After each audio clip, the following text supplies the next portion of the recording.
Hello guys, today covers the series Apocalypse Invincible Sword God System. Hope you enjoy watching. Remember to give me a like and a subscription to give me huge motivation. Feel free to state your opinions, comment your thoughts below, or tell me what you want me to do next. The sky was gloomy, dyed an ominous bright red, enveloping the bustling city. A cold system notification appeared, initiating the anti-relegation mission. 3 warriors, a swordsman, a mage, and a support, stood together, their faces revealing clear tension and worry. Their mission appeared clearly. The mission was defense. Immediately, a massive stream of dark energy tore through the sky. Purple lightning struck down, summoning a terrifying entity, summoning the apocalyptic monster, Behemoth. The giant monster landed on the ground, its power creating an earthquake that shook the buildings. The surrounding soldiers could only scream in panic. The swordsman, the team captain, gritted his teeth, his eyes wide open, staring at the monster. He whispered with a tense voice, "It's here." Everyone screamed in horror upon realizing the enemy's identity. It was Behemoth. The battle broke out immediately, and an emergency mission appeared for everyone: defeat Behemoth before it finished off the world. The monster tilted its head to the sky, emitting an ear-piercing roar that echoed throughout the ruined city. The captain swung his sword, shouting loudly to reassure his panicked teammates. "Everyone, hold the formation. If we fail here, the world will end." A battle for survival against creatures from another space began. Amidst the desolate scene, the representatives of Earth, humanity, have continuously failed. It is now the year 2023. On the world map, only 10 nations remain, placing Earth at risk of destruction. Back to reality, Behemoth opens its gruesome mouth wide, accumulating a massive purple energy sphere. It fires a beam of destructive light, wiping out everything in its path, causing the soldiers to vanish amidst desperate screams. Amidst that chaos, a figure suddenly appears in the air, hovering right in the path of the energy beam. That is Ye Ning, who was just summoned to this battlefield. Without a moment's hesitation, Ye Ning rushed straight into the destructive energy flow, purple light enveloping him. He gritted his teeth, exerting all his strength, his body wrapped in a powerful dark aura to repel that terrifying power. With a roaring bellow, Ye Ning punched hard into the ground, creating a terrifying explosion, completely extinguishing the Behemoth's attack and leaving behind a giant crater. The nearby warriors were blown away by the shockwave. They could only stare in astonishment at the unbelievable scene before their eyes. The captain fell seated on the ground, stammering speechlessly, his eyes filled with panic and astonishment. Impossible! He stared at the figure standing on the corpse of the monster, exclaiming in a daze, "He killed the Behemoth by himself?" A final notification appeared in the sky. "Mission complete." The captain said, Is that the power of a martial saint?" Ye Ning glanced down slightly, his face revealing little emotion, and he only gently spoke a word of praise. "Well done." A voice full of pride and authority rang out from a nearby high-rise building, declaring victory to all the people. Our beloved country, America, has once again won this battle. The man with a smug smile continued his speech, his voice full of arrogance. "This historic moment will be remembered by all citizens and your master, which is me, Baron." He solemnly declared his name, crossing his arms over his chest with an air of authority. From the balcony, a nun with wings of light anxiously called out his name, Ye Ning. The people around hurriedly stopped her. "Lady Nun, you cannot go down there right now." Baron coldly ordered, his gaze unchanging. "Let her go." An assistant worriedly spoke, "But Behemoth's energy is still spreading across the ground." Baron replied indifferently, "It's fine, she can take care of herself." He narrowed his eyes, looking down at the battlefield below, silently acknowledging the terrifying residual power. It was certainly very powerful.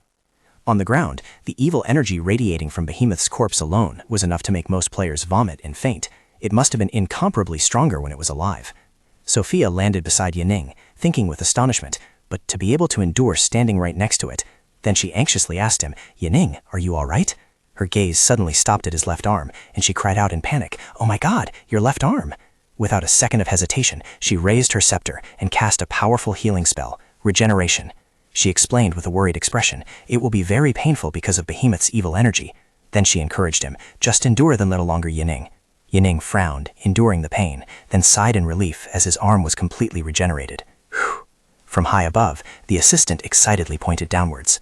"Sir Baron, look down there," Baron replied coldly. A golden chest emitting a brilliant light appeared from the corpse of Behemoth. That was the boss reward. "You two, step back." Sophia looked at him in surprise.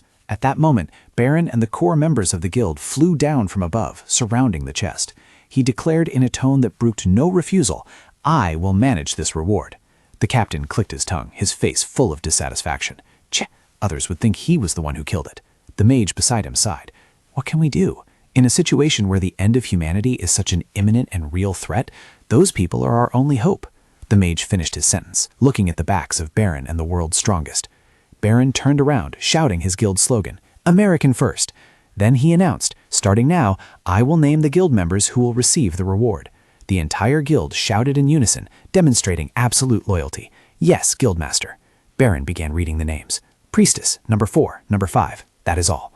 Sophia was stunned. She hurriedly spoke up. Huh? Wait, Sir Baron. She stepped forward, questioning her guildmaster, with a voice full of indignation. Ye Ning is the one who killed the apocalypse monster. Why don't you give the reward to him? Sophia shouted. Baron just coldly asked back, why? He looked at Ye Ning with contemptuous eyes and answered bluntly, that is because he is not a person. Baron's blue eyes gleamed with disdain. Even if he is naturalized, he is not a true human. He is just a useful dog. Hearing those humiliating words, Ye Ning's eyes turned cold as ice. Sophia angrily intended to say something, but Ye Ning calmly spoke up, stopping her. It's fine. He turned his back and walked away, his voice without any lingering concern. Just go. I don't care, Marin coldly said to Sophia. He's right. Ye Ning stood alone amidst the ruined city, recalling the past. I obtained an SSS-Rank skill and climbed to the 7th rank in the world rankings. Even then, I was not recognized as a human being and had to undergo all kinds of discrimination. He sat alone while other members of the guild looked at him with alienated and mocking eyes. But what tormented me even more was the guilt of surviving alone. He sat slumped on the roof of a crushed taxi, pain etched deep in his eyes. Returning to reality, Ye Ning looked at his healing arm and told himself, just focus on healing my arm for now. Anyway, I will receive the mission results soon. A system notification rang out, signaling the end of the battle. Game over. Announcing the results of the Bronze League anti-relegation mission. Mission type, defense. Completion condition. More than half of the players survive. The game has ended. Everyone around the world was stunned. Humanity number 4212 has lost, relegated from the Bronze League. There is no lower league. Humanity number 4212 is considered worthless. The worthless ones, humanity number 4212, will be expelled from the Space League. Beneath Ye Ning's feet, a black hole of energy began to appear, spreading to the surroundings. Commencing eradication. Dark energy swallowed everything, from innocent civilians to the entire planet. Ye Ning was swept into the vortex of destruction, his body gradually disintegrating. This is the end of the world. The entire Earth was swallowed by darkness. Desperate screams rang out. Save me, Mom, Dad? Suddenly, a voice rang out from somewhere. Morning news. Today is November 6th, year 0081 of the Apocalypse era. The construction plan for Safe Zone 337 has been completed and is expected to be announced today. Ye Ning slowly opened his eyes. His last memory was being swallowed by the darkness of destruction. He heard a voice echoing from a nearby loudspeaker, a live news broadcast. Safe Zone 67 in East China had been attacked by marine creatures. Local survivors were required to evacuate immediately. He sat up abruptly, his body full of injuries and wrapped in white bandages, his head splitting with pain. He muttered in confusion, "My head hurts so much. Didn't that mutant kill me already?" Outside his cell, 2 guards were whispering to each other. "What should we do? He seems to have woken up." The other one said, "Some people say he can't take the test, claiming he's unconscious due to a virus infection, but they are conducting the test outside right now, so I wonder if he's in trouble." The first guard drew his gun, his eyes flashing with malice. "Then let's kill him. The money has been collected anyway." The others sneered in agreement. "That's right. He's just an ordinary person, not a descendant of an awakener. It is said that it doesn't matter if unimportant people turn into corpses." He pointed the gun at Ye Ning, speaking in a fake tone. "If you hadn't woken up, perhaps you could have survived." But in that moment, a flood of intense memories rushed into Ye Ning's mind, and his gaze sharpened. He realized an unbelievable truth. Isn't this 3 years ago? I have truly been reborn and returned to 3 years ago. This is the day I take the talent test. It turns out the reason I couldn't take the test last time was because someone framed me. The guard lost patience. "Stop talking nonsense and let's kill him." But Ye Ning, with eyes burning with hatred, stood up. He would not let the tragedy repeat itself. "How can I let you succeed again? Shoot." The guard panicked and pulled the trigger, but Ye Ning moved with unimaginable speed. In the blink of an eye, he disarmed the guard and took down the other one with a precise elbow strike to the stomach. Ye Ning pointed the cold muzzle at the head of the trembling guard. The situation had completely reversed. Standing over the 2 unconscious bodies, Ye Ning recalled his tragic life. In his previous life, he missed the test and had to live by scavenging corpses. I was homeless for 3 years before the military discovered I had God-tier talent, but by that time, the China battlefield had completely collapsed, and there were no resources or time left for me to develop. He recalled the desperate fighting scenes of the past. I rushed to reach level 3 in just 7 months, and in the end, it still wasn't strong enough. I charged into a battle with a level 4 mutant. Pain and regret flooded back, the final image before death appearing in his mind. Mom, Shaoan, I'm sorry. The last image haunting Yenning's mind was the sight of his mother hugging his sister tightly amidst a sea of fire as he watched helplessly while they were swallowed by the flames. He whispered in excruciating pain, I couldn't save you and sister. I'm sorry. But then a new burst of vitality flared up within him. He gripped the gun in his hand tightly, his eyes burning with steadfast will. But now it's not too late, he told himself with iron determination, carrying the hope of a new life on his shoulders. As long as I pass the test and become the strongest, I can save my loved ones and end this apocalypse era. Suddenly, a series of system notifications appeared before his eyes. The Apocalypse Sword God system has been bound. Host, Yanning. Mission details. The host must touch the testing crystal within 30 minutes to activate the system's functions. If the host fails to do so, the system will disappear after 31 minutes. Mission hint. After successfully activating the system, any of your sword skills will be improved 100-fold and enhanced into a forbidden sword technique. Yanning looked up at the notification panel, unable to hide his astonishment. This is completely different from the system everyone had in his previous life. Could this be a cheat skill?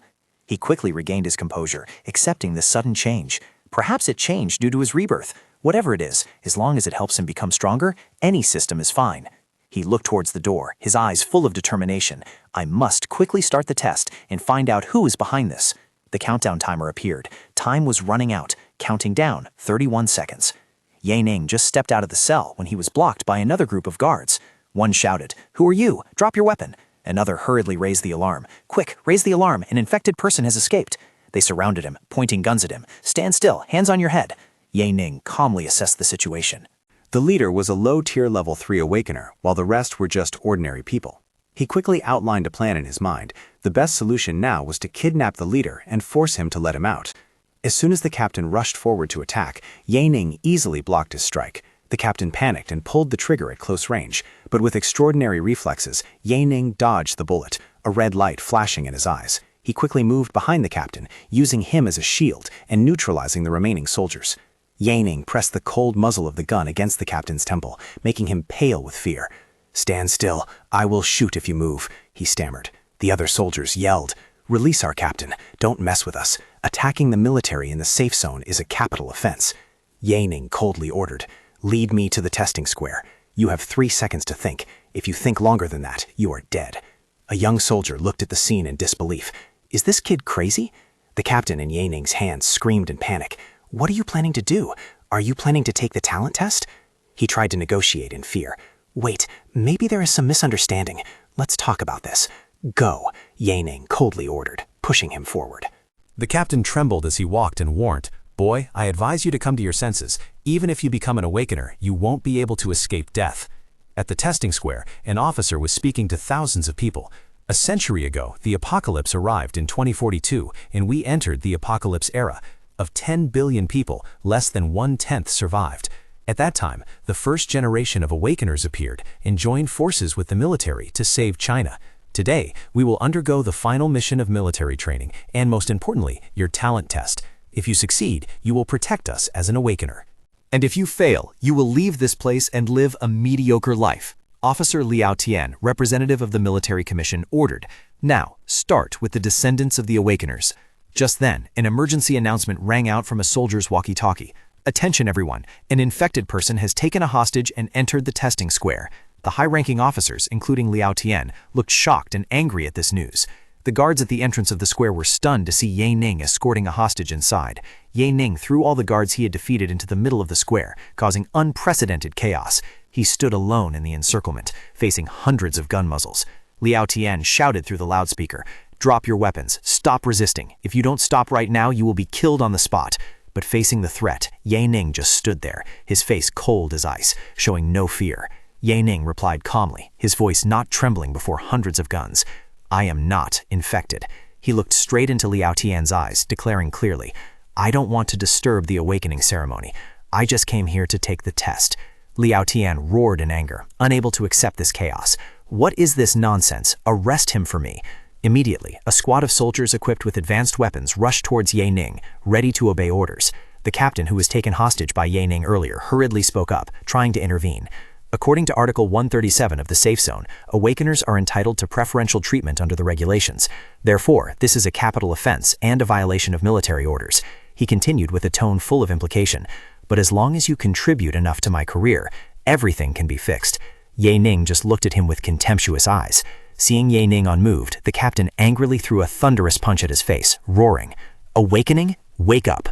Ye Ning fell to the ground after the sudden attack. The soldiers immediately rushed in, pinning him to the ground. The captain screamed frantically, "Madman, what kind of nonsense regulations are you talking about?"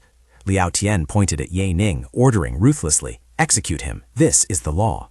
A soldier raised his glowing sword, preparing to finish him off.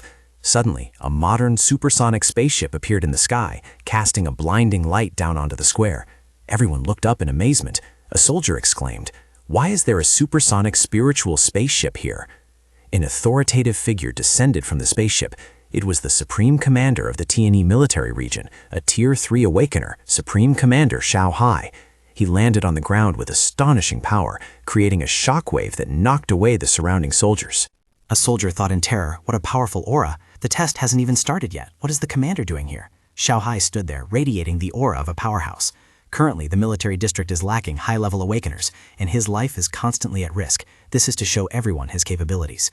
A soldier thought silently. Xiao Hai's eyes were sharp as knives. He thought that if the awakening wasn't successful, the boy would be dealt with right on the spot. Xiao Hai grabbed Ye Ning by the collar and lifted him up. Facing the commander, Ye Ning showed no fear. He smirked defiantly. "Just arrange a test for me. I'll do it right now." Xiao Hai ordered. "Everyone in the ranks, dismiss." The soldiers hurriedly backed away, creating an open space.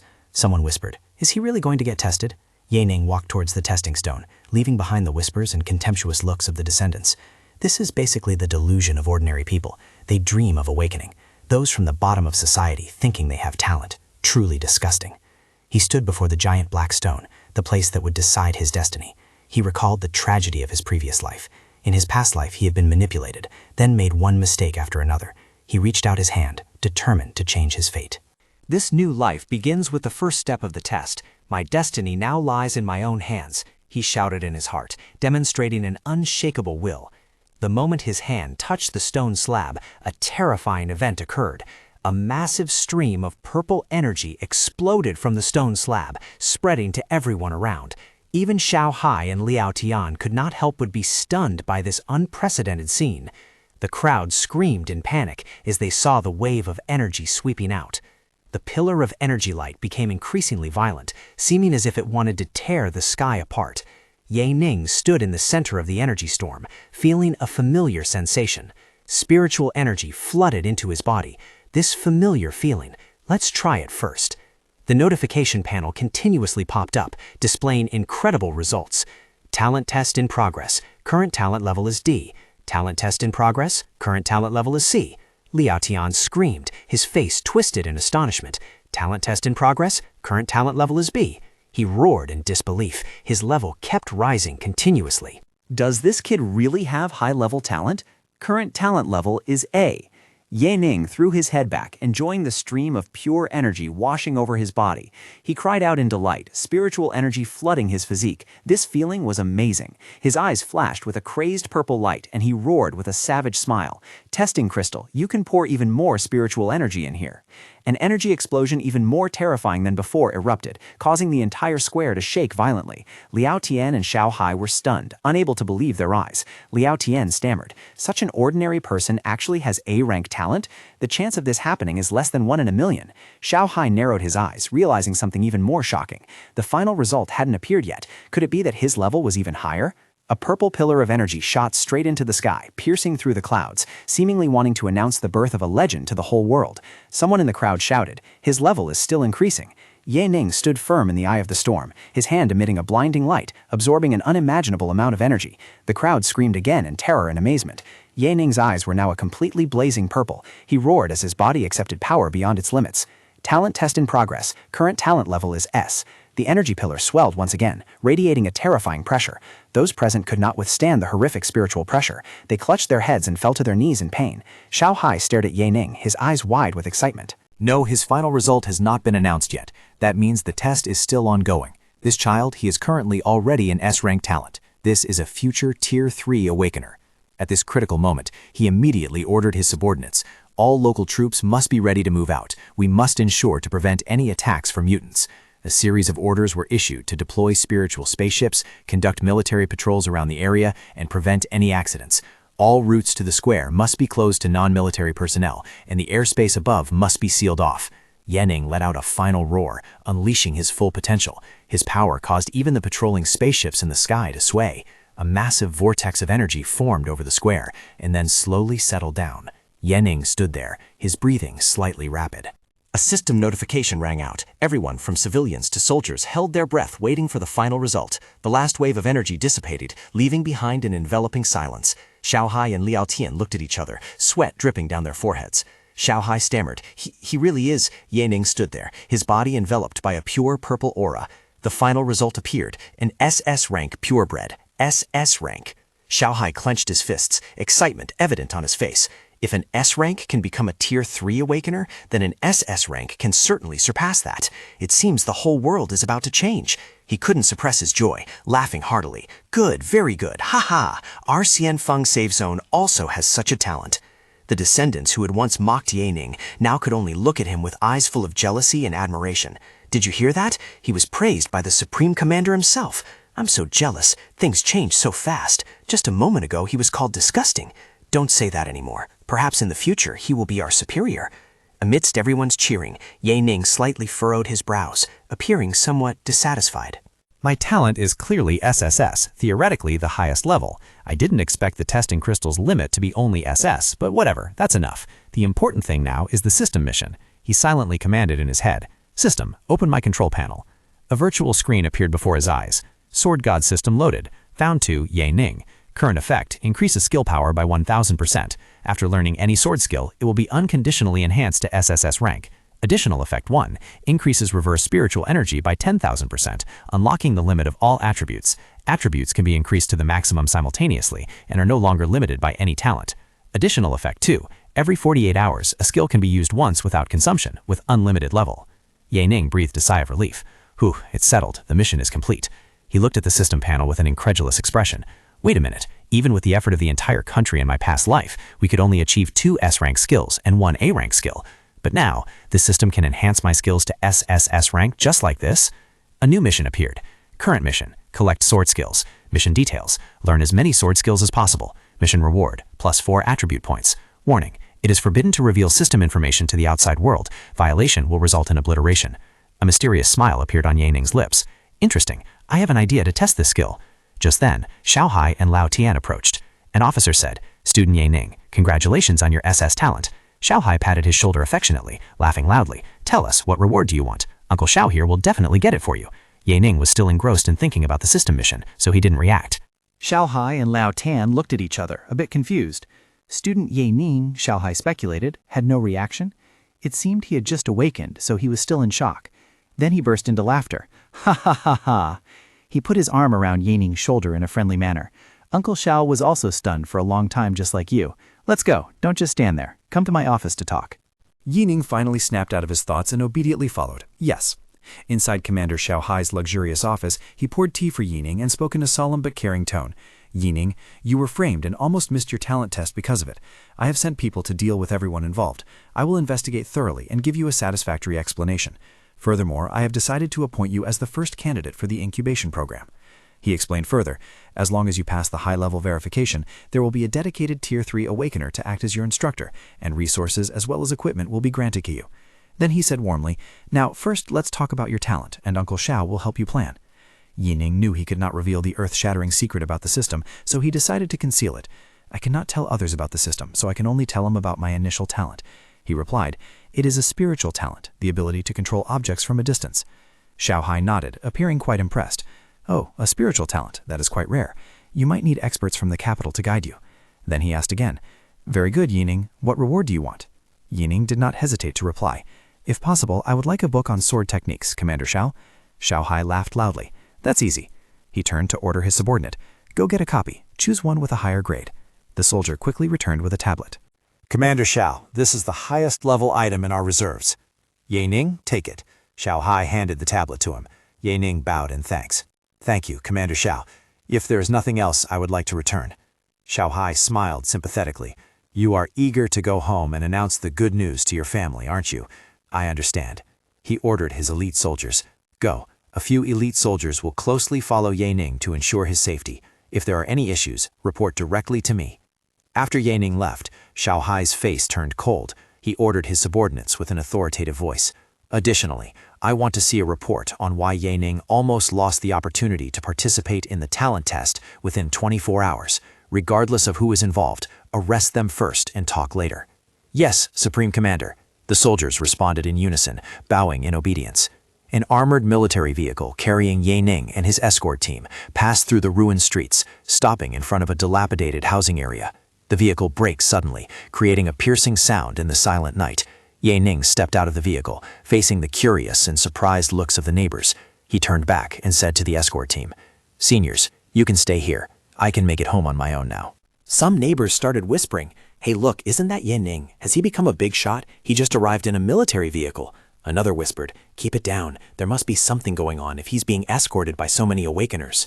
Amidst the gossip, Ye Ning saw a familiar figure busily collecting scrap. He called out softly, his voice full of emotion, Xiaoan!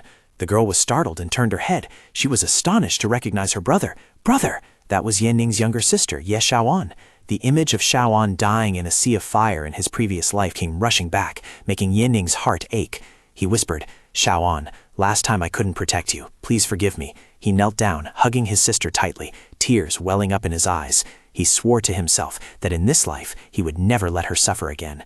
Xiaoan was bewildered, not understanding what was happening. She hesitated and said, Brother, we haven't seen each other for over a year. Aren't you in the training camp? How did you get out?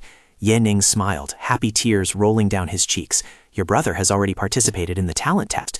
Xiaoan asked in surprise, Huh? Why are you crying?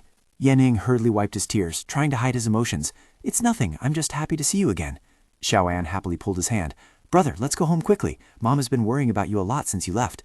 Ye Ning smiled and replied, For sure, let's go back together right now and surprise Mom. On the way back, Xiaoan showed off her bag full of scraps. Brother, look at this. I was lucky enough to pick up more parts today. We can exchange them for a sweet cake so you can eat well today. Ye Ning patted his younger sister's head, smiling warmly. You silly girl, today we will eat really well. Xiaoan asked joyfully, Really? Will there be meat too? Ye Ning affirmed firmly, Of course, as much as you want. A sumptuous dinner was served, with hot white rice and 3 savory dishes filled to the brim. Xiaoan exclaimed in delight, Wow, brother, so much food! During the meal, their mother asked curiously, How is the process of the awakening test, son? Many neighbors are asking about it. Ye Ning smiled radiantly, announcing the good news to the family. I passed, Mom. I am already an awakener. Ye Ning's mother wept with joy. She dared not believe what she had just heard. Really, son? Yes, Ye Ning replied firmly. Xiaoan cheered happily, raising her chopsticks high. That's my brother. You really are my pride. The little girl asked innocently, Brother, since you passed, can our family eat meals like this every day? Ye Ning smiled gently. Yes. He looked at his younger sister and promised firmly. That's right. You can.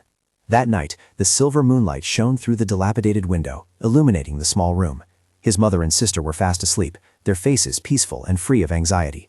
Ye Ning quietly looked at them one last time, a warm smile appearing on his lips. He gently closed the door, not wanting to disturb their sleep. He went to a corner of the room, sat down, and ordered the system. System, activate skill book learning. Immediately, a notification appeared. Mission completed. Obtained 4 attribute points. Detected C-rank skill, stab. Detected sword skill, skill update successful. Sword skill, stab, has been upgraded to SSS-Rank skill, sword storm. A powerful blue sword energy surrounded Ye Ning.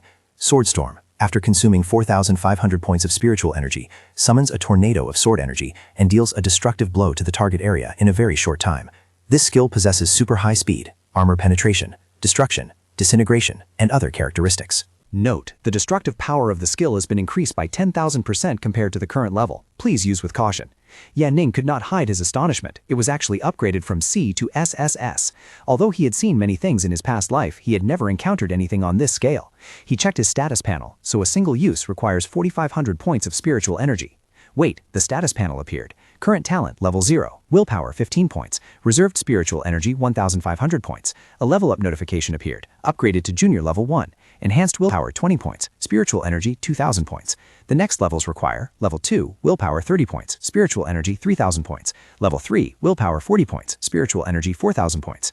Ning calculated in his head. If I don't count equipment rewards, to use Sword Storm once, theoretically I need to reach intermediate level 3. Fortunately, I can use the skill for free every 48 hours. Otherwise, even if my entire spiritual energy were drained, I wouldn't be able to use it even once. He crossed his arms, thinking about the limitations of the system. But the annoying thing was that the system didn't allow him to reveal any information related to it. Therefore, he couldn't explain the origin of his power or skills to others. In other words, before he was promoted to Tier 2, he had to avoid using Sword Storm in front of others. Well, now is a critical time for the commander to get me into the program, so it's better not to cause any trouble. He looked at his hand. But this is a high-level skill unseen in my previous life. He smiled with interest. He really wanted to use it right now. All right. He stood up, a glint of light flashing in his eyes. He thought of a perfect place to test his new power. Wasn't that place located within the military region? The narration rang out. Along with the apocalypse, the world was flooded with spiritual energy. Many different random dungeons appeared everywhere. With the flow of Awakeners and the adventures and challenges completed, information regarding the dungeons was gradually collected by humanity. The military, in particular, spent a lot of manpower and resources to research and develop experimental dungeons. They used them for combat training for their troops. Compared to naturally created dungeons, mortal danger could be avoided in an experimental dungeon. Security was implemented to the maximum. In experimental dungeons, just a small mistake and the participant would be immediately wiped out by the system. Despite those risks, Ning remained determined. He put on a hooded cloak covering his face and thought to himself, I can go to a testing dungeon and try it out, right? He quickly arrived to the testing dungeon of the Shanfeng Safe Zone, a massive military structure that was strictly defended. Standing on the teleportation platform, he requested the operator, please open a low-level dungeon for one person. Any type will do. The staff member recognized him and hurriedly explained to his colleague, this is Ning, the one with the SSS-Rank talent. The commander said that we can open a dungeon for him. Then he turned to ask Ning with a worried look, alone? Shouldn't you go with someone? With your current strength, going in alone is very dangerous, the staff member said, his hand trembling as he placed it on the start button. Ning calmly replied, his eyes full of confidence, I'm just going in to do a small test. I'll be out soon. He pressed the activation button, and a blue light enveloped his body, teleporting him inside. Starting the testing dungeon, Ning appeared in a corridor of a dilapidated building. The system announced, current setting, city, danger level, low. Ning observed his surroundings and realized this place was created right after the apocalypse. So the weapon granted in this dungeon is a dagger? He wondered while looking at the information panel. A blue light appeared in his hand, materializing into a combat dagger. He smiled confidently, twirling the dagger in his hand. Just as he intended, the weaker the weapon, the easier it is to test his skills. As he was walking down the hallway, a hideous mutant, shaped like a lump of red meat, quietly appeared behind him. A red light flashed in his eyes. Ning immediately sensed its presence. The mutant, with a giant eye and a long tongue, rushed to attack him. You came here yourself. Ning calmly dodged the attack with ease. He turned around, roared, give me points, and delivered a direct stab into the monster's single eye. His stab killed the mutant on the spot, blood splattering everywhere. Ning smirked. Not bad, huh? It's time to go hunting. He calmly walked towards the emergency exit at the end of the hallway. He carefully opened the door slightly to look outside. Another mutant, larger and with many eyes, was waiting there. There's another one. The monster opened its mouth full of sharp teeth, rushing to attack. Ning faced it without a hint of fear. He thrust the knife hard into the monster's jaw. He quickly slid underneath. The monster had met its maker. Even if my current physical state is not optimal, the combat skills I gained from my previous life make these zombies easy targets. He thought about it and decided it seems that to truly test his skills, he will have to go into the boss area. He saw a virtual signpost and said, escape this building via the stairs. Looking down from above, he determined his position. After passing through the shops, the boss area must be located in the square to the right. A few zombies staggered around in the square below. Oh great, their numbers are increasing rapidly. It's a pity that no matter how many ordinary zombies you kill, your spiritual energy won't increase. I still need to find the boss, and I have to eliminate you guys first. He jumped down, rushing into the midst of the mutants. He moved flexibly through the crowd, dodging attacks and searching for the target. A series of system notifications appeared. The boss area had been found. Warning. Ning stood in the middle of an area surrounded by yellow and black warning tapes. A peak Tier 1 mutant corpse eater is coming. A confident smile blossomed on Ning's lips. A giant monster with steel-hard pincers crashed down from above, creating a terrifying explosion. So fast, Ning thought to himself, if your skills aren't strong enough, Yi Ning flew into the air, his body enveloped by an aura of dark green energy. The corpse eater swung its massive pincers down, but Yi Ning was faster. He dove down from midair, the dagger in his hand emitting a brilliant blue light, aiming straight for the monster's weak point on its head. He smiled confidently, thinking, no matter how shameful it is, you can simply leave the dungeon. A system notification appeared. The skill was ready for use. He activated the Sword Storm skill, unleashing a destructive attack. A tornado of blue sword energy engulfed the monster, tearing its sturdy armor into pieces. Yi Ning landed on the ground, surrounded by a screen of thick dust. He looked at the energy fragments remaining in his hand and whispered, "This is..."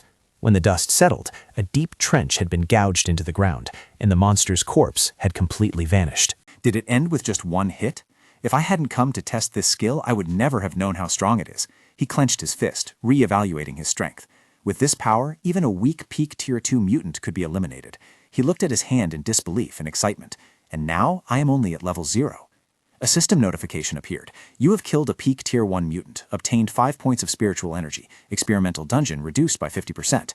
The experience gained from the experimental dungeon comes from the military region spiritual stones. They are not as good as regular dungeons, he thought. Then another notification appeared, shocking him. Obtained white equipment, agile hand. I have never heard of an experimental dungeon dropping equipment, so where did this come from? The equipment information panel popped up. Agility +1, shooting speed and stability increased by 15%. He put on the glove and smiled with satisfaction. In this apocalypse world, an ordinary awakener might not get a full set of white equipment, so even one piece is not a bad start. He looked around the completely destroyed area. My mission here is complete, and I was lucky enough to receive equipment too. There is no reason to stay here anymore. A teleportation light surrounded him. It was time to leave the dungeon. Ye Ning reappeared on the teleportation platform and handed the card back to the staff member. "I'm done. Here's the card. Thank you." The staff member looked at him with surprise and a bit of disdain. He came out so fast, must have been scared by the zombies, right? Suddenly, a silver-haired high-ranking officer rushed into the control room, roaring in anger. "Who let that team into the experimental dungeon?" He walked up to the staff member. "Didn't I say not to let them in?" He continued to shout. "This experimental dungeon is very difficult." How many times have I told you? Why can't you remember this? The staff member trembled as he explained. "Sir, actually, no team went in there. We wouldn't dare." The officer was stunned. No one? No team was in there at all? Then how did the mutant die? The officer shouted, pointing at the dungeon status display screen. He saw the notification about dropped equipment. Even equipment had dropped. Surely no Tier 2 awakener would be bored enough to enter this dungeon, right? The staff member broke out in a cold sweat, stammering. Ye Ning was the only one in the dungeon just now. His face turned pale with fear as he recalled Ye Ning's words. He said he was going to test something. Did he mean testing if he could defeat the dungeon boss? Meanwhile, Ye Ning had returned to the slums, where life continued harshly. Guns for sale here. Give me 7.5 kilograms of flour and I will give you 20 bullets. War mantis meat, 0.5 kilograms for 1 credit. On sale now. He quietly walked through the market, thinking to himself that although he could already defeat a peak Tier 1 mutant easily, the situation was still dire. He saw a patrol squad approaching, and everyone hurriedly fled. "Hurry up, the patrol is coming. Get lost, get lost. Whose child is this? Be careful," a grumpy man said as the children ran in chaos. Ye Ning looked at the scene with a heavy gaze, not to mention the disaster 1 year later he worries from his previous life. Shanfeng Safe Zone would be turned into a scorched land, and corpses would be strewn everywhere due to the attack of a large number of Tier 3 mutants. He clenched his fist, determined to change the future. In 10 days, there would be a zombie riot in the urban area of Shanfeng City, forming a wave of zombies that would then attack the Shanfeng Safe Zone. The danger lurking around his mother and Shaoan was still there. "I need to be stronger, faster," he told himself, his eyes burning with fighting will. At the Central Army Headquarters, Capital Safe Zone, an emergency meeting was taking place. A high-ranking officer said, "The emergency report regarding the SSS-Rank talent discovered in Shanfeng Safe Zone has arrived. Has everyone read the report yet?" Another person excitedly said, "SSS-Rank talent." He is also a purebred. This is a very good prospect. Ye Ning's profile appeared on the large screen. Ye Ning, SS-Rank talent, spiritual type, has awakened. An officer spoke up. "There have been many casualties among the Tier 3s recently, so it is good to have such a talent added to the ranks." Another agreed. "Well, we must accelerate the training process and receive all necessary resources as soon as possible." Someone suggested, "How about directly merging him into the capital military region and assigning him a supreme commander as an instructor?" An old general with a thick mustache sternly interrupted, "Are you trying to break the impenetrable heavenly chasm between Tier 3 and Tier 4? another general explained with a gloomy expression. So far, all of us high-level awakeners, whether it is the 4 great commanders or dozens of peak Tier 3s in the army, even our supreme commander, no one has been able to reach Tier 4. A younger officer retorted in frustration. That is because we were not trained with the best resources from the very beginning. The mustache general pondered for a while and then nodded. That is right. Starting like this is a good idea and worth a try. The young officer said happily. Yes. The presiding officer, a general with a face of stone, made the final decision. SS-Rank talent Yanning is selected for the incubation program and will be trained as the #1 candidate. He will be transferred immediately to the capital military region. Suddenly, a bespectacled officer, who had been silent since the beginning of the meeting, slammed the table, stood up, and shouted, "I object." The general asked in surprise, "Why?" He continued to question, "Why do you reject such a talent? Is the 4th military region planning to start an argument again?" The bespectacled officer pushed up his glasses and asked sharply, "Have you not read the last paragraph of the emergency report?" He revealed important information. He has awakened a spiritual type. Since our records began in the last 70 years, no spiritual type has ever reached Tier 3. Those who have awakened the spiritual type have the weakest physical abilities. They usually serve in support positions. Without the protection of other awakeners, fighting alone is no different from suicide. Regarding the leveling mission of a player, advancing from Tier 1 to Tier 2 depends on luck, and from peak Tier 2 to Tier 3, as you all know, the number of successful promotions is 0.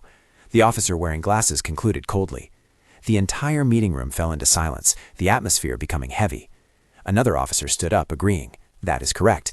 Let's downgrade the importance of Yanning. Resources are precious, and they cannot be wasted. The next day, Commander Xiao Hai read the report with a look of disbelief. The selection of candidate Yanning has been rejected, and his priority status has been downgraded? He muttered to himself. Well, a spiritual type that cannot reach Tier 3, with an evaluated potential equivalent to only A rank or even lower, the significance isn't that high. An adjutant asked, "Commander Xiao, do we still want to treat him as previously decided?" Xiao Hai made a cold decision. The superiors have confirmed that he has no potential. In this case, cancel the original plan. Withdraw the personnel sent to protect him. The adjutant asked further.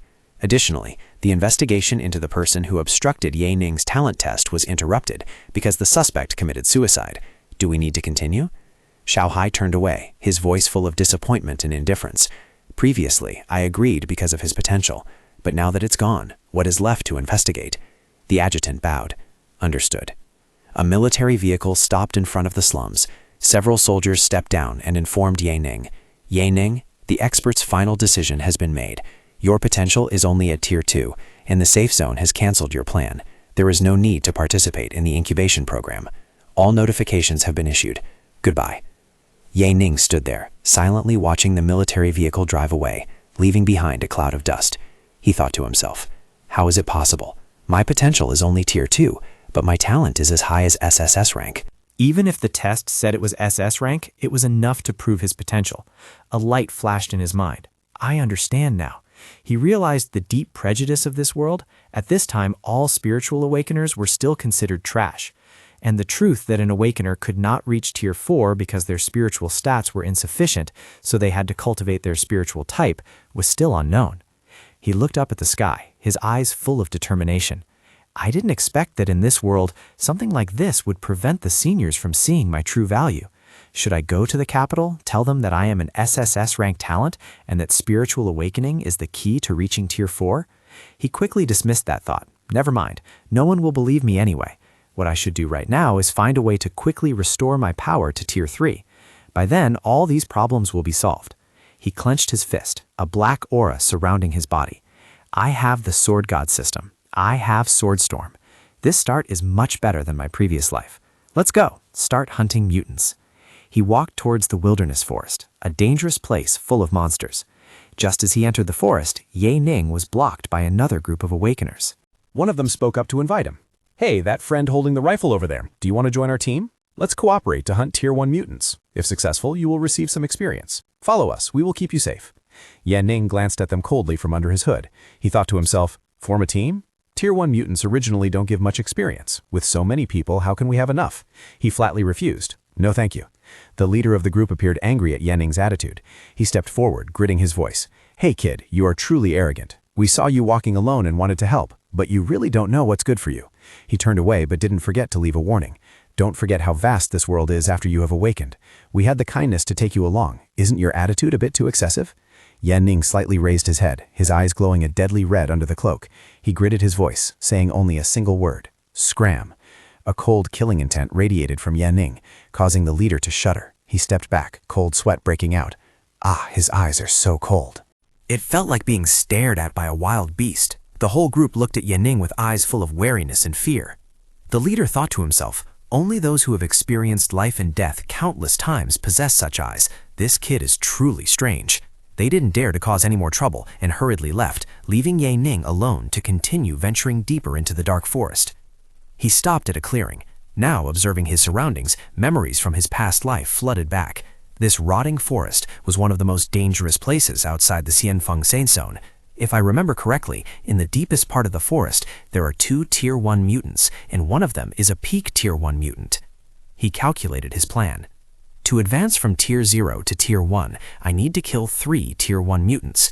In the experimental dungeon, I killed a peak Tier 1 mutant. Even though the experience was halved, it was still equivalent to a normal Tier 1. He concluded, I must kill the 2 mutants in this forest to level up. Having said that, he rushed deep into the forest. He raised his rifle, ready for battle. Facing a hideous mutant, he told himself, I must try not to use Sword Storm. Sword Storm can kill them in one hit. He rushed to attack, his body enveloped by a black aura. I not only need spiritual experience, but I also need to reinforce my physical capabilities. He fought a pack of bony mutants, his mind constantly thinking, those who have awakened the spiritual type are often considered physically weak. I must change that prejudice in the eyes of the seniors. Not only me, but even those capable of reaching Tier 3 who are hindered by weak physics also need to be awakened physically. Otherwise, it will be too late when Tier 4 mutants arrive. I must find a way to make the seniors realize the importance of physique. Gunshots echoed throughout the forest. The group from before heard the shots and were startled. Did you guys hear that? That was a gunshot. Could it be that kid? It came from somewhere near the tree demon. The leader panic-strickenly urged his teammates. It sounds not far from here. Everyone run. Don't be greedy for gains. That kid is seeking his own death. Meanwhile, Ning was being attacked by giant tree roots, bristling like poisonous snakes. 2 system notifications appeared simultaneously. Peak Tier 1 mutant tree demon is approaching. Intermediate Tier 1 mutant, the binder, is approaching. Ning frowned, slightly surprised. 2 of them at the same time? He faced the giant tree demon, but didn't see the other one anywhere. Where's the other one? The tree demon roared an earth-shattering sound. The only one I can sense and see is the one right in front of me, he thought, warily observing the surroundings. The tree demon attacked from above, but Ning felt something unusual. He quickly dodged sharp spikes that suddenly rose from the ground. He looked up. Dozens of tree roots were rushing down like a rain of death. Too fast, he thought to himself, his body tensing up to dodge. He moved flexibly, dodging one attack after another. One of the tree roots suddenly disappeared into the ground. Where did it go? Ning was alert. Suddenly, a tree root rose from beneath his feet. Ning looked down at the ground, realizing he had fallen into a trap. At the same time, the giant tree demon jumped up to attack him. He quickly dodged. Could that massive, bulky shape actually jump? Ning was astonished. He faced the binder, understanding their plan, yet the second one had not appeared. Was it planning a sneak attack? The binder rushed in to attack, not giving him a second to breathe. Cornered, Ning realized there was no time to escape, nor time to think. He gripped his gun tightly, his eyes full of determination. He could only resist. He smashed his gun hard against the monster. It looked up to the sky and screamed in pain. In that moment, Ning suddenly realized an important detail. He saw a bloodshot eye, exactly like the binder's eye, hiding on the tree demon's chest. The tree demon struck him. He stood up, dusted off his clothes, and pondered what he had just seen. He recalled memories from his past life. Our team could easily defeat an intermediate Tier 2 mutant, but we didn't expect to face 2 Tier 1 mutants. All team members were heavily injured, and 2 even died. If the second one hadn't hidden so well, we wouldn't have ended up like that. He realized the truth. In the past life, the tree demon and the binder were killed by an elite army. Their words at that time had caused him to misunderstand. He looked at the tree demon with a sharp gaze. I always thought the other one was hiding somewhere, but the answer was right before my eyes. The binder was on the body of the tree demon. The binder on the tree demon's chest roared, and a stream of energy wrapped around the tree demon's body. Ning analyzed the situation. It turned out the binder's roar was a strength buff for the tree demon, though it seemed it didn't last long, and when the buff was refreshed, the tree demon took a step back. The tree demon rushed to attack again, but Ning had seen through its pattern. There was no change in movement. It was still the same attack style as before. He smiled confidently. If he guessed correctly, it would jump to his side again. The tree demon did exactly what he predicted. Yanning smirked. After seeing through your plan, this trick has become... He dodged its attack easily. Your biggest loophole, the binder. Yanning rushed forward, aiming straight at the binder on the tree demon's chest. The tree demon tried to use its tree roots to protect its weakness. Yanning swung the dagger reinforced by yellow spiritual energy, slicing through the tree roots easily. He dashed forward, dodging the tree demon's desperate attacks. He used all his strength, stabbing the dagger straight into the single eye of the binder. He shouted in its face, "Without the protection of the tree demon, you are ridiculously weak, the binder." He concentrated energy into his hand, creating a small explosion, completely destroying the binder. Losing its power source, the tree demon roared in pain and despair.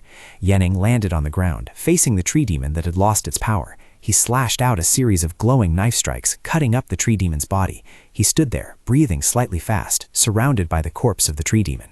Who could have guessed that without the buff of the binder, the strength of the tree demon wouldn't even reach peak tier 1? He gripped the dagger tightly in his hand, feeling his new power. The tree demon was stunned for a moment, then let out a final roar before being butchered.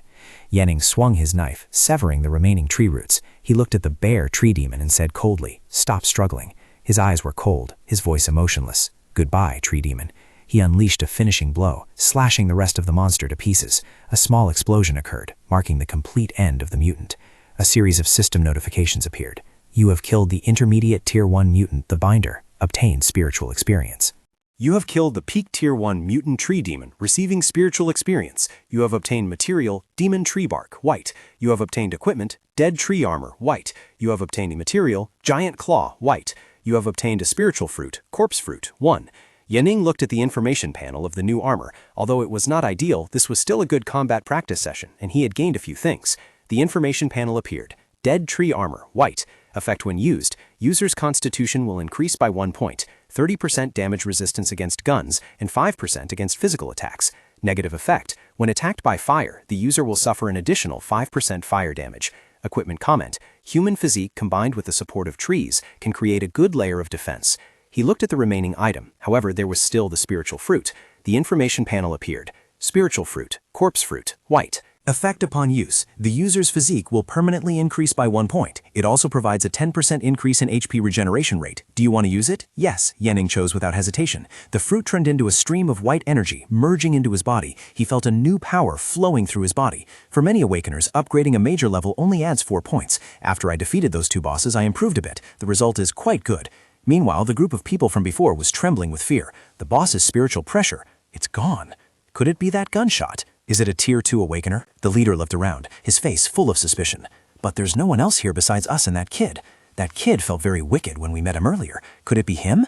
That's ridiculous. 30 minutes later, the inner city of Shanfeng Safe Zone, the mutant material trading area. Yanning placed a large bag on the counter. The shop owner, a stout middle-aged man, asked, "Hello, are these the materials you want to trade?" Yanning replied, "Take it all and give me a price."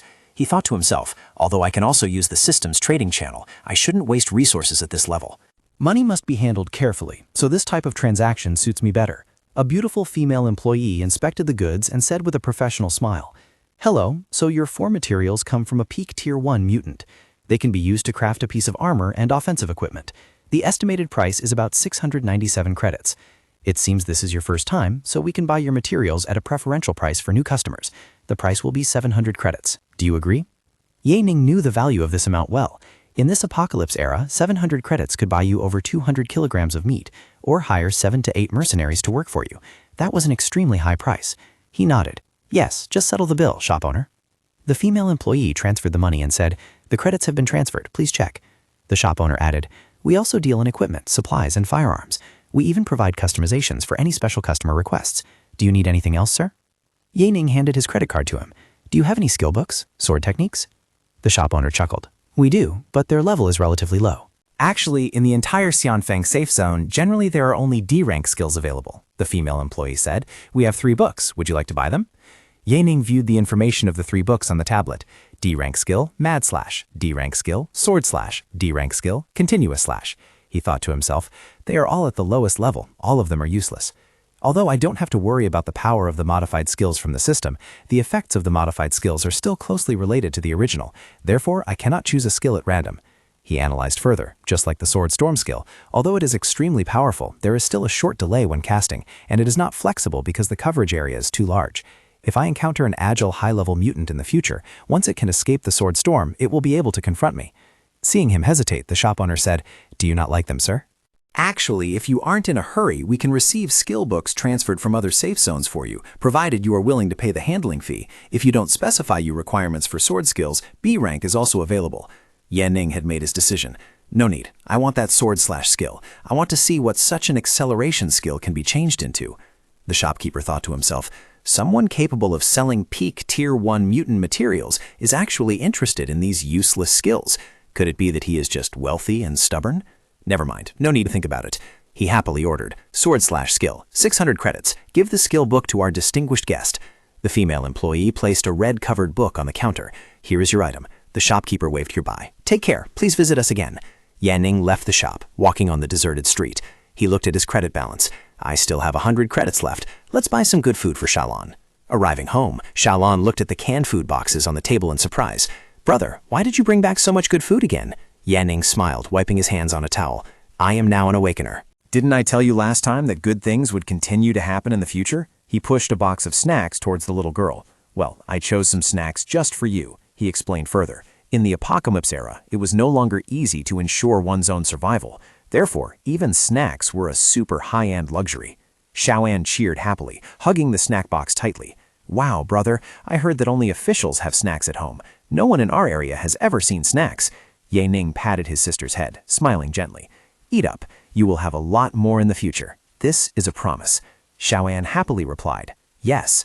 That night, after everyone was sound asleep, he thought to himself that Mom wouldn't come home after working overtime today, and Xiaoan was already asleep. It was time to learn the skill. He sat at the desk, placing the red skill book on it, Sword God System. He placed his hand on the book, and a green light enveloped him. A system notification appeared. D rank skill book, sword/collected. Current skill slots, 2/4/. Skill modification, heavenly light splitting / sword/SSS-Rank. Ye Ning closed his eyes, feeling the information of the new skill flooding into his mind. He opened his eyes. A green light flashed in them. The skill information panel appeared. Skill effect. After consuming 4,000 spiritual points, an instant slash is unleashed. Increases strength and agility by 600%.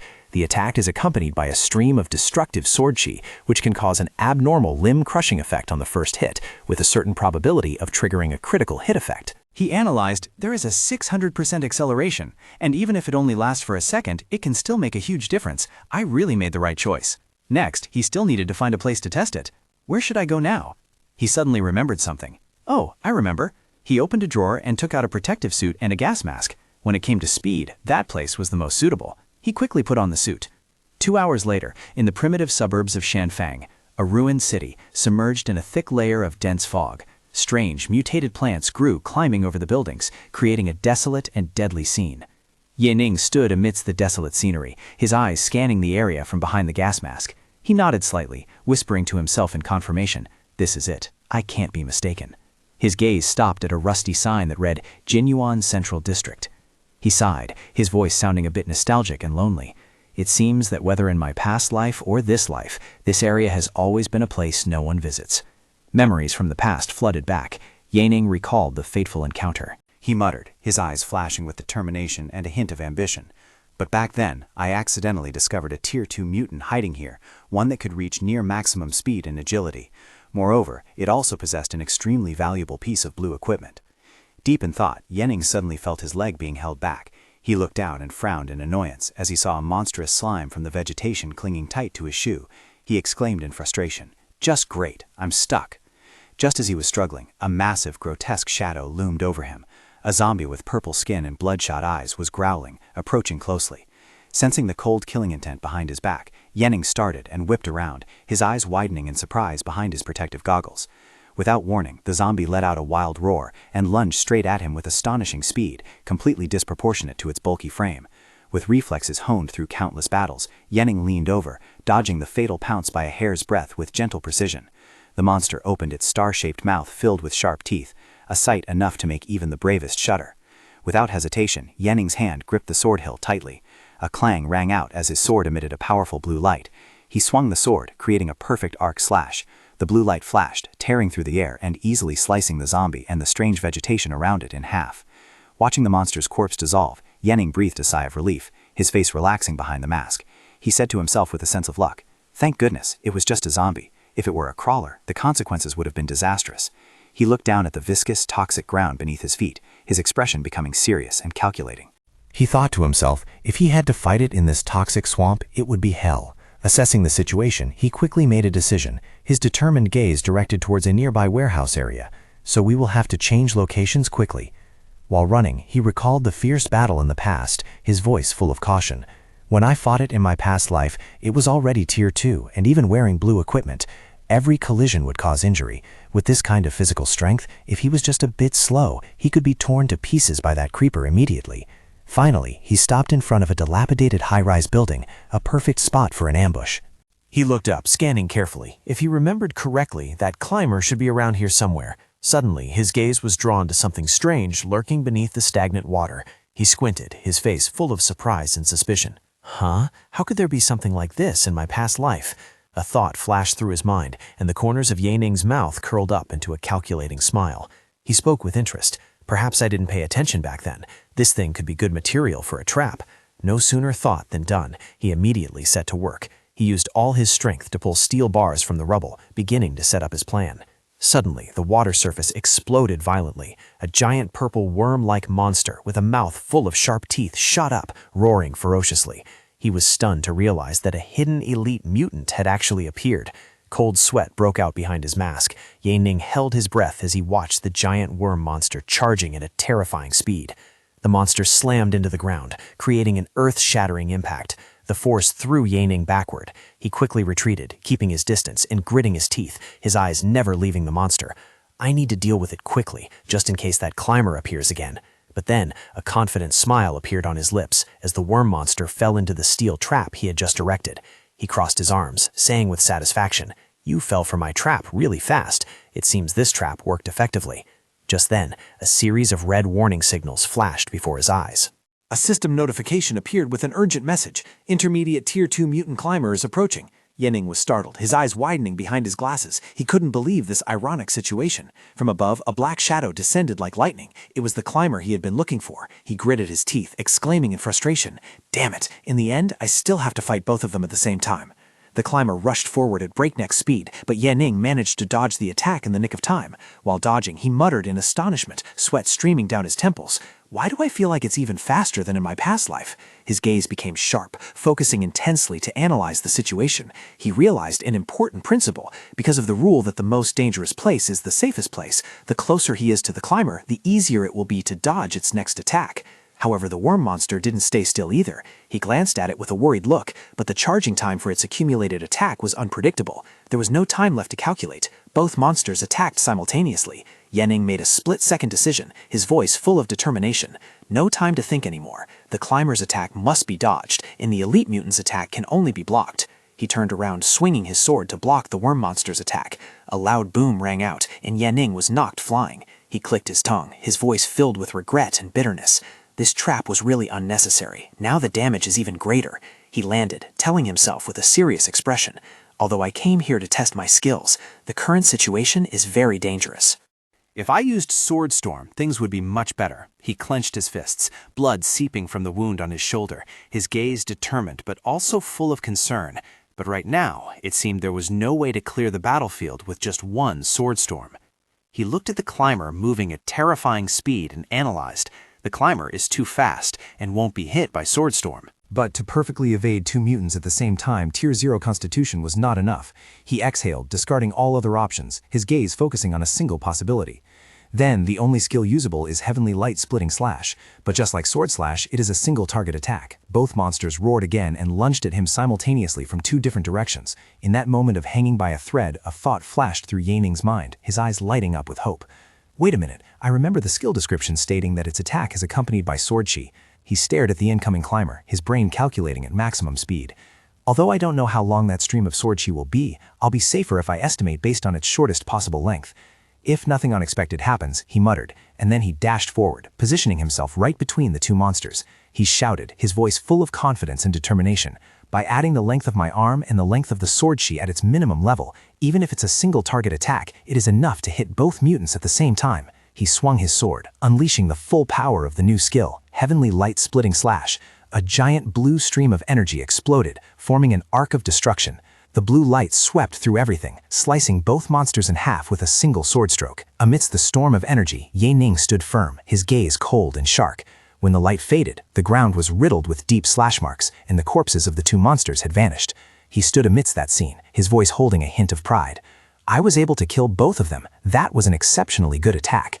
He landed gently on the ground, beginning to analyze the results.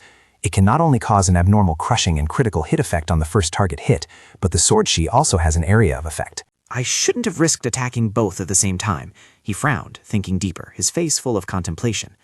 No, that's not it. The special effect of the attack wasn't necessarily triggered. This skill needs more research. A series of system notifications appeared before his eyes, signaling victory and rewards. Looking at the precious loot, you have leveled up, killed an intermediate Tier 2 mutant, Climber, received a large amount of spiritual experience. You have killed a high Tier 1 mutant, Earthworm, received spiritual experience. You have received material, Reptile Leg. You have received material, Blue Agility Core. You have received equipment, high-grade blue wind-tearing claw. A satisfied smile appeared on Ye Ning's face behind the mask. He happily concluded that although he had just taken a risk, the rewards were completely worth it. At the same time, at the Shanfeng Space Watchtower, a loud alarm suddenly rang out, tearing apart the silence. On the main screen, an energy chart that was stable suddenly shot up to an abnormal peak. A soldier on duty who was absent-minded suddenly jumped. He rushed to the control panel, his eyes wide with horror. He shouted, his voice breaking with disbelief. What is this? This Tier 3 abnormal energy? We have never seen it large enough to trigger the alarm. A commanding officer hurriedly ran into the room, his face serious. He pointed at the screen, asking loudly, "What the hell happened? Why did the alarm suddenly ring like that?" A subordinate with blue hair quickly reported, his face full of worry. "Sir, abnormal energy fluctuations have been detected in the suburbs." Could it be that some Tier 3 awakener has taken action in the suburbs? The commander broke out in a cold sweat, his mind racing to analyze the situation. He muttered in panic, "Impossible. None of the Tier 3 awakeners in our Shanfeng military region have any record of going out today. Or is this a visit from someone in another military region, or some special activity from another country?" Damn it, we have to send someone to investigate the scene immediately. 20 minutes later at the ruins, 2 investigators in protective suits were carefully examining the horrifying traces on the ground. One shook his head, his voice full of astonishment.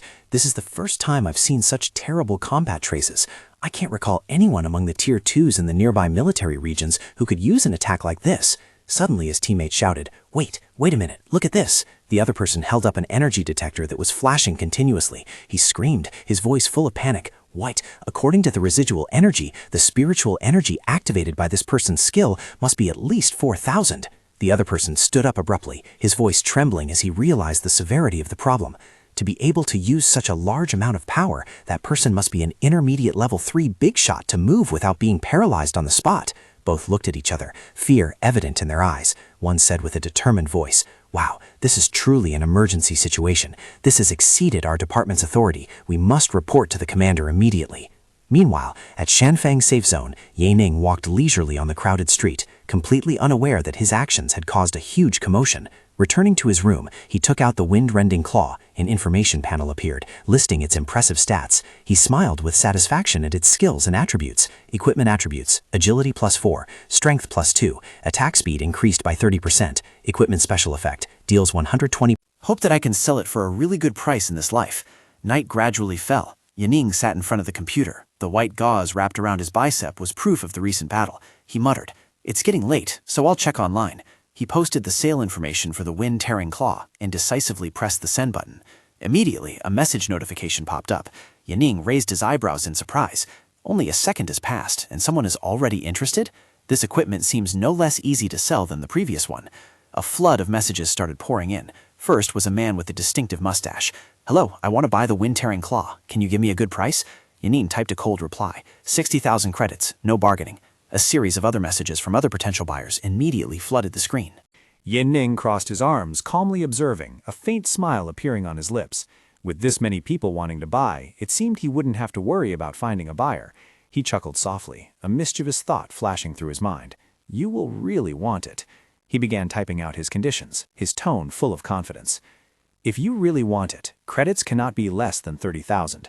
Other resources are fine, but regarding equipment and skills, I only want those belonging to the sword type. Additionally, a spiritual fruit would be the best offer." Elsewhere, a muscular man, looking like a gang leader, slammed his hand on the table. He gritted his teeth, his eyes burning with greed and determination. This top-tier equipment must be obtained at all costs, even if I have to risk everything.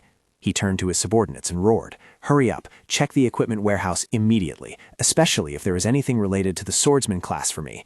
The subordinates responded respectfully in unison, "Yes, boss, we will ensure it gets done." 30 minutes later, the subordinates returned, carrying a pile of equipment. One reported, "Boss, all the equipment we could find is here." The leader looked at the pile, frowning in worry. He muttered, "I feel like this won't be enough. I must pay a deposit first to secure this equipment." He turned around, shouting with a crazed expression, Go collect money and hurry up for me." Back to Yaning, a notification popped up on the phone screen. "Your deposit has been sent." He smirked. Perhaps this guy really liked this piece of equipment. Then suddenly his gaze darkened, a distant sadness appearing as he thought about the past. In his past life, Mom and Xiaoan always had to live in fear of death and never had a good day. He gripped the phone tightly, his golden eyes flashing with a determined light. He promised himself, now that he had these resources, if they still had to go through similar hardships, what was the point of his return? He definitely had to ensure they could live the best life possible. A new message from the buyer popped up. "Boss, the rest of the money is being gathered right now. It will arrive on time tomorrow." The next day, at Shanfeng Real Estate Company, a beautiful female employee warmly welcomed Yaning. "Hello, sir. What kind of apartment are you looking for? Have you looked around before?" Along with his sister, Xiaoan, who was timidly hiding behind his back, Yaning walked to the reception desk. He spoke directly to the female employee, his tone decisive and a bit impatient. "I want the best you can offer. Better make it quick because I don't have much time. What properties do you have available?" Meanwhile, Xiaoan whispered with an overwhelmed look, "Oh, it's so luxurious here." Behind them, a disdainful voice rang out. "A Tier 0 awakener dares to come here to look at houses? He doesn't even have enough money to buy a single brick here." The female employee looked Yaning up and down with contempt. She crossed her arms and said sarcastically, "The best apartment we have costs 40,000 credits, a very expensive price. Or you can go over there and look at other units priced from 2,000 credits yourself. I still have to attend to other customers." Completely unbothered by her attitude, Yaning pointed at the model of the most luxurious apartment, a confident smile blooming on his lips. He said casually, "No need. If it's only 40,000, I can transfer it immediately."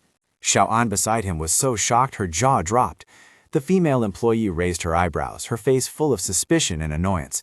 She took out a payment device and thought to herself, "Looking so dirt poor, yet coming here talking about having money? If you don't have money, get out of my sight. Don't waste my time." She said loudly, "Oh, if you have money, then let's transfer directly. Shall we do it right now?" When Yaning swiped his phone, an error notification popped up. The current balance was 13,000 credits, not enough to complete the transaction. The female employee immediately flew into a rage, veins popping on her forehead. Yaning remained calm, raising his hand to signal, saying, "Well, wait a moment, just a few more minutes." She snapped, "Sir, you have no money. Are you trying to trick me? Your few minutes must be very valuable, as if you would receive tens of thousands of credits." Just then, a notification popped up on his phone. A new message had been received. It was from the buyer of the wind-tearing claw. "Boss, we're running out of time. I've collected 39,375 credits, plus some equipment and spiritual fruit. Do you think this is enough?" Yaning scrolled through the list of attached items. He thought to himself, although they were all white equipment, they were almost a complete set. He quickly typed a reply, his tone decisive. "All right, deal closed." Immediately, a money transfer notification appeared. "Your 39,375 credits have been sent." The female employee and Xiaoan were both stunned, their eyes wide with disbelief. Yaning looked up, staring straight at the petrified employee, and said, "I can pay now." The female employee's attitude changed 180 degrees. She grinned ear to ear, her voice sweet as honey. "Brother, big brother, you are so young and talented. You are so rich that I was momentarily overwhelmed." Seeing Yaning silent, she immediately panicked. He coldly asked back using her own words, "Are you going to process the transfer? If not, I will find someone else." The female employee hurriedly replied, "Big brother, I can do it. I can. As long as you ask, I can do anything." She waved her hand enthusiastically, leading the two siblings. "My dear big brother, please come to the VIP room. I will be your server to ensure you are satisfied." A system notification sounded softly. "Transfer complete." Inside the magnificent apartment, Xiaoan looked around in amazement, her voice trembling with joy. "Brother, are we really going to live here from now on?" Yaning gently patted his younger sister's head. "That's right." "From now on, you won't have to rummage through trash for food anymore, Xiaoan." He handed the little girl a key and instructed, "Take this key so you can let Mom in later." Xiaoan looked up and asked, "Brother, why aren't you coming with me?" Yaning replied, his gaze directed out the window. "Big brother has things to do and needs to go out again." Under the full moon, a black shadow agilely glided across the city's rooftops. Yaning landed on a terrace, calculating. There are very few resources left from killing the climber, so I must seize this moment to make up for it. The high-level mutants around Xianfang have already been cleaned up by the military. Only some bosses remain that will automatically refresh, but they are only for low-level awakeners. His eyes became determined. The next target was clearly identified. He thought to himself, the only choice I have now is the Corpse Academy. It is the only wild dungeon outside the city that can drop spiritual fruits. There are also Tier 2 mutants there, and special rewards based on dungeon completion. Currently, no one has achieved a highest rank in the dungeon, which means the reward is still there, and with the SSS-Rank skill in hand, I can definitely defeat it. Action followed thought. He threw himself down from the edge of the building. He landed in front of the gate of a dilapidated academy, and a system notification panel appeared. Do you want to enter the C-Rank dungeon, Corpse Academy? Current dungeon level restriction, Tier 2. He replied without hesitation, yes. A circle of blue light enveloped him. Matchmaking successful, number of people 14. The light flashed and he was teleported. The Corpse Academy dungeon would start in 1 minute. He and 13 other players appeared in a classroom. The system began to explain the setting. The current setting had no anomalies or special events. There were mutants, zombies, and a small group of humans in the instance. The instance's setting was placed 7 days after the apocalypse broke out. After completing the basic mission, you could exit the instance. 2 mission panels appeared before everyone's eyes. Current basic mission, survive in the academy for 12 hours. Mission rewards, 1 random white equipment, 4-star spiritual experience. Optional mission, 1, kill the fragmented lady corpse, difficulty level D. A blond young man stood up, his voice confident. Hello everyone, I am Cao Yun. Has anyone been to this instance before? Yaning stood at the back of the class, observing silently. Seeing no one answer, Cao Yun rested his hands on the table, puffing out his chest and said, I have been here once. If none of you have experience, I can nominate myself as your leader. A bald man in armor agreed. I heard this instance is very hard. If you have experience, you can lead us. Cao Yun sneered, showing off his knowledge. The difficulty of this instance is considered medium to high among Tier 2 instances. The other players started whispering anxiously. One person said, if we can't cooperate well, we're done for. Cao Yun noticed that Yaning wasn't paying any attention to him, but was only focused on the mission panel. He frowned in confusion. He walked over to block Yaning's path, his voice full of disdain. Hey. Hey you, Tier 0, are you doing this dungeon because you want to die? Others chimed in. One person said, Kid, you entered the wrong dungeon.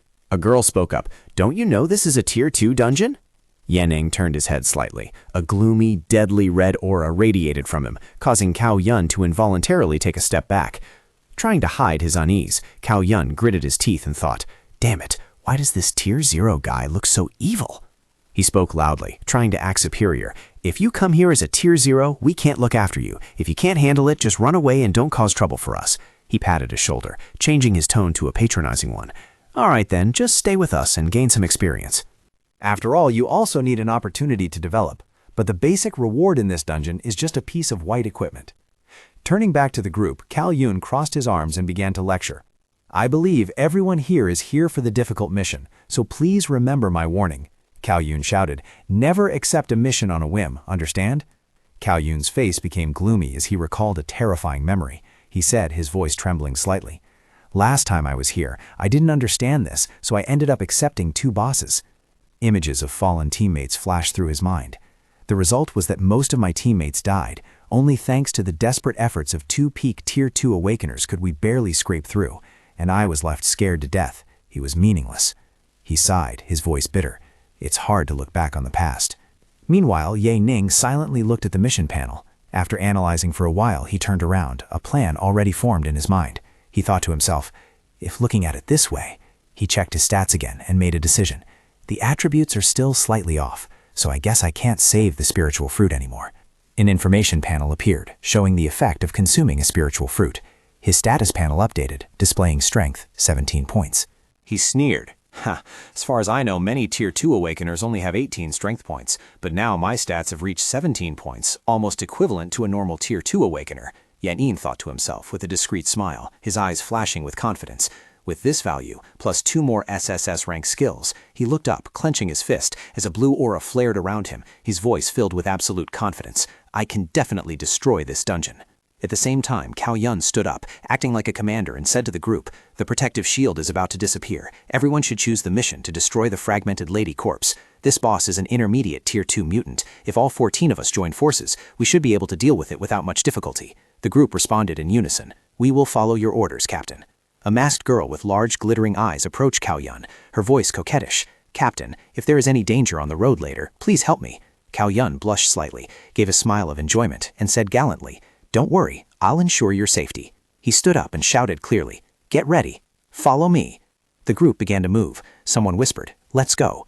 As the group just left the classroom, they suddenly froze. A team member exclaimed in surprise, "Huh? The person in front of us, isn't that—" The whole group stared in shock at Yining's back as he rushed forward alone. Someone shouted, "That Tier 0 guy is rushing up by himself." Another worried, "Oh my God, what is he doing? Does he want to die?"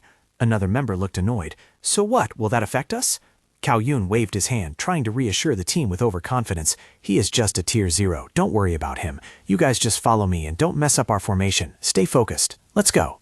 Ignoring the group behind, Ye Ning ran up the stairs alone, his eyes sharp as a razor, full of determination. Suddenly, 2 women rushed out from a dark corner, their voices full of panic and pleading. "Big Brother, save us." Right behind them, monstrous heads with jagged teeth emerged from the body of a man in a suit. One of the 2 desperate women said, "We are trapped here. Can you please get us out?" Yening stopped, his cold gaze sweeping over them. Painful memories from his past life rushed back, and he gritted out, "In my past life, my teammates thought you were dungeon NPCs who could provide side missions, so they stopped to help you. As a result, they were brutally attacked and eaten alive by you. I have never forgotten that scene." He turned and walked away, the goal clear in his mind. "The easiest way to get good equipment in this dungeon is through the Butcher Mutant. I must go to the rooftop and find it to lure out the hidden boss. I can use Swordstorm and settle everything at once." Meanwhile, Cao Yun's group was cautiously entering an area that looked like a dump. He explained the tactics. "This dump is the spawn point of the fragmented Lady Corps. Before acting, we must avoid combat with other enemies." The group crouched low to move. He continued, "The more monsters are killed in the earlier part of the dungeon, the more violent the bosses in the later part will become. Therefore, it's best to strike directly at the boss." As they moved through a scrapyard, he added, "After killing the first boss, all monsters in the dungeon will go into a frenzy. At that time, we must hide and wait for their buff effects to expire before we proceed." The masked girl clung close to Cao Yun's back, whispering with admiration, "With our captain here, this dungeon will surely be easy." Suddenly interrupting, another member signaled, "Shh, look over there, is that the boss?" A blue system notification appeared before their eyes. "Intermediate Tier 2 mutant, fragmented Lady Corpse is approaching." Atop a pile of cars, a deformed figure with long black hair and a dark red aura was slowly standing up. The monster let out a savage roar, revealing a torn face and sharp teeth. A team member screamed in panic, "We've been spotted, we need to act fast." Cao Yun raised his shield, shouting, "I am a defense type, I can't help you guys much, you have to deal with it quickly." An archer spoke up, "I'm an archer, I'll lead." The others also prepared their skills, one person reminding, "Captain, step back to the right of it so you don't get hit by accidental attacks." The whole group attacked simultaneously, creating a brilliant explosion of light. Cao Yun stared at the boss being held down, a cunning smile appearing on his lips as sweat trickled down his temples. The opportunity has arrived. He suddenly shouted to retreat and jumped out of position, leaving his teammates to bear the boss's counterattack. The boss immediately vanished and appeared right in front of another member, its attack piercing through him. The others screamed in horror, "Captain, what is happening? Why did the boss come to us?" Cao Yun feigned remorse, shouting, "I'm sorry, I didn't control it properly." He activated a defensive skill and rushed forward. He blocked the boss's next attack, enveloping it in a golden light, and said smugly, "It's fine now. Please continue attacking like before." Meanwhile, on the rooftop of the academy, Ye Ning frowned as he looked down, his face full of confusion. "The Butcher Mutant should be here. Why don't I see it?" He opened the system interface and checked the quest list again. He muttered, "Let me check the quest again. Huh?" Cold sweat began to bead on his forehead, his eyes widening in surprise. He realized in panic, "Wait a minute. The quest to kill the Butcher Mutant has also disappeared. If I didn't accept the quest, then who did?" Right at that moment, in the scrapyard below, a loud explosion rang out as a deformed monster with a giant cleaver descended from the sky. The new monster appeared right in the middle of Cao Yun's group's battle, terrifying everyone. A member of the group screamed in despair, The second boss!" The monster rushed straight to the back and slashed a man to death, who was pale with fear, mumbling, "Why are you here?" In an instant, a cunning smile appeared on Cao Yun's face as he recalled his plan. "Because I secretly accepted the quest, he thought to himself while fighting. As a defense-type awakener, naturally I can't achieve high DPS, making it very difficult to get good equipment when completing the instance.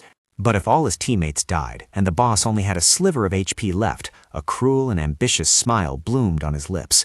Then he, the only one left standing, could finish the kill, and even if the score wasn't high, he could still get good equipment. Returning to the chaotic reality, he shouted while blocking attacks, feigning ignorance. Who accepted the mission? Was it that Tier 0 guy who just ran off? His teammates screamed in betrayal. "Damn it! That guy wants to kill us!" Despite the dangerous situation, Cao Yun's hatred for Ye Ning was even greater. He roared, "I, Cao Yun, will never let that Tier 0 bastard win." He focused all his strength into his shield, preparing for a devastating attack, screaming frantically, "Come on, come on!" The boss rushed in with terrifying speed. The monster's sharp claws descended. He raised his shield to block the blow, but shouted to the teammates behind him, "You guys don't need to worry about anything. Just give it your all. Hurry up." The teammates screamed in despair, "Captain!" Meanwhile, the girl protected by him looked at him with adoring eyes, whispering, "You are so kind." From high above, Ye Ning watched everything with crossed arms, a sneer appearing on his lips. He spoke sarcastically, "Hey, you want to blame me and take the equipment? Not a bad plan." His gaze turned cold and mocking. "Unfortunately, you chose the wrong person."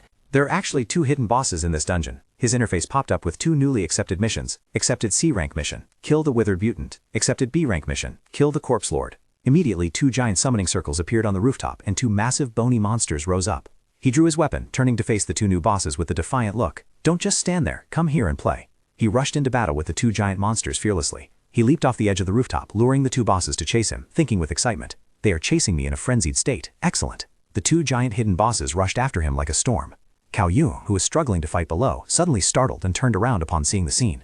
He was so terrified that he stammered, "Is that Tier 0 guy?" Ye Ning landed right in the middle of Cao Yun's formation, creating a tornado of sword ki that blew everything away. Cao Yun stared at Ye Ning, sweating profusely, his voice trembling. Why? Why is he here? The 2 giant hidden bosses also landed right behind Ye Ning, causing the ground to shake.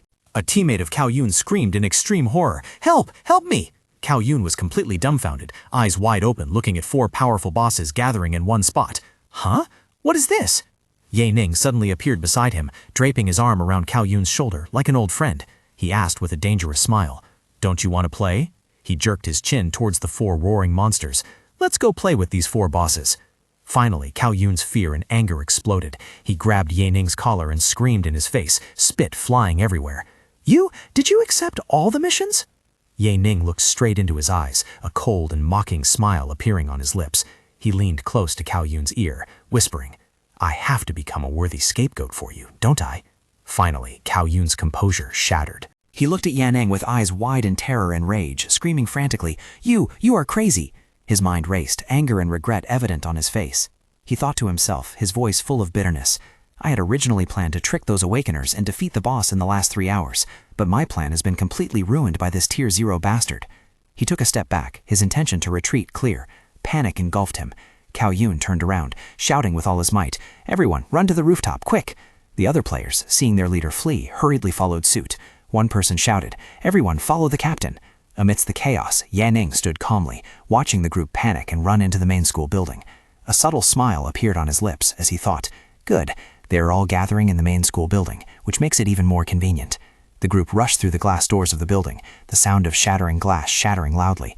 Inside, they leaned against the walls, gasping for breath, everyone's face pale with terror.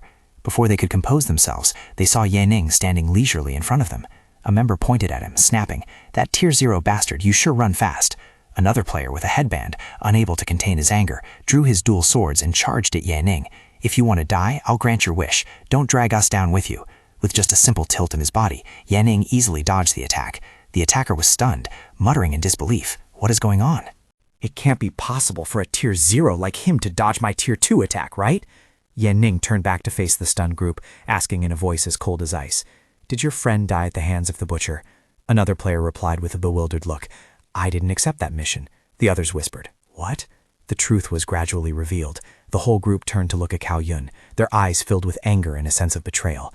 The female archer shouted, "Did you intentionally let the fragmented lady corpse kill Zhang Tao?" Another added, "Did you want to use us as cannon fodder and hog all the exclusive experience for yourself?" Cao Yun raised his hands, trying to defuse the situation, sweat pouring down his forehead. He said, "Now is not the time for infighting. That brat has already accepted all the side missions. The mutants will catch up to us soon. We must defend this place to have any hope of survival." But his words only added fuel to the fire. The female archer screamed in despair. "Defend? How can we defend? How can we fight against 4 powerful Tier 2 mutants? Not to mention that corpse lord. It's a peak Tier 2. A player couldn't take it anymore and screamed frantically, "Shut up!" His scream was drowned out by the sound of shattering glass and scratching. The monsters had arrived and were climbing the building. A player shouted, "This building can't hold us, except for the fragmented lady corpse. The heads of the other two monsters are too big. They can't climb up the building." Facing imminent danger, a calmer player stepped forward to organize the defense. "We will split into two groups. One group will block and launch long-range attacks at the 3 incoming mutants." He pointed towards the entrance. "The other group will block the entrance, where the fragmented lady corpse and the zombies will appear." A warrior holding a large halberd rushed into the zombies, his face full of determination. He thought, "If we can survive and get out of here." He glanced at Cao Yun with eyes full of hatred. "I will definitely crush the heads of both Cao Yun and that Tier 0 bastard." From afar, Ye Ning observed the desperate battle, speaking calmly. "You all can persist until the end."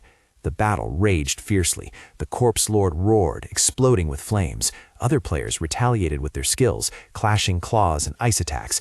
The attacks collided, creating a massive explosion that shook the entire building. But when the smoke cleared, the monsters were almost unscathed. A player muttered in terror, "What is this?" The group looked at each other, their last ray of hope shattered. One said, "Our full strength cannot stop them at all." The monsters rushed forward, tearing through their defense line. A player screamed, "No, impossible," while another whispered, "I'm running out of energy." Cao Yun watched his teammates being slaughtered, his shield emitting only a faint light. He thought in despair, "It's over. This time it's really over." Just then, Ye Ning's calm voice rang out, "Everything has been arranged." He stepped to the edge of the rooftop. "If you want to live," he turned back to face the terrified survivors, his voice full of authority, "then jump down with me." Without another word, he jumped off the building. The others watched in stunned silence. One stammered, "What? Did he give up?" As he fell towards the zombies below, the people on the rooftop screamed curses. "Damn it, he's crazy, coward, trash." But Ye Ning had no intention of committing suicide. In midair, he spun around, energy beginning to gather in his hands. A giant blue energy vortex exploded from him, illuminating the entire night. The players on the rooftop had to cover their eyes, speechless. One person exclaimed in astonishment, "What a powerful force!" They cautiously looked down, their faces filled with shock and admiration. One person asked, Has that Tier 0 broken through?" Cao Yun whispered, "How is this possible?" They realized it was a gamble, but it was their only chance. One person shouted, "We're going to die anyway. Let's take a gamble. Follow him." One by one, the remaining players jumped off the rooftop, following Ye Ning. Only Cao Yun remained, standing motionless with fear. He trembled, looking down below and then at the monsters approaching. He thought, "I'm afraid I'll die even more miserably if I jump down. I am a defense type, so I might survive if I stay here." Just then, Ye Ning's voice echoed from the whirlwind below, carrying cold mockery. "Cao Yun, you were right not to jump." Wrapped in blue energy, Ye Ning raised his weapon, his eyes glowing with power. He said, "Sword!" he shouted, releasing all the accumulated energy. "Storm!"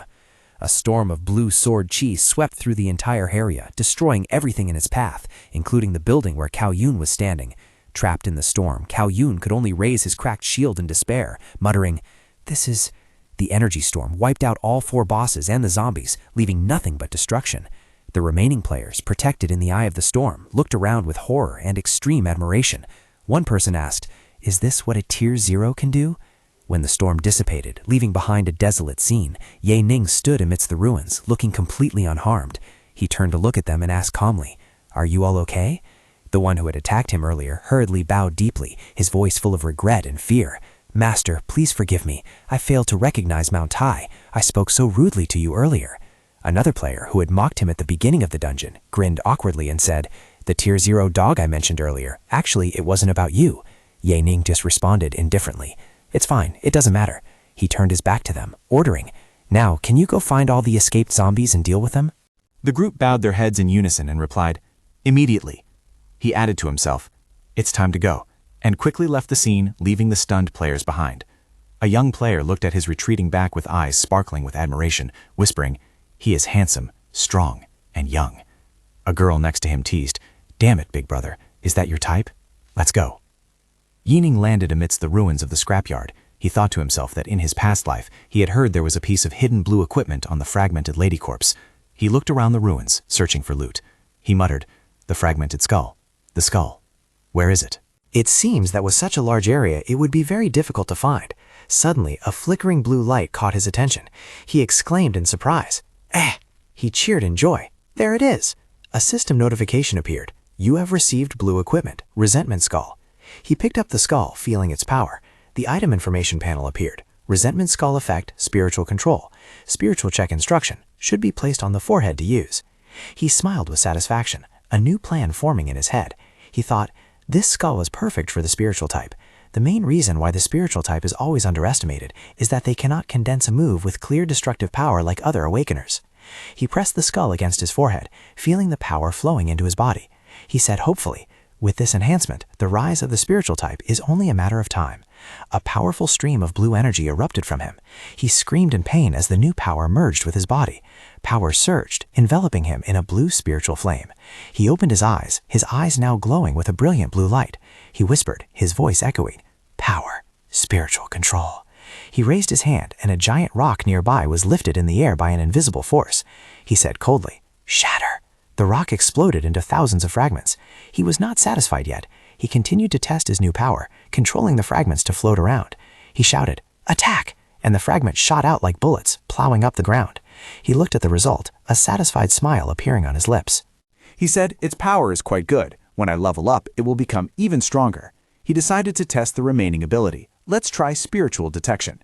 He closed his eyes, focusing energy into his ears. A system notification appeared before his eyes, displaying the location of a target. System note, 3 o'clock direction, distance 12.3 meters. Rewards: random draw of 1 blue equipment, 6 white equipment, 3 free status points, 1 B rank skill book. Defeated fragmented lady corpse, butcher mutant, withered mutant, corpse lord, killed despite lower level, added 2 free status points. He looked at the reward list, thinking to himself, the rewards are quite generous and I can sell all the white equipment online later. Another notification appeared. You have reached peak tier 1. Please choose a promotion mission as soon as possible to fully integrate. He focused on the most attractive reward. As for that blue equipment, let's check it first and see what I drew. He activated his draw.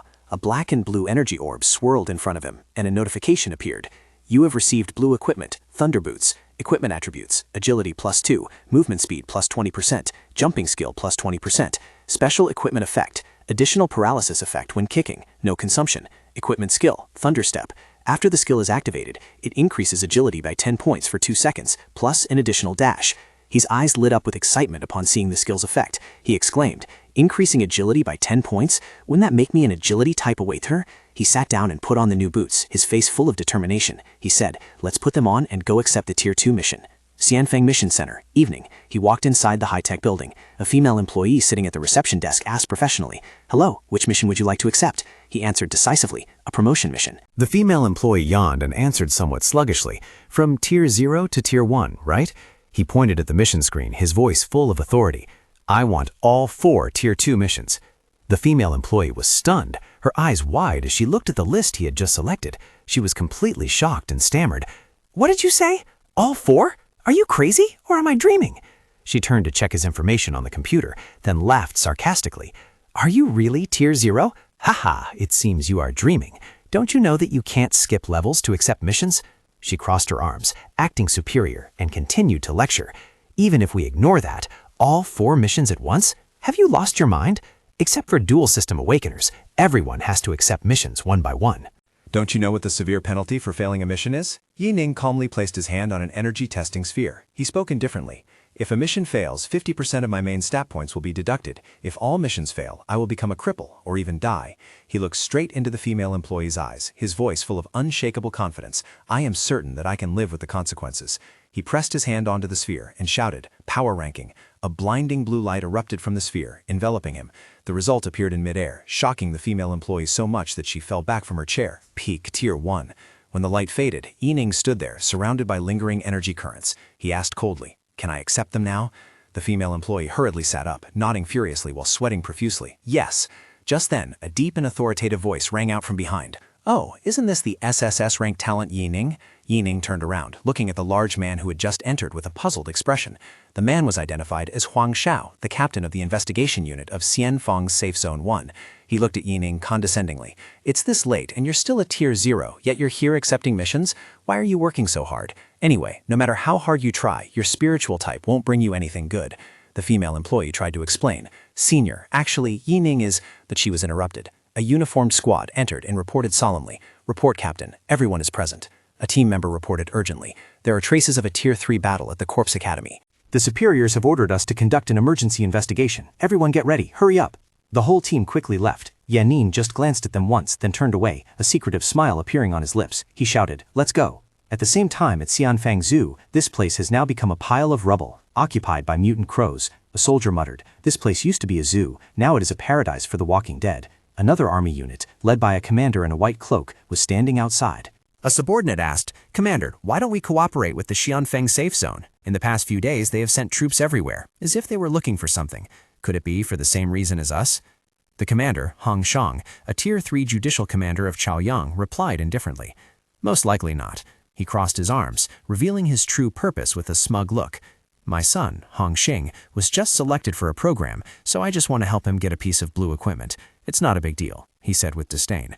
Besides, Xianfeng has been abandoned by the higher-ups because of that SS-Rank genius Yaning. He is like a thorn in their eyes. Isn't now their weakest moment? The subordinate agreed. "Yes, Commander, you're right." Another officer asked seriously, "Also, is that information accurate? Is there really a peak Tier 2 about to reach Tier 3 here? I don't want this whole trip to be in vain." Another soldier with shiny white teeth grinned and asserted, "Don't worry, Commander. The information is absolutely correct. The Tiger Corps will definitely drop blue equipment." The commander smiled with satisfaction. "Good." He waved his hand to order. "Let's go." He gave a clear instruction. "You guys must keep the other monsters away. I will face that Tiger Corps alone." The whole team responded in unison, "Yes, Commander." Meanwhile, on another rooftop, Yaning was planning his missions. He looked at the mission list and thought to himself, "For my promotion missions, 2 of them are in the zombie paradise, so I can combine them somehow." He closed his eyes, concentrating his energy. He whispered, "Spiritual detection." The image of Hong Shang's group appeared in his mind. He muttered, "This is bad. There are others who want to steal the monsters." He focused harder, and the image of Hong Shang became clear. He was astonished to realize that among them was a Tier 3. Sensing the gaze, Hong Shang glanced toward Yaning, startling him. Yaning hurriedly disconnected. He broke out in a cold sweat, muttering, "Deactivate spiritual detection. Damn it, he almost discovered me. This won't be easy. If I really get robbed by them, my mission will fail." He had no time to hesitate. "No good. I have to act fast." He launched himself off the roof, running along a wall. Below, Hong Shang's group had encountered the monster horde. Someone shouted, "It's a zombie dog and a blood bear. Be careful." An officer ordered, "Everyone, fight individually. Push them away from the commander. Move carefully and buy time for him." A female warrior taunted, come here, big sister has some bones for you." She yelled loudly, "And Hu and I will deal with the zombie dog. You guys handle the blood bear." At the same time, Hong Shang felt a terrifying pressure coming from deep within the forest. He thought to himself, "What a powerful pressure. Is that the zombie tiger?" A giant tiger with bloodshot eyes and blood-colored fur rushed out of the darkness, confronting him. Hong Shang smiled belligerently, blue flames erupting around him. He shouted, "Just in time." He rushed in to attack, his great blades slashing at the tiger, creating an earth-shattering battle. Hiding in a nearby bush, Ye Ning observed the battle. He thought, "It seems that Tier 3 guy is here for the zombie tiger's blue equipment." He continued to analyze. It's unethical to steal his kill, and there's no reason to fight a Tier 3 awakener. A subtle smile appeared on his lips, but if he can't defeat it, then... He looked at his status panel and calculated. Right now, not only are the monsters scattered, but they are also very far away. I only have one chance to use Heavenly Light Splitting Slash. If it is too far, there might be variables. I must choose the perfect moment. The battle between Hong Shang and the corpse tiger was becoming increasingly fierce. The tiger roared, and streams of blue energy collided with each other. Ye Ning observed carefully and remarked, "He is very strong. That must be a dual system of strength and agility." Hong Shang unleashed a powerful skill, blue lightning enveloping the tiger. The tiger was knocked back and fell, but it managed to counterattack in time. It whipped its tail at him. A loud clang rang out as Hong Shang's great blade was struck by the tiger's tail. He was flung away, creating a small explosion. He screamed in pain. But he quickly stood up, wiped the blood from his mouth, and laughed maniacally, as expected of a monster nearing Tier 3, truly full of energy. He realized his situation. It seemed there was no way out of this without a special move. He tensed his body, blue flames erupting more violently than ever. He shouted, "Furious Flame Slash!" A massive fiery slash rushed towards the tiger, destroying everything in its path. The tiger was engulfed in a sea of fire. As the flames dissipated, Hong Shang stood panting, his great blade planted in the ground. He whispered, "It's over." But right at that moment, a stream of sword ki suddenly rushed forward. A subordinate blocked it. Seeing that scene, an officer in Hong Shang's team shouted, "The commander has succeeded." No need to continue. I will cover your retreat. He shouted to the others. Hurry up and meet the commander.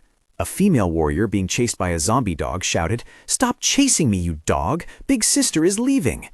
Meanwhile, Ye Ning had found the perfect spot. He sat on a tree branch, observing the battlefield below, and thought to himself, This distance is good. He felt Hong Shang's energy weakening. He said with a determined look, It's time. Energy began to gather around him.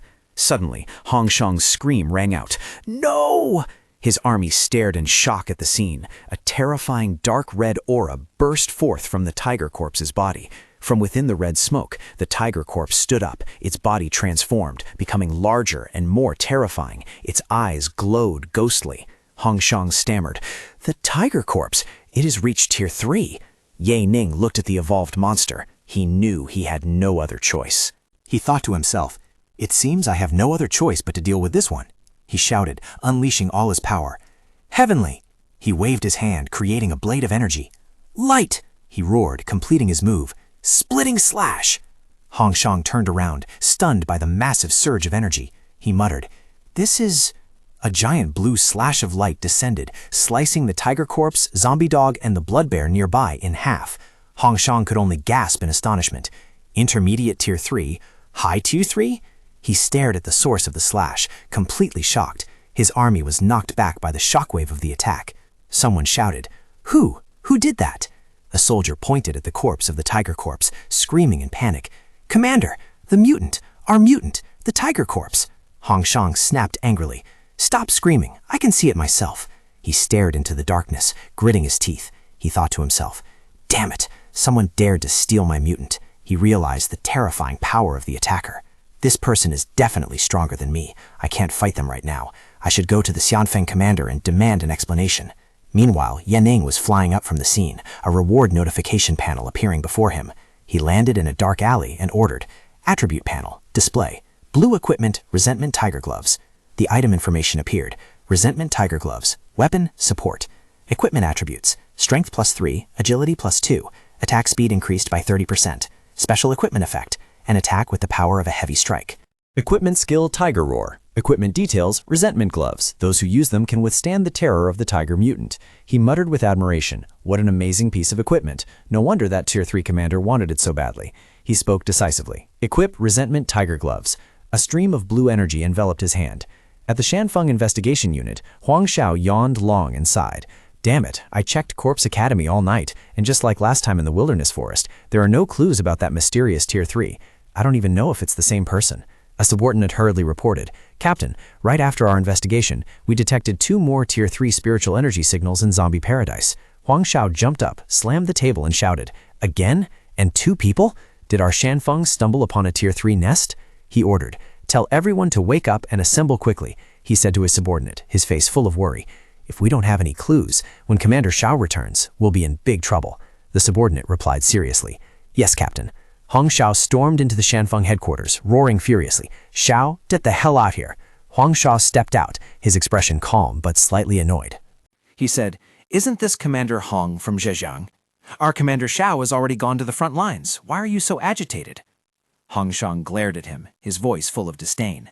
And who are you? Are you qualified to speak to me? Huang Xiao smiled professionally and introduced himself. I am Huang Xiao, captain of the Shanfeng Investigation Department, a capable subordinate under Commander Xiao. Commander Xiao is not here, so you can speak to me first, and I will see if I can resolve it. Hong Xiao lost his patience. He shouted, pointing at Huang Xiao. This morning, I went to Zombie Paradise to kill the tiger corpse. I wanted its equipment for my son. He continued to roar, anger visible on his face, but just as I was about to get it, I was robbed by a Tier 3 from your area. Huang Xiao thought to himself, Zombie Paradise. It seems Hong Shang is one of the 2 Tier 3s we discovered. Hong Shang grabbed Huang Xiao by the collar, bringing his face close and growling. I'm telling you, a Tier 3 from your area robbed me blatantly. Do you understand what I'm saying? Huang Xiao gently pushed Hong Shang's hand away. His voice remained calm. Commander Hong, are you joking? As we all know, our Shanfeng only has a single Tier 3, which is Commander Xiao. Hong Shang roared in frustration. I know talking to you is useless. I'll go straight to the front lines and demand an explanation from your commander. He turned around and shouted to his team, Let's go! As they left, Huang Xiao's expression became serious. He thought, This is serious. It seems I have to report this to the commander. Elsewhere, an armored man sat in a chair, speaking on the phone with a frown.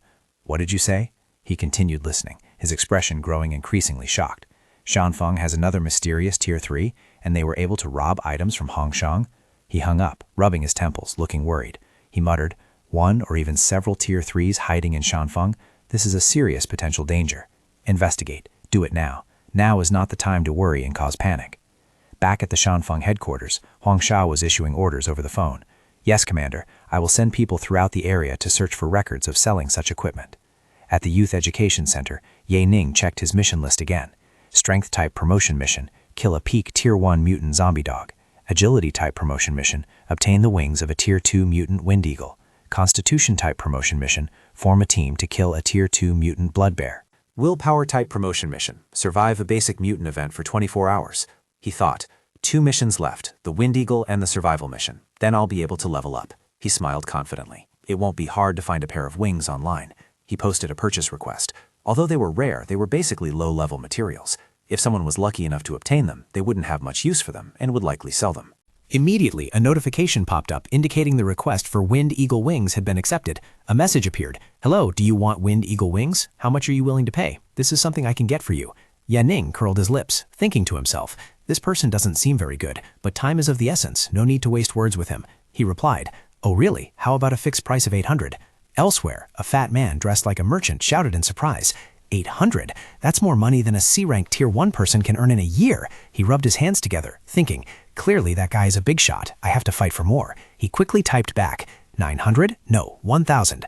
Yan Ning pretended to be tired and replied, "I worked hard to get that, you know." He thought to himself, "Is he that desperate?" He smiled mischievously. So clumsy." He shouted at the screen, "If I read correctly, you're only Tier 1, right? What are you doing fighting a wind eagle? You must have picked it up somewhere in the wilderness, right?" The merchant broke out in a cold sweat. He thought, even though he saw my eagerness, he still wants to manipulate me? He doesn't even know the market price, does he? "I'm in a hurry, but it doesn't work anymore. If it doesn't work, you can keep it for yourself." An image of a merchant bowing down appeared on the screen. He replied, "Yes, I will stop talking right now. Yes, let's just do 800 as you said." Ye Ning looked at the screen. A cold smile appeared on his lips. He thought, a man shouldn't be too greedy. He typed a final message, his tone full of arrogance. "I've changed my mind. I can only give you 400. If you don't sell, others will flock to sell to me." The merchant cried, tears streaming down his face. He replied weakly, "All right, deal." Ye Ning looked towards the ruined building, his final goal. He thought, now the only thing left is the Youth Education Center instance. He continued thinking as he entered. People say it's different from other combat instances. He walked on the rooftop of the building, the wind blowing fiercely. No one has been able to achieve an SSS rank yet. A confident smile appeared on his lips, and he crossed his arms. Because the test itself wasn't a combat type, but a spiritual one. A red notification panel appeared in front of him. Enter the Youth Education Center instance, yes or no. Without hesitation, he pressed the yes button. A red light enveloped him, his eyes flashing with determination. "I will take this opportunity to test how strong my constitution can be." He felt a red energy swirling around him. He muttered, "The sky has changed color." A headache struck, and he groaned softly. He looked around and saw other players gradually waking up. He realized that besides himself, there were others in the instance. A girl named Huang Sha held her head and groaned, "My head hurts so much." Another person, Liang Dangfei, complained, "This instance is so strange. Even the teleportation feels different." An older man, dressed politely, stood up and introduced himself poisedly. "Everyone, my name is Li Jiping, a peak Tier 1 willpower type." He looked at the remaining players and asked, "You all belong to the willpower type, right?" A young man snapped grumpily, "Big brother, what kind of question is that? Besides the willpower type, who else would choose a promotion mission like this?" Another girl added with a sad look, "That's right. Our type is known to be weak in combat. We can't even defeat a normal mutant." "Even if we cooperate with other Awakeners, we won't be able to." Li Jiping raised his hand, cutting them off with a warm smile. "You guys are right. Although we are weak in combat, I believe this instance will test our willpower, so we definitely have a chance of success." He suggested, "By the way, I have experience with 2 such instances already, so how about letting me lead the team this time?" Someone exclaimed, "Uncle Li has experience. That's wonderful." He turned to look at Ye Ning, who had been silent all this time. "Young man behind you, you were silent. Do you have any objections?" Ye Ning looked at him with an impatient expression. "No, I'm just in a hurry. Can we start yet?" A red mission panel appeared in front of the group. Mission activated. Find the ghost hidden in Manhwa High School and seal it. Mission Hint 1. Determine the ghost's location. Mission Hint 2. Do not believe the lies. Mission Hint 3. Once the sealing charm is activated, if it misses the ghost, the mission will be considered a failure. Immediate elimination.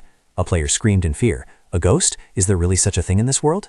Li Jiping signaled for them to keep quiet. Don't panic, he explained. It is called a ghost, but actually, it is simply an individual's well, polluted by spiritual energy before they died. He continued. Basically, it is a variant of the willpower attribute, but ghosts are still very powerful. Not only can it protect itself from physical damage, but it can also control the will of others. He ordered, according to the hint of the first mission, we must go around the building and search for clues. If you encounter it, do not act carelessly. Run away and call for help. I have a way to deal with it. Someone whispered, Uncle Lee is truly reliable. It's so good to have him here. He began to split the teams. Now we should search the classrooms, archives, in the teacher's office, so we need 3 groups. The girl is weaker, so you will go with me. Dang Fei will go with Fang Yuan, and Ye Ning will go alone. If you discover anything, please share it with the rest. Do not hide any information. Ye Ning went to the archives alone. He searched through the dark room. This place was almost empty, with only fragments of a newspaper. He picked up a piece of the newspaper and read it under the light of the flashlight. Fragmented words appeared, telling a tragic story. Teacher Dao, a suspect in the assault of Wang Fong, and Wang Fong, who committed suicide. Suddenly, a dark shadow with long hair and bloodshot eyes plunged down from the ceiling. It roared savagely, its face twisted in anger. Ye Ning did not flinch. A cold smile appeared on his lips. He said, "Freeze." He thought to himself, a female ghost? Is that Wang Fong?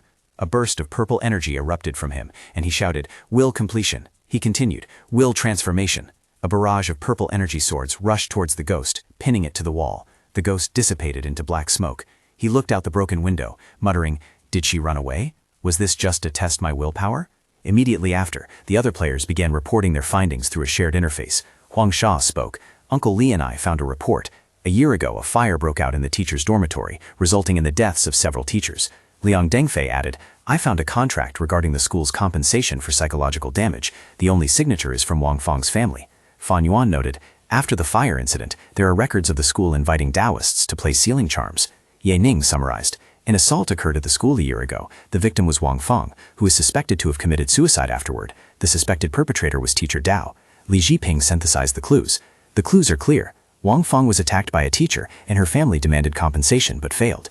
After she committed suicide, she turned into a ghost, caused the fire, and took revenge." He continued, "After that, Taoists came and sealed her, but now the charm has lost its effect." Our mission is to find and seal it again. Huangsha, please tell everyone not to act rashly, and ask them to gather at room 201 of the teacher's dormitory, where the fire occurred. I assume the charm must be there. Ye Ning stared at Li Jiping's message, analyzing his words. He thought to himself, this reasoning is a bit too simple. How did he pinpoint the dormitory? Liang Dengfei and Fang Yuan read the message and cheered. Uncle Li is right. The ghost is Wang Fong. Let's go meet them. Suddenly, a dark shadow dashed through the corridor at terrifying speed, making both of them startle and scream. What? A cold aura enveloped them. Fang Yuan trembled, clutching Dengfei's arm, stammering, Big Brother Fi, something seems to be following us. Both turned around and saw a blurry silhouette. Dengfei screamed in panic. Run! It's Wang Fong! They ran for their lives through the dark corridor, their screams echoing. Uncle Li, save us! At the teacher's dormitory, Li Jiping said to Ye Ning and Huangsha, they haven't arrived yet. I'll wait outside. You two go find the charm. Ye Ning replied, the iron door is stuck. I'll try using my willpower. He easily smashed through the door and stepped inside. Huangsha and Li Jiping stared at him in shock. The girl exclaimed in surprise, while the old man muttered, that power, is he a willpower type? Ye Ning looked back at the rebel, speaking with satisfaction. This is better. Huangsha and Ye Ning began searching. A moment later, the girl cried out, Uncle Li, we found the charm. Ye Ning took the charm, looking at the scourged human-shaped mark on the floor. He thought to himself, traces of a human figure. The charm fell out. Teacher's dormitory. He turned to ask Huangsha, Huangsha, did the clues you found earlier mention if the teacher who was burned to death lived in this room? The girl confusedly replied, no, why do you ask that? Just then, the screams of Dengfei and Fang Yuan rang out from the hallway. Uncle Li, save us! The female ghost is chasing us! The ghost rushed forward, grabbing Fang Yuan. He only had time to scream once, help! Fang Yuan's eyes turned bloodshot, filled with resentment. A stream of black mist entered his mouth. Dengfei screamed in horror, Fang Yuan! The ghost entered Fang Yuan's body, causing him to convulse. Dengfei stammered, is he possessed? The possessed Fang Yuan turned around, strangling Dengfei. He whispered, help, save me. Li Jiping shouted, the ghost has caught Fang Yuan, I will help him. But Ye Ning stopped him. He spoke calmly, I will handle him. Everyone quickly activate the charms and prepare to seal the ghost. A red energy circle surrounded Li Jiping and Huangsha. Huang Sha looked at him with determination. I can do it. Ye Ning pressed the charm to his forehead, shouting loudly, Activate charm. He pointed at Li Jiping, who was being attacked by Fang Yuan, and roared, Willpower binding. A series of red energy chains tightly bound both of them. The possessed Fang Yuan let out a painful roar. Ah! But the person truly affected was Li Jiping. He screamed in pain and disbelief. Hurry up! I can't hold on much longer. Seal it right now. A cold smile appeared on Ye Ning's lips. He said, I'm coming. He rushed forward, pressing the charm on Li Jiping's back, who was revealing his true form as a middle-aged teacher. He said, Teacher Tao. Li Jiping, Teacher Tao, exclaimed in horror, You! Being sealed, Teacher Tao roared furiously. Ye Ning, you idiot, you put it on the wrong person. If you waste it like this, everyone will die. Ye Ning looked at him calmly, asking back sarcastically, Oh, really? But when I attached the charm to your body, didn't Fang Yuan fall down? As soon as he finished speaking, Fang Yuan's body went limp and fell to the floor. Huang Sha watched the scene, completely shocked. She stammered, Uncle Li has been sealed and Fang Yuan has fallen.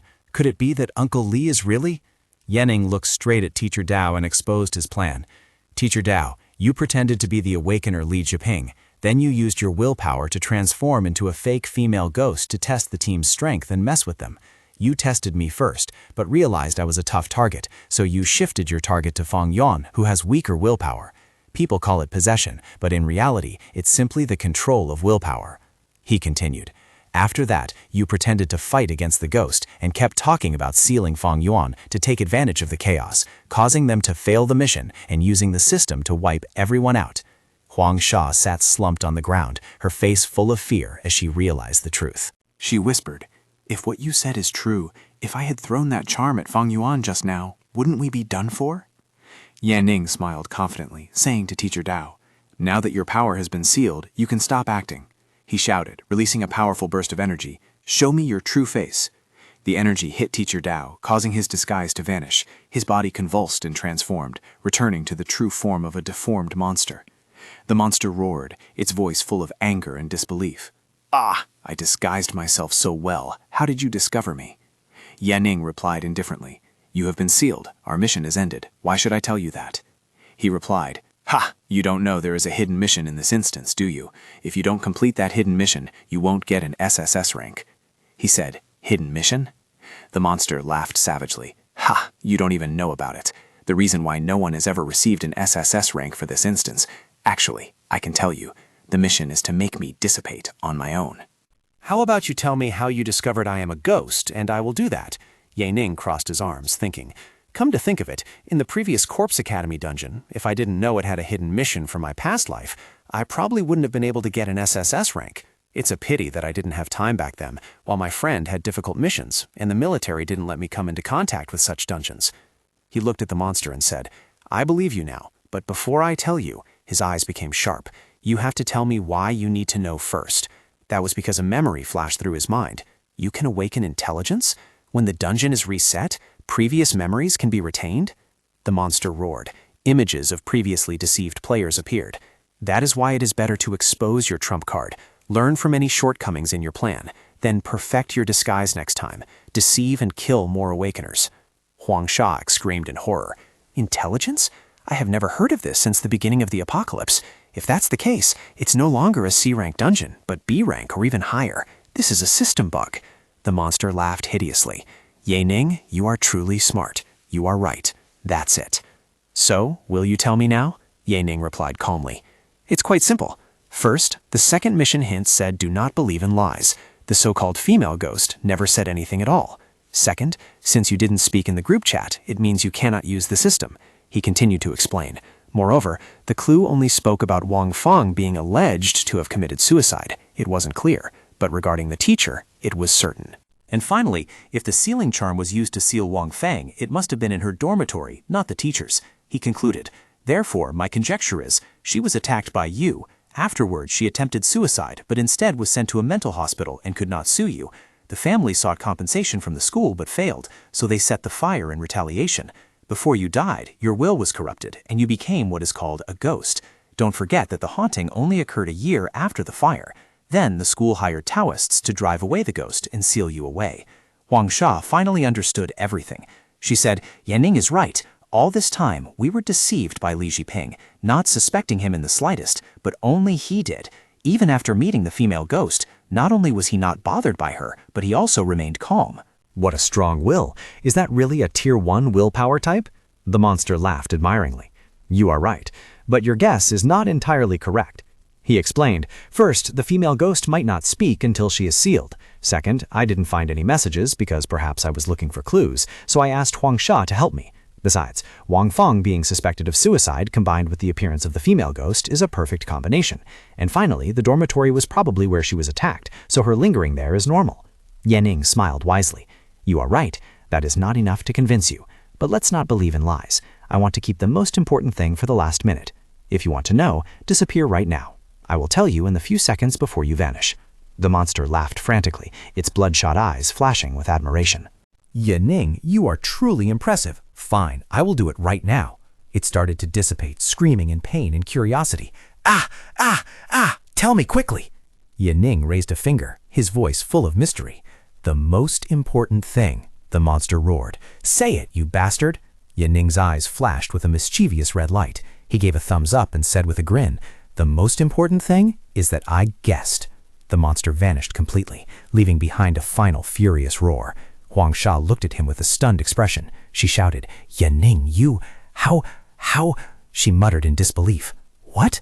A guess? That ghost was actually deceived? Yanning waved his hand, speaking calmly. There is no time to think about it. We can exit the dungeon right now. When they walked out, Huang Sha asked curiously, Yanning, did you really rely on your guess? Yanning smiled mysteriously. Of course not. His biggest mistake was actually saying that the charm was in dormitory 201. He explained further, his gaze distant. After all, there were no clues pointing to that. Only the ghost would know. But why would I tell him that? Huang Sha shivered, hugging herself. She said, You are even scarier than a ghost. She added with a slight smile, But you are amazing. Without you, I wouldn't have survived getting out of here. Dungeon completed by Yanning. Dungeon completion, 100%. SSS rating. Rewards: 4 willpower points, 4 pieces of white equipment, scorched corpse training set, throat cutter, corpse beard, human flesh, 1 piece of blue equipment, zombie bead. He looked at one of the rewards, a string of purple beads. He thought to himself, this is good. It might save my life next time. Shenfeng Safe Zone, Mission Center, evening.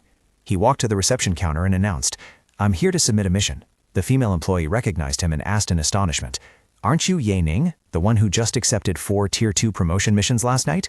You're done already? Which one did you complete? Yanning placed the mission items on the table. The female employee looked at them, completely shocked. She screamed, Oh my God, all 4 of them? He said impatiently, Can you hurry up? The girl hurriedly typed on the keyboard, shouting, Yes! Strength type promotion mission completed, Strength +1, and received bonus credits. Agility type promotion mission completed, Agility +1, and received bonus credits. Constitution type promotion mission completed, Constitution +1, and received bonus credits. Willpower type promotion mission completed, Willpower +1, and received bonus points. Received 7,300 credits. He thought to himself as he walked out. Less than a week to reach Tier 2. With the Sword God system, leveling up is much faster than in my past life. The female employee watched his retreating figure and picked up the phone. She said, This is really strange. I need to report this to the seniors right now. Yanning looked at his new status panel. Strength 19, Agility 18, Constitution 15, Willpower 35, satisfied with his progress. Excluding equipment bonuses, his current quality wasn't bad for a Tier 2. He thought about his next goal, but if he wanted to practice the B-rank sword skill he brought back last time, he still needed 23 points. Before each attribute reached 20, a spiritual fruit could increase it by 1. After 20, it would require more. In total, he would need at least 35 points for each type. With 6,000 credits per point, he needed to prepare at least 210,000 credits. He sat on his motorbike calculating. That amount of credits would be hard to obtain. The good dungeons in Shanfeng District were all cleared now. Only the Death Factory at the junction with Shejiang remained. If he remembered correctly, there was an excellent piece of blue equipment there. It would be worth a lot of money. Suddenly, a giant red energy vortex appeared in the sky. He exclaimed in surprise, Is this a sign of a zombie wave?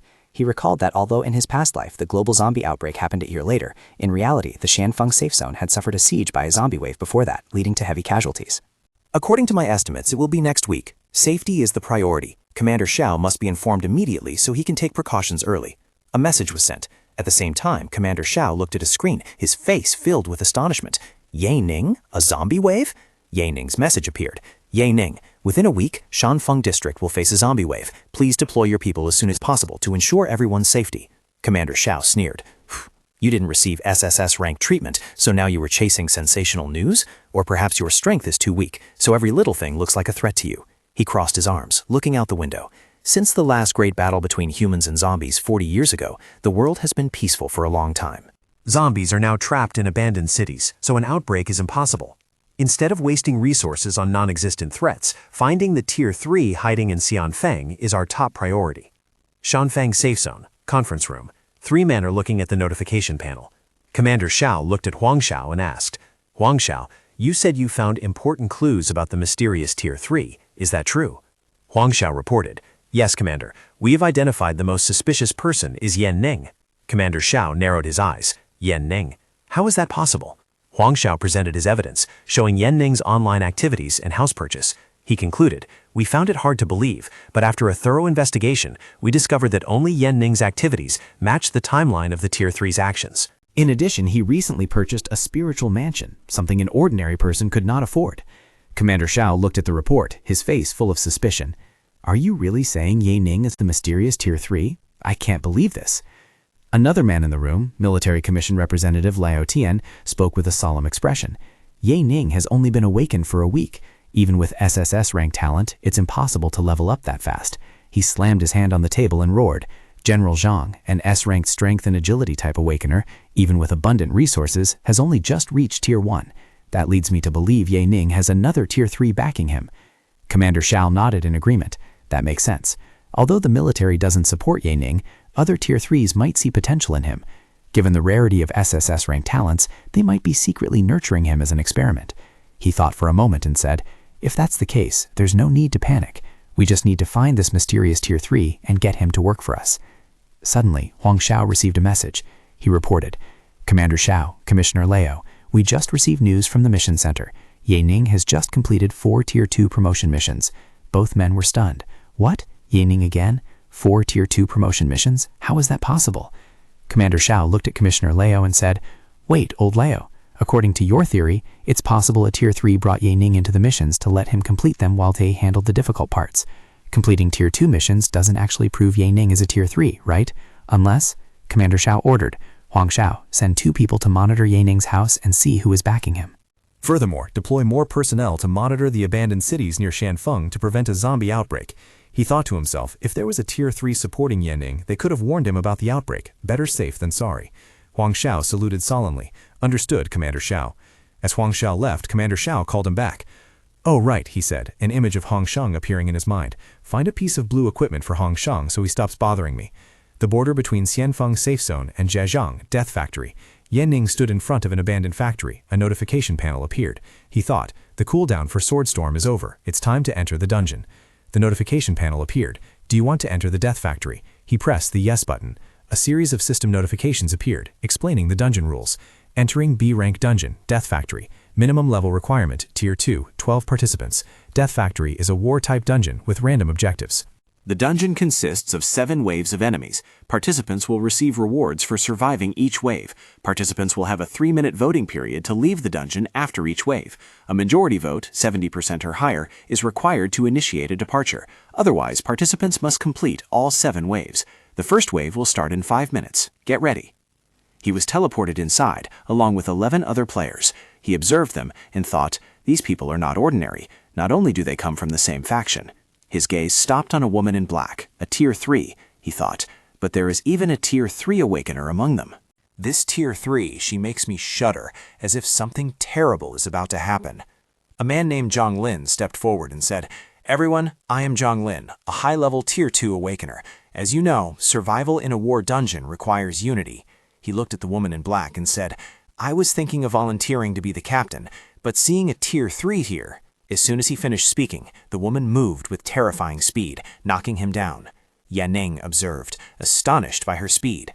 He thought to himself, is that the doing of a Tier 3? She is unbelievably fast. She stood over him, her voice cold as ice. One more word, and you will die. Zhang Lin's friend shouted, What did Zhang Lin say wrong? Why did you do that, honorable Tier 3? She ordered the people accompanying her. You 3, control the others right now. Anyone who even thinks of resisting, I will finish them off myself. The other players were surrounded. One shouted, Everyone stay together, don't move a muscle. Song Gong, with a gloomy and resigned face, muttered, "I knew it. We accidentally ran into a farming group." Beside him, Lin Tang whispered in despair, his voice trembling with fear. "What should we do?" "Even if we are all peak tier 2, we cannot fight against a tier 3. Yaning looked at the cloaked figures with cold eyes. He understood their nature well. He thought, farming groups, they use awakeners as cannon fodder, letting them fight in the front while they reap the benefits. If awakeners and mutants are food for each other, then farming groups view humans as their bait. Song Gong spoke to the other players urgently. "Zhang Lin might still be alive. We have to vote to leave, right now, while we still outnumber them." As soon as the words left his mouth, the girl crushed the head of the kneeling man. Song Gong turned back, looking in horror at her action. "You?" Lin Lan stepped forward, her voice sweet but full of menace. "Let me introduce myself. We are the Blood Eagle Squad, and I am the captain, Lin Lan. This mission is under my command. Right now, your lives are in my hands. But I promise, if you survive the 6th wave and hand over all your rewards and credits, I will let you live." Yaning sneered. "Let us live. Damn it, scum like you will never spare anyone." He thought inwardly, with a hint of regret. "It's too bad Heavenly Light-Splitting Slash is still on cooldown. If I could combine it with Swordstorm, I would have wiped out these pests instantly." He continued to analyze the situation. "Now only Swordstorm is ready. It's very strong, but I don't know the exact strength of this tier 3, or if she has any protective blue equipment. If I can't kill her in one hit, I might die here. The best move right now is to lay low and see how things play out." Lin Lan smiled and ordered, "The first wave is about to begin." Roll call. Name, rank, ability. Let's see what we are working with. Song Gong reluctantly replied, "Song Gong, peak tier 2, constitution type, specializing in melee combat." Lin Tang followed up. Lin Tang, peak tier 2, agility type, specializing in long-range attacks. 2 other players introduced themselves. Zhang Tao, high tier 2, strength type, specializing in melee combat. Huang Xiaobo, high tier 2, agility type, specializing in long-range attacks. Finally, it was Ye Ning's turn. He spoke calmly. Ye Lin, low tier 2, willpower type, specializing in long-range attacks. Lin Lan walked over, lifted his chin, a teasing smile appearing on her lips. "Wow, a willpower type in this dungeon, huh?" Rare indeed. Such a beautiful face, yet she laughed mockingly. What a waste. Ye Ning just thought, excellent, just treat me as useless for the first few waves. A system notification appeared. The first wave started. Number of enemies, zombies x100. Tier 1 mutants, 12. Lin Lan ordered. The peak tier 2s will lead the attack, each leading a team. The rest of you better dedicate your all. If I sense anyone among you retreating, I will personally turn your bones into ashes. Do I make myself clear? The coerced players looked at each other in despair. One muttered, "Damn it, they won't fight at all. They just intend to use us as cannon fodder. Zombies in front, a farming group behind us. Can we make it out of here alive?" Another said with determination, "There is no other choice now. We must survive these first few waves." 2 tier 1 mutants, called Devourers, rushed towards them with long tongues and sharp teeth. Lin Tang shouted, "Song Gong, you and I will each deal with the Devourer. The rest, handle the zombies." Another warrior roared, "Come here, you monsters!" Let's see how you like my hammer. While the others fought, Yining stood at the back, quietly observing and occasionally unleashing purple energy attacks. Zhang Tao shouted, releasing his skill, Ice Spikes. Yining's energy was only enough to kill a single zombie. Zhang Tao turned back and sneered. Just as expected, a weakling of the willpower type. You can only take down one zombie with a single strike. From afar, Lin Lan's group watched the battle with amusement. A henchman laughed loudly. That guy Yi Ning's ridiculous. How does he have the guts to come here? Lin Lan said with a smirk. If he wasn't grouped with other awakeners, he would be dead already. This is only the first wave. How will he handle the rest? The first wave was completed. Half an hour later, the third wave was completed, and the fourth wave would begin in 3 minutes. Song Gong panted, his face full of worry. He said, "Damn it, the difficulty is increasing. I'm afraid a peak tier 2 mutant will appear in the next wave. When will Lin Lan get off his ass and do something?" Lin Tang replied, "Hey, if she doesn't act first, we'll never have a chance to attack her." Lin Lan walked up to them, her voice full of sarcasm. "This is only the third wave, and you guys are already struggling?" Lin Lan crossed her arms over her chest, her cold gaze sweeping over the survivors who were gasping for breath. Her voice was full of disdain and impatience. "I don't know if you tier 2s are pretending to be weak or are truly useless. Let me tell you this, I won't lift a finger before the 6th wave. If you still want to live, then stop holding back." Her gaze stopped at Ye Ning. the only one looking unhurried and clean after the battle. She raised an eyebrow, a mix of surprise and suspicion. "You're still alive? And without a scratch." Ye Ning gave a forced smile, his acting still perfect. He replied modestly, "It's just that I was lucky." "Lucky my ass."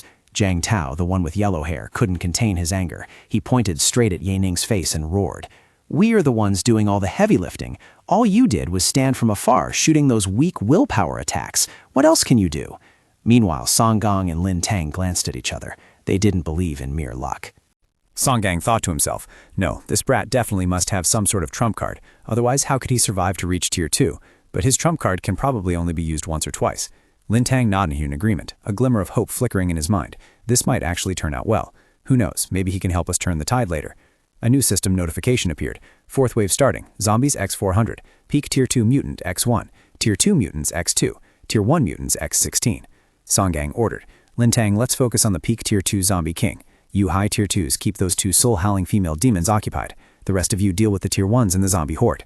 But the zombie king had already targeted Song Gang, knocking him into the air. Lin Tang shouted in panic, "Brother Song, watch out!" He fired an energy arrow to distract the monster, but one of the 2 soul-howling female demons had grabbed another player, Jiang Tao, and attacked him savagely.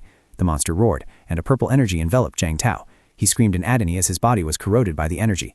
Another teammate shouted, "Jiang Tao, ice spikes!" But the monster was too fast. That player shouted in helplessness, "It's too fast, I can't hit it." He looked around the chaotic battlefield and despairingly realized that Huang Gan had fallen. Jiang Tao was seriously injured. The other team was pinned down. It's over. We're doomed. Ye Ning observed the battle. He knew he couldn't wait any longer. He thought, at this rate, we won't even survive until the 6th wave. If that happens, I won't have a chance to use my trump card. Seeing another player about to be killed, he decided to act. I have to intervene. He shouted, "Watch out," and pushed that player out of the attack's path. He raised his hand, shouting, "Object telekinesis." A giant purple energy sword formed and rushed towards the monster. The monster was pierced through the stomach. Jiang Tao, who had mocked him earlier, watched the scene with a stunned expression. He stammered, "Did he just take down that Tier 2 mutant in one hit? Is that the same useless guy from before?" Ye Ning turned back, saying coldly, "Thanks," then added, "Don't sweat it. Just watch your mouth from now on." He turned to the others, ordering, "Don't get distracted. We still have a lot of zombies and mutants to deal with." A player replied, "No problem. I'll take down that level 1 devourer over there." From afar, Lin Lan watched with an amused smile. Well, looks like he has a few tricks up his sleeve. His speed. Are those blue shoes? No wonder he dared to come here. A henchman asked, "Boss, should we take him down right now?" Lin Lan replied, Don't rush. We are short on manpower." Keep an eye on him. We will harvest him in the next wave. That little burst of object telekinesis is probably all he has. A willpower type awakener? He is nothing. We can crush him like a bug. Just focus on those 2 peak Tier 2s. They are the real threat. I can feel they are planning something. The henchman replied, "Yes, boss." Half an hour later, the 4th wave was completed, and the 5th wave would start in 3 minutes. Song Gang looked at his tattered formation. He muttered, "We lost a melee warrior and a long-range attacker. Another melee warrior was heavily injured in this wave. I have 2 ultimate skills left. I hope I can save them for the 6th wave." Lin Tang added, "Me too. We need to hold out until the 6th wave at all costs. When Lin Lan makes her move, that will be our chance. We will take her down together." The 2 of them glanced at Ye Ning, and Song Gang asked, "Did you see that kid act earlier?" Lin Tang replied, "Unlike typical willpower type awakeners who need a cooldown after a strike, he can launch attacks continuously. Yeah, he's very special. Let's hope he has more tricks up his sleeve. For the next wave, as long as it doesn't interfere with the plan, it's better to keep him alive." The 5th wave began. Zombie X600, Peak Tier 2 X2, Tier 2 Mutant X3, Tier 1 Mutant X18. A horde of new monsters appeared, including giant spiders and deformed bats. A giant centipede suddenly attacked, causing a player to scream, "Ugh, damn it!" "Yalu, look out!" Ye Ning dodged the attack and thought, "Oh, damn it, a centipede mutant." He realized the situation was getting worse. It was too hard to handle these giant mutants without using big moves. It would take forever to find its weakness. Other players were also struggling. "Gah, help me! Someone get this thing off! There are too many of them. We can't focus on all of them. Those farming bastards, they never planned for us to survive until the 6th wave." Song Gang shouted to Lin Tang, "Lin Tang, right now! We have to use our trump card. We're out of options." Both released their strongest skills. Lin Tang shouted, "Ice Arrow," while Song Gang roared, "Eat this, spiritual warhammer." But Lin Lan just sneered from afar. Idiots. Do you really think you can conserve your energy and survive? You are even stupider than you look. A giant spider rushed towards Ye Ning, who was distracted. He was swallowed whole by the monster. Song Gang and Lin Tang screamed in despair. "Damn it, we were too late! Is that brat dead?" But suddenly, a powerful blue energy burst forth from inside the spider. Both of them and Lin Lan were stunned. Song Gang stammered. He still has another trick up his sleeve. Song Gang shouted to the others. Hurry up! If we concentrate our firepower on the zombie spider, Yan Ning might still have a chance. Yan Ning dashed out of the spider, landing safely. He shouted, I found its weakness. He focused his energy, roaring, Object telekinesis, pierce, drill through it. He rushed forward, his weapon transforming into an energy drill, piercing through the hard shell of the spider. A violent surge of purple energy erupted. He shouted loudly, Shatter! The monster, surrounded by the purple aura, slowly exploded into pieces. Song Gang and Lin Tang watched the scene with horrified expressions. Lin Tang stammered. Did he just kill a high-level monster by himself? We only managed to take down that soul-howling female demon because everyone attacked at once. Lin Lan licked her lips, her eyes gleaming with greed. Oh, a low-tier willpower type awakener with 2 pieces of blue equipment? Looks like we found a fat sheep. She ordered her henchmen. All right, boys, the next wave is ours. It's time to collect. Keep that Yelin alive. Just break his limbs so I can slowly enjoy torturing him. Her henchmen replied in unison, Yes, boss. Meanwhile, Song Gang said to Lin Tang, It will just be us and Ye Lin left in the next wave. Lin Lan and her team will definitely participate in the next wave. That is when we strike. Even if we cannot kill her, heavily injuring her will suffice. We can let Ye Lin deal the finishing blow. The 6th wave begins. Peak Tier 2 X3, Tier 2. Lin Lan finally joins the battle. She shouts, It's the final wave. Give it your all. She rushes into the midst of the monsters, yelling loudly, If you can hold out, I promise I will only take your loot and let you live. She targets a Peak Tier 2 mutant, roaring, I will handle this Peak Tier 2 berserker. The rest of you focus your firepower on the others. The monster raises its blade and hacks down heavily at Lin Lan, but she dodges easily. She delivers a powerful kick, crushing the monster's head. While fighting, she is suddenly attacked from behind by another monster. She quickly creates a blood shield to block the blow. Blood shield. Ye Ning observes her fighting, analyzing her strength. He thinks, dual strength and agility type? Increased speed, increased damage, and even that defense. She is on a completely different level compared to that guy Hong Shang from before.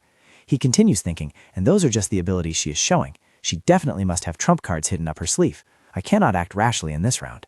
Song Gang and Lin Tang are also making plans. Song Gang said, We will hold off this blood butcher. Once Lin Lan takes down that berserker, she will come to kill us here. That's right, and that is when we attack her with everything we have. Lin Lan took down the berserker and immediately rushed towards Song Gang and Lin Tang. Song Gang shouted, She's coming, get ready. She ordered, You distract that monster. I will take it down. He replied, Yes, ma'am. Lin Tang shouted, Now, spiritual flame arrow. Song Gang also attacked, shield charge. Lin Lan was surrounded by their attacks. Ye Ning observed their plan unfolding. He thought, Not good. Are they making their move right now? There is no way Lin Lan would walk into that trap. She definitely must have a plan. Just as he predicted, Lin Lan easily dodged both attacks. Lin Tang shouted in disbelief, Brother Song. Lin Tang's green arrow slammed into Song Gang instead of Lin Lan. She stood there unharmed, sneering. Idiot, did you really think I wouldn't see that coming? Yan Ning observed with a serious expression. He thought she had swapped places with Song Gang. Was that some kind of damage transfer ability? Lin Lan stepped on the head of a dead monster, her red eyes flashing with anger. You forced me to use my life-saving trump card. She rushed towards Lin Tang, roaring, Well played, Lin Tang, well played. She unleashed a brutal series of attacks, leaving Lin Tang unable to react in time. She stepped on his right hand, crushing it. I'll start with that right arm of yours. Let's see how you resist now. She turned to her minions, ordering, I'll handle this golem zombie. You guys finish these people off and start collecting the loot. Her minions responded in unison, Yes, boss. A minion approached the injured Lin Tang, pressing a sharp knife against his neck. Hand over your equipment and credits, and you can leave here. Refuse, and you'll be begging for death long before it finds you. He lifted Lin Tang's left hand, growling, Or your left hand will be next. Lin Tang, despite the pain, still looked at him with defiant eyes. Kill me then. I promise to haunt you from beyond the grave. But Yan Ning raised his hand, shouting, all right, just take it. Just don't kill me and don't torture me. The minion turned to him, a cunning smile appearing on his lips. A smart move, kid, but too bad. Orders are orders. The boss wants you crippled. Yan Ning hurriedly said, Wait, even if you plan to cripple me, at least let me transfer the credits first. He thought to himself, the next wave was his only chance. He had to stall until this wave ended. A system notification rang out. 6th wave complete. All participants can vote to enter the 7th wave or not, the final battle. Yan Ning smiled, his eyes flashing purple. It's showtime, he said loudly. Requesting entry to the 7th wave, maximum difficulty. He thought to himself, not many people knew this, but if you chose maximum difficulty, you didn't need a majority vote and the dungeon would continue. A new notification appeared. One participant has voted to proceed to the next stage, preparing for the 7th wave, maximum difficulty. Linland's minions panicked. Next stage? Didn't the boss say we would leave after looting this place? What is happening? Doesn't it need 70% of the votes to decide? I heard the 7th wave has tier 3 mutant monsters. Even the boss can't handle them. Song Gong, who was dying, burst into laughter frantically. Ha ha ha ha ha! Retribution! You scum will all die. We will go to hell together. Linland turned around shouting with an angry face. Song Gang, did you do this? She roared in fury. I will kill you! A giant monster, looking like an earthworm with a mouthful of sharp teeth, rose from the ground. Suddenly, a strange object flew over. Song Gang and Lin Tang heard Ye Ning calling down from above. Song Gang, Lin Tang, can you hear me? If you can move, run. Run as far as possible. The two of them looked up and saw Ye Ning standing on a high wall ledge. They shouted in hope. It's Ye Lin! We have a chance now! Ye Ning looked at the monster in Lin Lan. He took out a humongous sword, a confident smile appearing on his lips. He thought, Lin Lan, perhaps you don't know this, but tier 3 mutants possess intelligence. They are different. They have hearts, and they hate awakeners, especially ones like her. Once that thing has her in its claws, taking down the rest of her team will be child's play. The giant monster lunged at Lin Land, trying to devour her, but she shouted, "Position swap." She switched places with one of her minions, who was then swallowed by the monster in her stead. Ye Ning watched from afar, thinking, I knew it. Her damage transfer ability has a limited range. She can't reach me from there. Lin Lan tried to escape the monster, skillfully dodging its attacks, but she still took a hit. Ye Ning knew this was his chance. He dove down, his sword glowing with blue energy. Now is the moment. He shouted loud, unleashing his skill. Sword storm. Countless blue rays of light were generated. Lin Lan turned around, shocked by the massive surge of energy. What is this power? It's on a completely different level compared to a tier 3 mutant. Don't tell me there's another tier 3 awakener here besides me? The storm of sword chi sliced the monster into pieces. She was trapped within the storm, screaming in despair. The blast radius is too big. I'm trapped. When the storm dissipated, a system notification appeared. Death Factory has been cleared, leaving the dungeon in 5 minutes. Song Gang and Lin Tang stared at the ruins in horror. One shot. He took down a tier 3 awakener and a tier 3 mutant in just one shot. He is an intermediate tier 3. No, a high tier 3. Yanin frowned, sensing a faint signal. There was another life signal down there. Could she still be alive? He used his skills, shouting, "Spiritual detection, object telekinesis." Len Lan, her waist heavily injured but still alive, lay there breathing faintly. She stared at Yaning's dagger flying towards her. Len Lan's eyes widened in shock. That dagger, could it be that Yelin was the one who attacked earlier?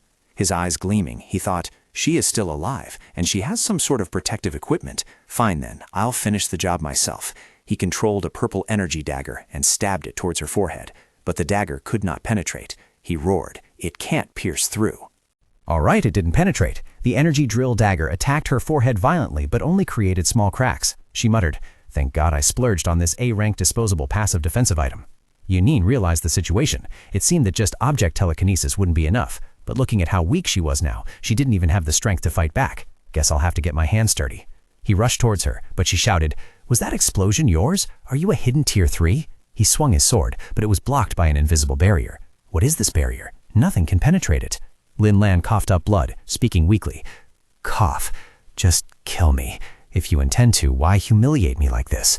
Yanin stopped, thinking to himself, "Oh, she thinks I'm humiliating her? Is it not that I just can't kill her?" A cunning smile appeared on his lips. In other words, she fears humiliation more than death. That makes things easier. I know it's a dirty tactic, but to get what I want, I guess I'll play along. He approached her, his voice full of mockery. "You want a quick death? You should have thought about that before torturing all those awakeners." She growled, "You bastard! What are you planning to do?" He leaned close to her ear, whispering, "Can't take it anymore?" "I haven't even begun to show you what real humiliation is," she stammered. "What exactly must I do for you to grant me a quick death?" He said coldly, "Simple, just like what you people wanted us to do. Hand over all equipment, items, and every last credit you have, and I will give you a quick death." She whispered, "How can I trust you?" He replied, "You have no choice but to trust me." She screamed in despair, "No, don't! I'll give it to you, but if you dare to deceive me, you'll regret it." A series of transaction notifications appeared. ID 178391 started trading with you, Blue Blood Spirit Flower. ID 178391 started trading with you, Blue Flame Bone Gloves. ID 178391 started trading with you, Blue Withered Flower. ID 178391 has transferred 13,000 credits to you. Yaning looked at the items. Damn, she really is rich. Robbing others is truly the fastest way to make money. Linlan spoke weakly. There, I've given you everything. Now kill me. He looked at her with a suspicious expression. Is that all? Are you telling me you only have 13,000 credits? I don't believe it. You know what will happen if you lie to me, right? She roared. You trash. That's all I have, believe it or not. He laughed terrifyingly, still trying to act tough. Yeah, don't blame me for what happens next. She shouted. Do it. I dare you, you filthy beast. Let's see what you've got. He stood up and said calmly. It seems that really is all she has. Yeah. She was surprised. Why did you stop? Are you afraid to do it? She suddenly realized. Wait a minute. You didn't kill me. You didn't even try to lay a finger on me, because you can't. That explosion earlier, you could only use it once. You're just a Tier 2 awakener. You can never pierce my defenses. A system notification rang out. Leaving the dungeon in 10 seconds. 10, 9, 8.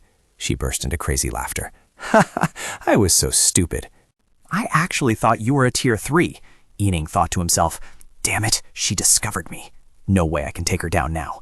She roared, eyes red with rage. Ye Lin, right?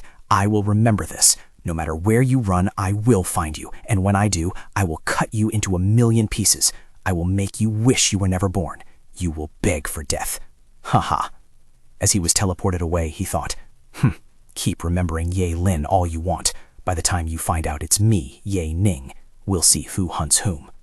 A final reward notification panel appeared, confirming his victory. Dungeon exited.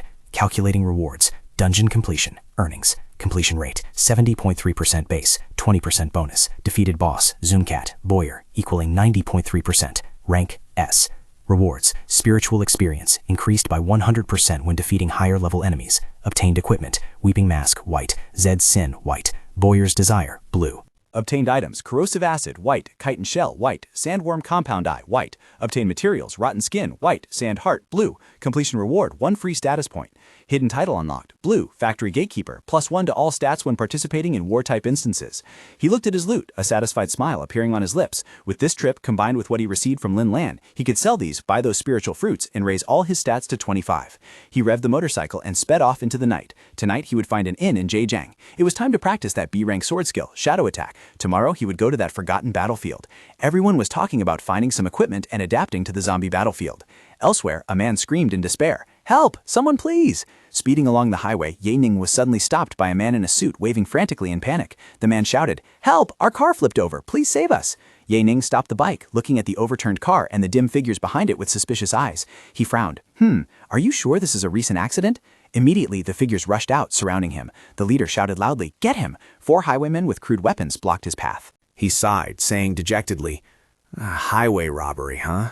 The robber shouted, No need to talk much. Hand over your credits and no one gets hurt. Yining smiled coldly. You're right, no need to talk much at all. He rushed in to attack, taking down 4 robbers in the blink of an eye. The man in the suit, who had pretended to call for help, ran away in panic. Yining shouted, Another one? Think you can escape? Yining shouted loudly, You're not going anywhere. Catch him. He launched a purple energy dagger, pinning the man to the ground. Yining approached, looking at the man's wound, which did not bleed at all. He was astonished. No blood? He realized the truth. That was not a human, and it was neither a zombie nor a mutant. The man had now revealed his true form as a strange creature, crying and begging. Please don't kill me. I know where they hid the goods. I will tell you everything. He continued to plead. They forced me to do it. Please, I'm begging you, don't kill me. Yining grabbed him by the collar, his golden eyes flashing coldly as he interrogated. First things first, what the hell are you? The NPC trembled and said, Please don't kill me. I'll open my status window. Take a look yourself. An information panel appeared. Name, Li Fugui. Dungeon NPC. Level, 0. Talents, Scent of Greed. Treacherous Merchant. Corruption. Scent of Greed. You can look into the target's inventory without being detected. Treacherous Merchant. During a trade, you can increase the price by 10%. The target will not know this before the trade ends. Corruption. During a trade, you can take 5% of the payment. This effect is immune to any trading rules. Yining was astonished. An NPC, how did you get out of a dungeon? Could it be that you've developed self-awareness? Li Fugui stammered. I don't know how I got out either. I've been outside ever since I became self-aware. Sir, can you spare me? Yining thought to himself, all 3 of his skills are related to trading, and they are all at an unfair level. No awakener can possess them. If I let him manage my finances, I could save money and earn it at the same time. He held out a scroll. Sign this contract and I won't kill you. Li Fugui looked at the scroll with a horrified expression. A slave contract? Once signed, if I betray you, I'll be killed immediately? Ye Ning roared. If you don't sign, I will kill you right now. Li Fugui screamed in extreme terror. I will sign. A system notification appeared. Li Fugui has signed a slave contract. Opening team status. Master Ye Ning, Tier 2, Level 1. Slave Li Fugui. Unranked. Loyalty 6100. Ye Ning said, From today onwards, you will follow me. You are my teammate now. Li Fugui wept miserably, thinking to himself, Teammate my ass? That's just a forced contract. Why am I always this unlucky? I've met all kinds of bandits already.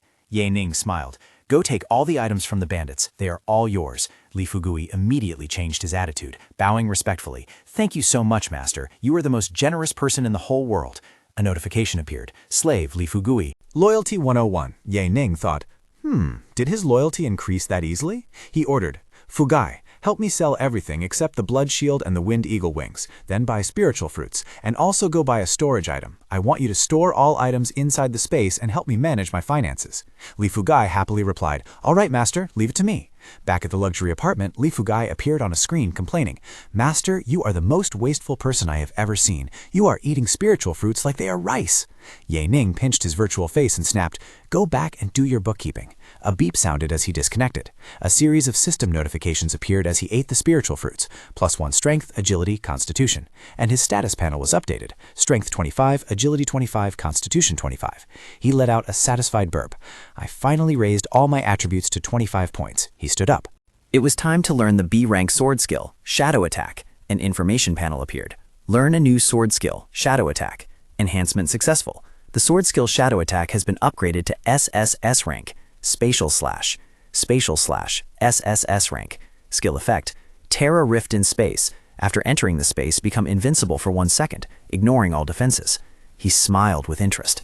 A spatial rift that ignores all defenses. This is too overpowered. I will test this skill tomorrow inside the Ruins Battlefield dungeon. A notification panel appeared. Enter Ruins Battlefield. Current difficulty, B rank. He selected yes.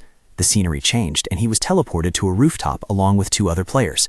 A muscular man with long hair introduced himself. Hello, I am Chen Young, and this is my younger sister, Chen Zhao. We are both Tier 2 Level 1. The girl added, The system shows that we are matched with a high Tier 2. Is that you? But you look too young. Are you lying about your true rank? Chen Young snapped. Sister, stop messing around. Ye Ning observed them. From what they were wearing, I assume they were born into a military family. I should be more careful. Chen Young apologized. Please don't mind her. My sister has been spoiled since childhood. Ye Ning replied. You can call me Ye Lin. A notification appeared. Ruins Battlefield is a special event. The warm-up round will begin in 3 minutes. Please hit ready. Ye Ning frowned. A special event? I only know that special events, mystical events, and mimetic events are known as the 3 strange events of the apocalypse. This is the first time I've encountered one of them. Chen Young explained. Brother Ye, you don't need to worry. Although a special event is a product of supernatural power, from what I know, the Ruins Battlefield is one of the safer special events. It has no mission limits. As long as you are out of combat, you can exit at any time. This special event is about repeating a battle that occurred at the beginning of the apocalypse. He continued, Our enemies are just ordinary zombie hordes and mutants. Ye Ning replied, I understand. A loud roar rang out as hundreds of zombies and 2 giant mutants rushed towards them from the opposite building. Chen Yang said, Brother Ye, both of us will go kill those mutants. Chen Zhao will stay here. Chen Zhao looked at Ye Ning suddenly rushing off. She said annoyed, Is he in such a hurry? Brother, this guy has no manners at all. Ye Ning jumped off the rooftop, diving straight into the midst of the zombie horde and giant mutants. He swung his weapon, creating a massive X-shaped slash of blue energy, wiping out dozens of zombies and piercing through the largest one in an instant. Chen Zhao exclaimed in astonishment. As expected of a high Tier 2, you killed them all so quickly. Chen Yong added proudly, but you and I aren't weak either.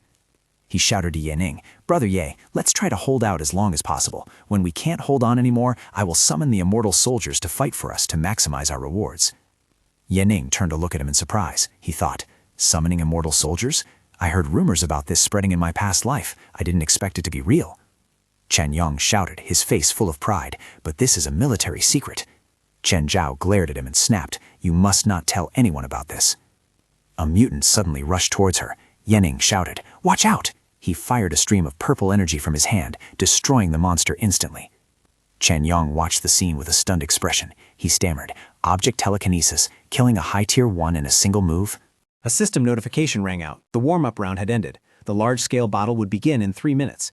He took out a pack of cigarettes and offered one to Ye Ning. Brother Ye, want a cigarette? This is a special military supply. Thanks for saving me earlier. Yanning waved his hand. No thanks. He added, speaking of which, cigarettes are very rare in the apocalypse. It seems you have some kind of background. Chen Yang smiled. To be honest, my grandfather is the vice commander of the North China War Zone, and my father is the commander of Safe Zone 101. Both are Tier 3 Awakeners. I also have my own team and faction. Brother Ye looks like a loner and hasn't joined any faction yet. Why don't you? Yanning interrupted him. Sorry, I'm more used to being alone. Chen Yang was surprised. Huh? He tried to persuade. Brother Ye, it's not too late to refuse me after hearing me out. You just need to become my assistant, and I will give you regiment-level rewards. You will receive 3,000 credits per month. I will also personally give you an extra 1,000 credits. On top of that, I can also give you a free blue item. Even your family can join the army. Chen Zhao shouted, Brother, have you lost your mind? Even if he is strong, he doesn't need to do all this. Ye Ning turned away. I'm not interested in it. The large-scale battle is about to begin. Prepare for battle first. He thought to himself, trying to recruit me? When I reach Tier 3, I will be the one recruiting all of you. Chen Zhao looked at his back, speaking unpleasantly. Many Tier 2s have begged me for such conditions, yet he refused like this? He has no self-awareness. Who does he think he is? He is just a high Tier 2. Even if it were peak Tier 2 Awakeners, our family has plenty of them. Half an hour later, Chen Yang shouted, Brother Ye, I can't hold on anymore. We will need to retreat after summoning the undead soldiers. Ye Ning replied, Hold on a little longer. Lure the monsters towards me. He shouted at the two siblings. All right, you can hide on top of the wall now. He leaped into the air, swinging his weapon, releasing a powerful stream of blue energy. A massive energy slash swept away hundreds of zombies. Chen Yang and Chen Zhao watched the scene with horrified faces. What? Is he Tier 3? No, even a Tier 3 cannot kill so many mutants in one move. On top of that, there were a few high Tier 2 mutants in the crowd. That is why he refused our invitation. That skill of his is even stronger than Grandpa and Father's. Ye Ning said, Now you can summon the soldiers. Chen Zhao asked again, Why are you so strong, unless necessary? Chen Yang interrupted her. Since Brother Ye said so, we will just do it. He raised his axe and shouted loudly, Moran! Moran! Moran! A series of blue energy soldiers appeared from the ground. He ordered, Prepare for battle. Hold the front line. Support teams prepare to fire. Charge! He said to Ye Ning, Brother Ye, now we just need to watch. Ye Ning replied, These soldiers can only hold out for a while. After clearing this wave, they will disappear. You two wait here. Ye Ning walked alone along the ruined bridge. He thought to himself, After killing that high Tier 2 mutant earlier, I still haven't found the legendary blue item.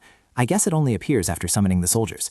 According to my instincts, it should be right in this pile of rubble. His eyes flashed purple. Found it, just as I thought.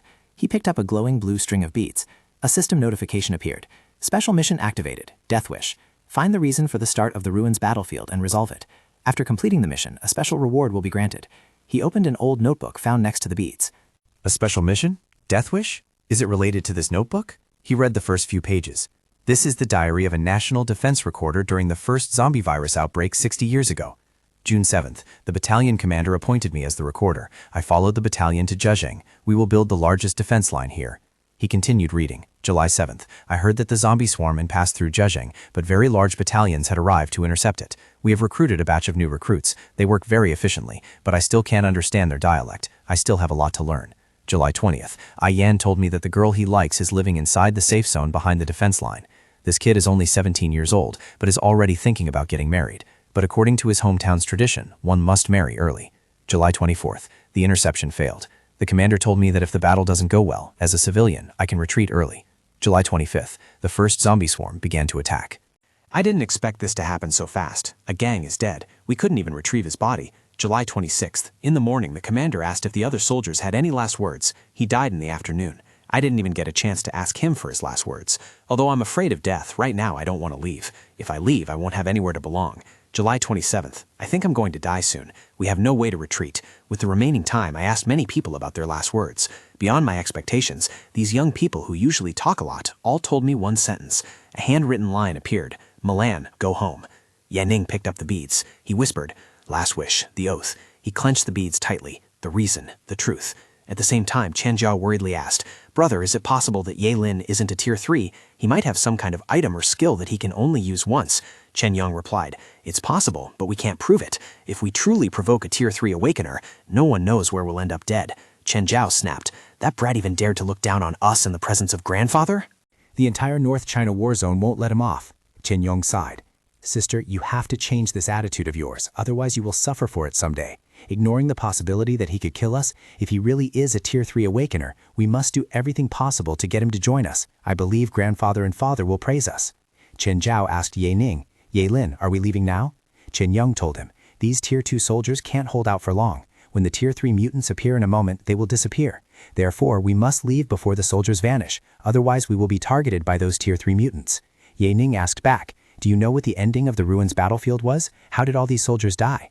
Chen Yung replied, my father wasn't even born at that time, but from what I heard from grandfather, this battle was a complete failure. No one returned alive. Thanks to them holding the front line, the rear had time to retreat. My grandfather was one of the survivors in the safe zone. Ye Ning said, since the battle was a complete failure, how did they eliminate the last zombie horde? Chen Yung replied, I'm not very clear about this, but there are rumors saying that this zombie horde disappeared on its own. Ye Ning bowed his head, a bitter smile appearing on his lips. Disappeared on its own. I understand now. Both siblings looked at him with confusion. Chen Yung asked, what's wrong? Why are you suddenly asking about these old stories? Ye Ning asked, then do you know what Maran means? Chen Yung replied, the meaning? This is a secret word passed down in our military. As for the specific meaning, I don't really know. We only know that when we shout that word, the dead soldiers will appear and fight for us. Chen Zhao snapped, this is a military secret. My brother told you because he respects you. You better not reveal this. Chen Yung said, sister, don't. Ye Ning asked, how many times have you guys used them? Chen Yung replied, hesitating a bit. About a few hundred times. We usually use them to get items, but each person can only use it once. If the same person shouts that word a second time, it won't work. Ye Ning asked again, a few hundred times? Then did you help these soldiers kill the final mutant wave? Chen Yung replied, no, because only Tier 2 Awakeners come here. Tier 3 Awakeners have never been here. You were the first Tier 3 Awakener to arrive here. Ye Ning smiled sadly. So this is why the Ruins battlefield exists. He threw himself off the wall. Chen Zhao screamed, brother, what is he doing? Aren't we leaving? The immortal soldiers were fighting, their shouts echoing. Charge! Protect our home! We have a promise to return. Ye Ning swung his sword, sweeping away the remaining zombies. He screamed in rage, these are the souls of our past heroes. How could the military treat them like this? He continued to roar. 60 years ago, they were abandoned by the military. They all fought to the death just to protect the homeland behind them. For these 60 years, they were just a series of numbers in history. No one remembered them. How could the zombie wave just disappear on its own? He looked at the hero spirits, speaking painfully. Their resentment turned them into hero spirits, turning this battlefield into a special event, imprisoning the zombies here forever. He tightened his grip on his weapon. He fought while thinking. It was because they knew that once the Tier 3 mutants here were killed, their secret would no longer work. They would no longer be able to fight for their descendants. A giant bolt of lightning struck down from the sky. Ye Ning shouted, his voice full of rage and determination. Lies! Exploited! He flew into the air, surrounded by angry lightning. Ma Lan carried all the hope of the past heroes, yet they were used by the military hundreds, thousands of times.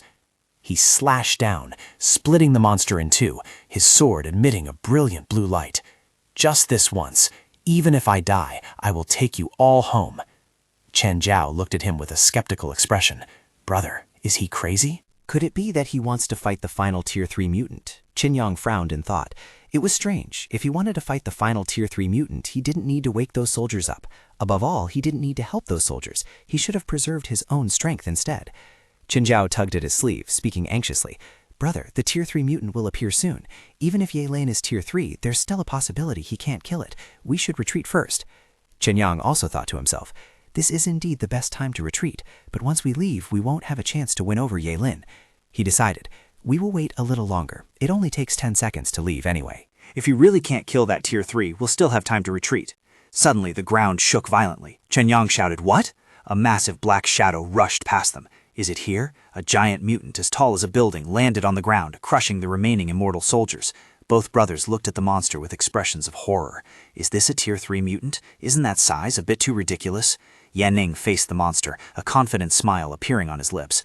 Now I can only use Spatial Slash, but I'm not sure what the effect of Spatial Slash is like. I can't attack it rashly, he panted, preparing for battle. Huff, huff, huff. I'll use the skill when it gets closer to ensure safety, he muttered, tracking the distance. 70 meters, 59 meters, 40 meters. The monster slowly approached. The monster raised its giant fist. Ye Ning shouted loudly, now is the time. Then his eyes glowed. He swung his sword up, a white light cutting through space. Spatial Slash, he spoke clearly, his voice echoing through the space. Everything fell silent. Everything around him turned into a monochromatic space. Is this dimensional space? My time flows completely differently from others. He realized the power of his new skill. Not only that, I can also see through objects. His eyes were now like an X-ray machine, seeing through everything. He could see the giant brain inside the monster's head. I can choose to materialize my body at any location within the dimensional space. I can pass through anything. He appeared inside the monster's head, standing on its brain. So that's why the system said that inside the dimensional space, I can ignore all defenses. He swung his sword down. Right now, I am invincible. His sword plunged deep into the monster's brain. A blinding explosion of blue light erupted from the monster's head. Its massive body began to disintegrate. Both siblings watched the scene with disbelief. The Tier 3 mutant is dead? A super mutant capable of destroying an entire safe zone was killed? How is that possible? In the blink of an eye, I didn't even see anything, and it was already dead. On the city wall, Chen Jiao covered her mouth with her hand, her eyes tearing up with terror and regret. She exclaimed, her voice trembling, "Brother, I was wrong. He really is a Tier 3 awakener. Moreover, he is a Tier 3 even stronger than our grandfather and father." Chen Yang also couldn't hide his stupefied look, cold sweat trickling down his temples. He agreed, his voice still shaking with astonishment. "That's right. Since childhood, I've seen many Tier 3 awakeners, but I've never seen anyone at his level. Could it be that Ye Lin is a peak Tier 3, a unique existence, one in a million?" Right then, a blue system notification appeared before everyone's eyes. "Event ended. Please leave in 10 seconds. At the same time, as the heroic spirits began to blur, another announcement rang out, explaining everything. "The Ruins battlefield will disappear forever in 10 seconds.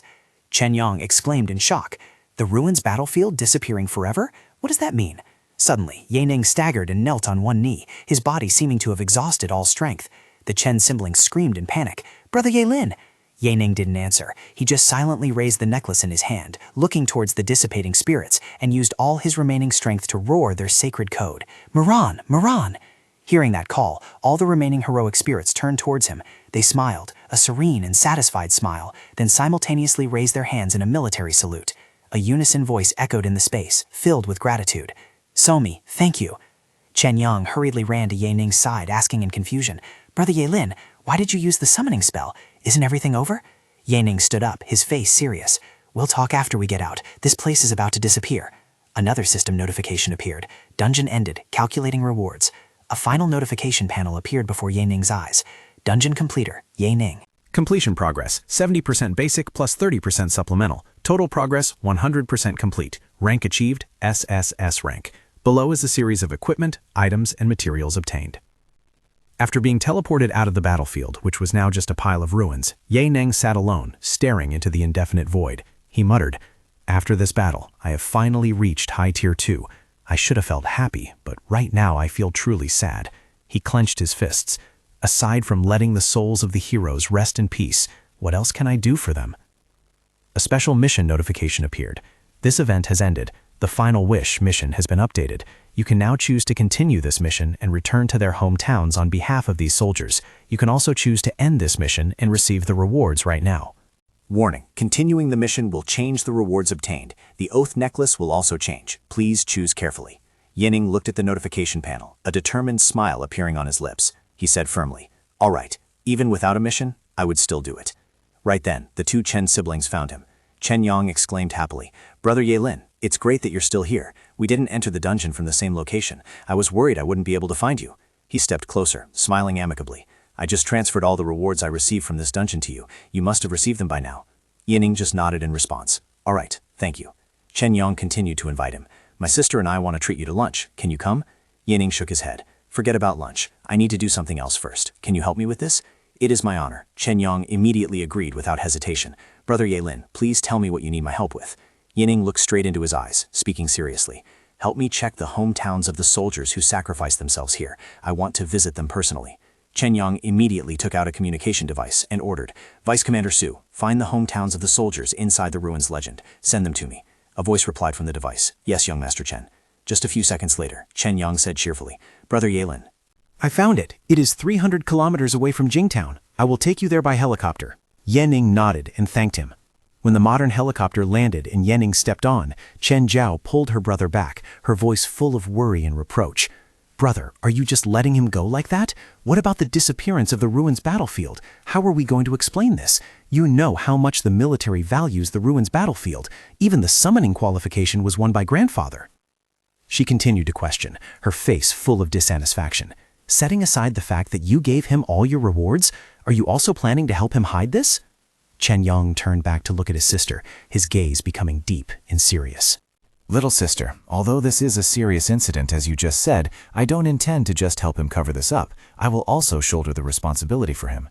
He watched the taking off helicopter and continued. Moreover, not just this reward. What if I give him 10,000 or 100,000 credits?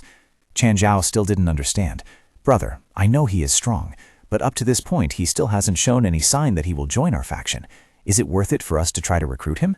It is worth it, Chen Yang affirmed. I'll tell you why. First, we cannot escape responsibility for this incident. As long as our political enemies are there, they will do everything to dump all the responsibility on our heads. Instead of being passive, why don't we accept the responsibility to grant Yehlin a favor? His eyes became sharp. Besides, Yehlin asked me to search for some information. What does this tell us? He still doesn't have support from any military faction. Although he doesn't say much, I can see he is a sentimental person. If we want to gain his goodwill, we must treat him with our utmost sincerity. On the helicopter, Ye Ning quietly clutched the oath necklace, looking out the window. He wondered if the seniors were flying outside with him, returning to their homes. The helicopter landed at an ancient village nestled on the side of Mount Wen, belonging to the Ruong clan. Ye Ning found an old woman sitting on the porch. He handed her a yellowed photo of young soldiers smiling brightly and asked, "Grandma, do you remember the warriors from 60 years ago? The ones who participated in the defense of Jingtown?" He pointed to a person in the photo. The old woman squinted, her hands trembling as she took the photo. She suddenly shook, her old eyes tearing up as she stared at Ye Ning, her voice choked with emotion. "Ah, Ayan, Malan." Ye Ning bowed his head, his eyes sad but also showing a hint of relief. He whispered to himself, and perhaps to the departed souls, "That's right, they have returned. They have all returned home." A military officer, likely one of Chen Yong's men, walked quickly towards him with an old man who looked like the village chief. The officer reported respectfully, "Mr. Yehlin, we have conducted an investigation. Only 5 elderly people who know about what happened 60 years ago remain alive. Furthermore, we have also given the village a lot of resources to improve their lives." The officer continued, pointing to the old man beside him. "As for the memorial stone you mentioned, I have brought the village chief here." Ye Ning nodded slightly, giving a faint smile. "Thank you." The village chief hurriedly waved his hands, speaking humbly. "You are too polite, Mr. Yehlin. Young Master Chen has instructed me to do everything possible to assist you." Ye Ning turned to the old man, pointed to a vacant lot, and said, "Village chief, I will personally send you 4,000 credits. Can you build a memorial stone for the heroes there?" The old man exclaimed in surprise. 4,000 credits? It doesn't need that much." Ye Ning smiled. "You can distribute the rest to the children in the village." The village chief was deeply moved. He bowed low before Ye Ning. "Sir, please let me thank you on behalf of everyone in the village." "I will have the names of all the heroes carefully carved onto it." Ye Ning hurriedly supported him up. "You don't need to be so polite, sir." After everything was arranged properly, Ye Ning sat on the helicopter returning, his gaze looking far out the window. He muttered to himself, "Seniors, you can all rest in peace now." Right at that moment, a system notification panel appeared in front of him. The final wish mission was now completed. Rewards obtained, 100 reputation points. Below is the information on the upgraded necklace. Oath completed. Blue grade necklace. Equipment attributes. All attributes +1. Equipment effects. HP and spiritual energy recovery speed +33%. Equipment skill. Undying faith. Recovers 15 spiritual attribute points within 10 seconds. Equipment evaluation. A blessed necklace. Yan Ying held the transformed necklace in his hand, a sincere smile blossoming on his lips. He spoke with deep gratitude. "Thank you, seniors, for blessing this necklace. I will wear it until the day all wars end." He looked at the reputation point reward, his expression becoming contemplative. As for this reputation reward, it was an item that money could not buy. Perhaps it would be useful to him in the future. He could use it when he started building his own army. He suddenly thought of Chen Yong. Speaking of military factions, Chen Yong might be a good choice. After leaving the dungeon, he didn't ask him anything about the dungeon's disappearance, and he also accepted all of his requests. He seemed to be a trustworthy person.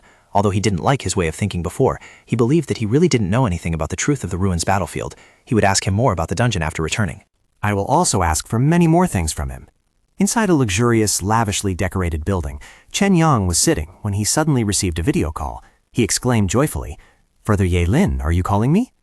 Through the screen, Ye Ning went straight to the point. "I want to borrow 2 blue rank swords from you, preferably ones with a cooldown reduction skill. Are you okay with that?" Chen Yang was slightly surprised. "Borrow? He immediately waved his hand and laughed loudly. No, that's not what I meant. What I mean is, I will try my best to get them for you. You don't need to borrow them. Ye Ning nodded. Then thank you. The call ended, and Chen Yang clenched his fist, his heart filled with excitement.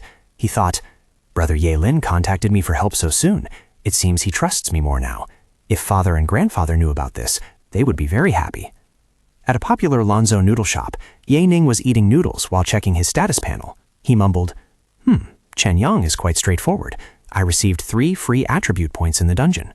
Not counting the attributes that the blue equipment gives me, all my basic attributes, except for the spirit attribute, are already at 26.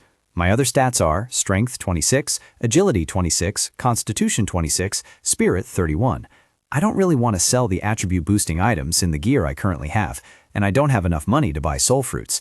After my skills cool down and I receive the blue equipment from Chen Yang, I'll try to clear a few blue-grade dungeons and earn some money.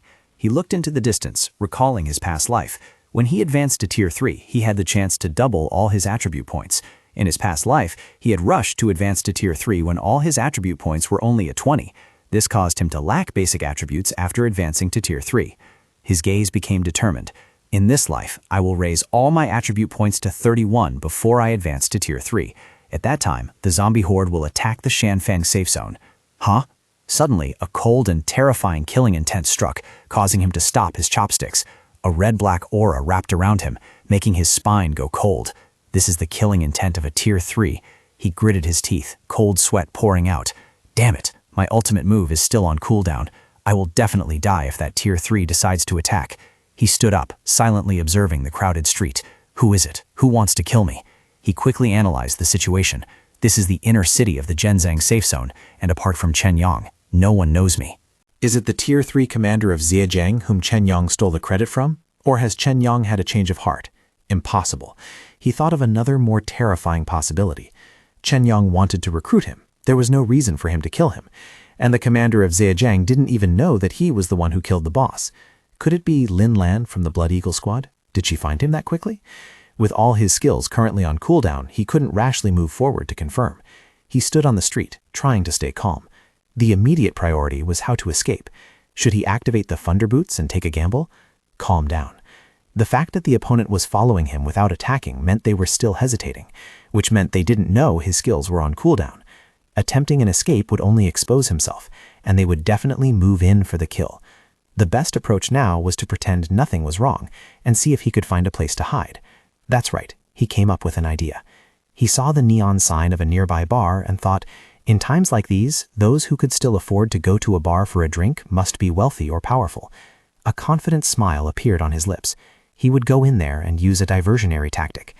Inside the luxurious bar, Ye Ning sat alone at the counter, quietly observing the surroundings. A beautiful young girl with partially dyed red hair was resting her head on the counter, looking bored. She muttered, Ugh, seriously. Is it just me, or is this bar full of grumpy old men today? A bodyguard in black, wearing sunglasses, approached and said, Miss, after this drink, let's go home. Get lost, the girl snapped. But then her gaze suddenly stopped. She saw Ye Ning sitting alone at the end of the bar counter. Ye Ning glanced at the girl. She was young but had a prickly appearance. Dyed hair, heavy makeup, living it up in clubs. She was probably going through a rebellious phase. The girl suddenly stood up and walked toward him, a teasing smile blooming on her lips. Hello, handsome. Ye Ning glanced quickly over her. Her earrings and rings were all blue equipment. He glanced behind her. The 4 high Tier 2 or peak Tier 2 people behind her were probably her bodyguards. No one else here dared to provoke her, so she must have a significant background. The girl leaned her hands on the bar counter, her body almost pressed against him. Are you here alone? Want to have a drink together? Ye Ning maintained a cold expression, but inside he was calculating. The Tier 3 killing intent was still right outside. He turned to the girl and forced a smile.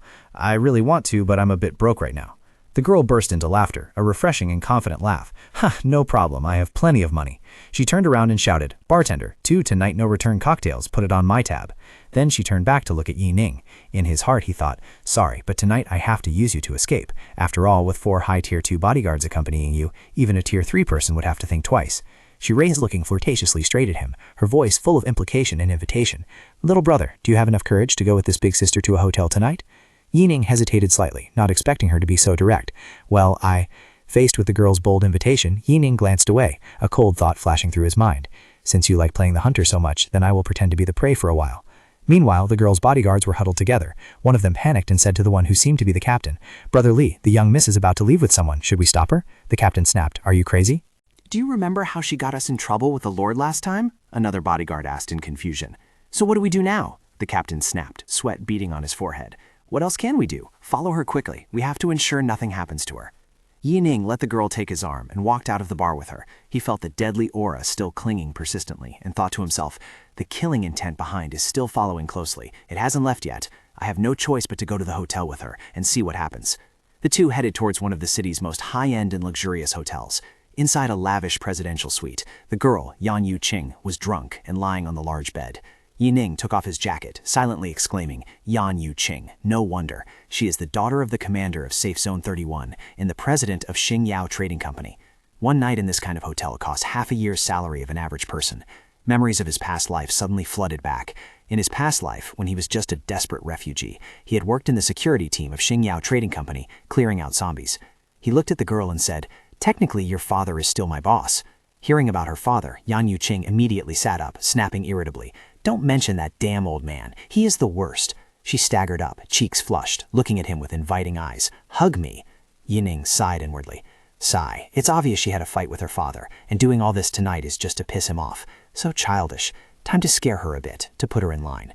He suddenly stepped forward, pushing her hard back onto the bed. "Hey." Yan Yuqing shouted, her face showing a mix of panic and excitement. "Are you serious? If so, I won't go easy on you." He propped his hands on the bed, leaning his face close, a terrifying smile blooming on his lips. Before his threatening gaze, the girl's confidence instantly vanished. The girl stammered, truly frightened. I'll take a shower first." Yan Yuqing panicked, jumped up, ran straight into the bathroom, and slammed the door shut. Looking at her retreating figure, Yan Ning couldn't help but laugh. As expected, the most interesting prey always acts like a hunter. He walked out to the balcony, lit a cigarette, and thought to himself, "She's just all talk. I doubt she'll come out of the bathroom anytime soon." He looked down at the street below.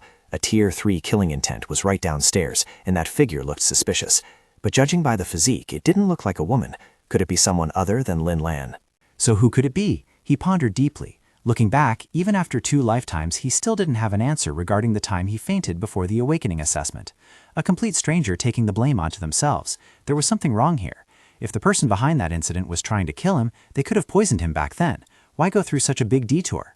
He thought of his greatest enemy. Come to think of it, Lin Lan had been heavily injured last time. She must still be recovering. But it was possible she had connections with other hunting squads and had hired another Tier 3 to kill him. Whoever it was, he needed to find a way to shake off the stalker and get out of here. He opened the system interface and ordered, "Li Fugui, get me a disguise set as soon as possible. It must be extremely realistic, something that will make me completely unrecognizable." A chibi character appeared on the screen and replied, "Yes, master." A moment later, Yan Ying walked out of the room, facing the bodyguard standing watch. He said indifferently, "Your young miss is drunk. Make sure she doesn't cause any trouble." With that, he turned and walked toward the elevator, leaving the bodyguards bewildered. Inside the elevator, he activated the item he had just received, disguise equipment, equip. A blue cube enveloped him. A few seconds later, when the elevator doors opened, Yan Ying had transformed into a completely different middle-aged man wearing a polite suit. He calmly walked out of the hotel and blended into the crowd. He thought to himself, that Tier 3 isn't following me. It seems the disguise worked perfectly. That was a close call. I need to reach Tier 3 as soon as possible, otherwise I won't be able to deal with all the enemies, both in the open and hidden. As for Yan Yu-Ching, I hope she takes care of herself. In the hotel room, Yan Yu-Ching stepped out of the bathroom and saw a piece of paper on the bed. She picked it up and read the words written on it. "I don't take advantage of others, and don't put yourself in danger either. Thanks for tonight." 2 days later, in a ruined area, Yaning thought to himself, "Chen Yang, just as expected of a military kid with good connections, he got me 2 pieces of equipment in the blink of an eye." He held 2 new swords in his hands, the blazing longsword and the Yuchong short sword. Both were top-tier blue equipment. He poured energy into the longsword. Fire enchantment. Flames erupted violently on the longsword, radiating a terrifying heat. It consumes 270 spiritual energy points per second. The blade's temperature can reach 2,000 degrees. He switched energy to the Yuchang short sword. A frosty blue aura enveloped the sharp blade. The icy aura radiated from the Yuchang short sword. Yaning analyzed its power. It consumes 240 spiritual energy points per second. The blade's sharpness is comparable to a laser. He stood amidst the ruins, dual swords in hand, radiating 2 opposing energies, one hot and one cold. He thought confidently. With his spiritual energy reserves, it was enough to handle a small-scale battle. He checked all his equipment in the system interface. These two swords, plus the thunder boots that increase speed like lightning, the blood crystal earring, the crippled leg armor, and the tenacity of the oath legless. And with his 3 ultimate skills having finished cooling down, he closed his eyes, feeling the power surging through his body. He could almost disguise himself as a Tier 3 person and enter the high-level dungeon, Hellgate. He recalled information about this dungeon. Hellgate is an underground dungeon. Every time you go down a floor, you will face attacks from zombies or mutants. Every 7 floors, there will be a special mutant acting as an elite monster, and the final floor will have a peak Tier 3 mutant to confront. He thought about the main reason he chose this dungeon. Besides the rich mutant rewards, there was also a spiritual energy crystal material unlike any other dungeon. If I'm lucky enough to find a large piece, it will be worth even more than any blue equipment. A notification panel appeared before him. Do you want to enter the Hellgate dungeon? Current minimum entry level, intermediate Tier 2. Dungeon difficulty, extremely high. Recommended to team up with Tier 3s before proceeding. He pressed agree. Entering Hellgate. Current number of participants, 40. After being teleported inside a vast cave, Yaning stood on a high rock ledge, his whole body enveloped by thunder energy. He made up his mind. The success of maximizing his Tier 2 stats depended on this trip. Below, another group of Awakeners was cheering excitedly upon seeing the sparkling spiritual crystals embedded in the cliff walls. There were so many spiritual crystals here. That's right, even a small block of spiritual crystal was worth 8,000 credits. If you could bring back a few blocks, you would be set for life. Just as they were about to rush in to mine, an armored man who looked like a captain spoke up to stop them. Stop digging. All spiritual crystals inside the Hellgate can only be obtained by killing monsters. Even if you dig them out, you won't be able to take them out. Yanin glanced around, assessing the situation. This time there were 40 Awakeners, with the military alone accounting for 21. A man in uniform stepped forward and shouted, "Don't waste any more time. This cleanup will be led by the military. You are all lucky to be here right now. My name is Wang Yangping, Colonel of the 7th Army Group, a Tier 3 Awakener." He pointed to the dark tunnels around them. There are 18 tunnels around us, all filled with zombies. If we survive, we will receive rewards. Each team will have 3 people entering different tunnels to maximize the rewards. Having more people in a team will reduce the rewards received. He continued to explain the plan. We will gather at the tunnel of the 7th floor, then we will fight together against the elite mutants. Wang Yangping looked at the civilian players and said, among the 21 military personnel, there are 4 Tier 3s and 10 high Tier 2s. Therefore, you can form a 2-person team and follow one of the military Awakeners to move together. 2 civilian players exclaimed, "That's great! We got lucky this time!" Wang Yangping smirked and stated the conditions. But to be clear, if you choose to follow one of our Tier 3 Awakeners, you must give us 70% of your rewards. If you choose a Tier 2 Awakener, you will have to give us 50%. Of course, we will try our best to ensure your survival. He ordered. Tier 3 Awakeners step forward. Tier 2 Awakeners stay put. Tier 1 and Intermediate Awakeners step back. You can start choosing now. The soldiers responded in unison. Yes, Colonel. The civilian players began to whisper. Following the military is good, but they demand too much. I came here in the first place to get rewards, but looking at the Tier 3 Awakeners, following them is indeed safer. Suddenly, a large man with a battle axe on his shoulder stepped out. He roared, "I am Yun Ming, a low Tier 3. I come from the Demon Hunting Corps. I only take what I earn, and only high Tier 2s are allowed to join." Yaning observed from a distance, thinking to himself, I didn't think there would be other civilian Tier 3 Awakeners here, and he even comes from the famous non-governmental Demon Hunting Corps. Another man with an arrogant expression also stepped out. Huang Kai, low Tier 3. I will also only take 50% of what you earn, and only high Tier 2s are allowed. Yaning paused when he heard that name. Huang Kai. His presence. Have I met him somewhere before? Suddenly, a familiar killing intent hit him. Huang Kai turned around and looked straight at him. Ye Lin. Ye Ning immediately sensed the killing intent. Could it be that mysterious Tier 3 who was tracking him 2 days ago? Cultivation groups wouldn't come to a dungeon with so many Tier 3 Awakeners like this. He is here alone. I guess this is just a coincidence.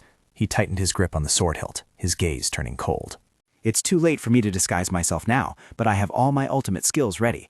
It's actually great that I met him here now, otherwise I would have had to find a chance to kill him later. Meanwhile, Huang Kai was also secretly calculating.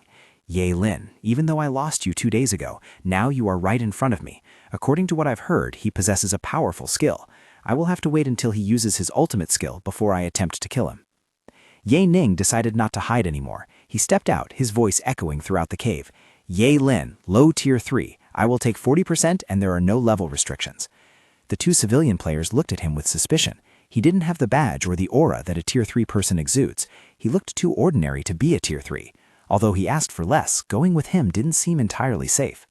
Huang Kai stepped closer, laughing contemptuously. Ye Lin, are you really a Tier 3? Ha, I don't believe you. Impersonating a Tier 3 in this dungeon will only lead to death. While Huang Kai was mocking him, a military officer turned to ask Colonel Wang Yangping. Colonel, your scouting skill level is the highest here. Can you detect how strong Ye Lin actually is? Wang Yangping narrowed his eyes at Ye Ning.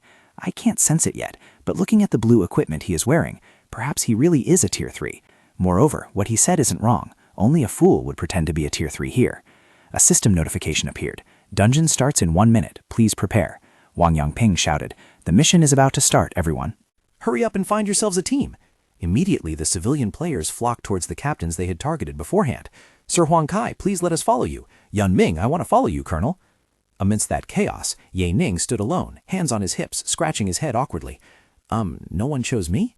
Huang Kai laughed heartily, pointing straight at Ye Ning's face. Ha ha ha! What kind of Tier 3 awakener are you? No one believes you. He pointed towards a group of Tier 2 soldiers, speaking sarcastically. Now you have to go with the army's Tier 2 awakeners, or take those 2 pieces of trash along. He was referring to a simply dressed couple who looked weak and out of place. Just then, that couple walked towards Ye Ning. The girl, a long-range mage, spoke first. Ye Lin, my name is Lin Kei. I am a long-range mage. Can I form a team with you? The man, a spiritualist, continued. My name is John Wen, a spiritualist. Ye Ning looked at them, then nodded decisively. All right, you two will follow me. Both bowed in joy. Thank you, Brother Ye Lin. Wang Yangping announced.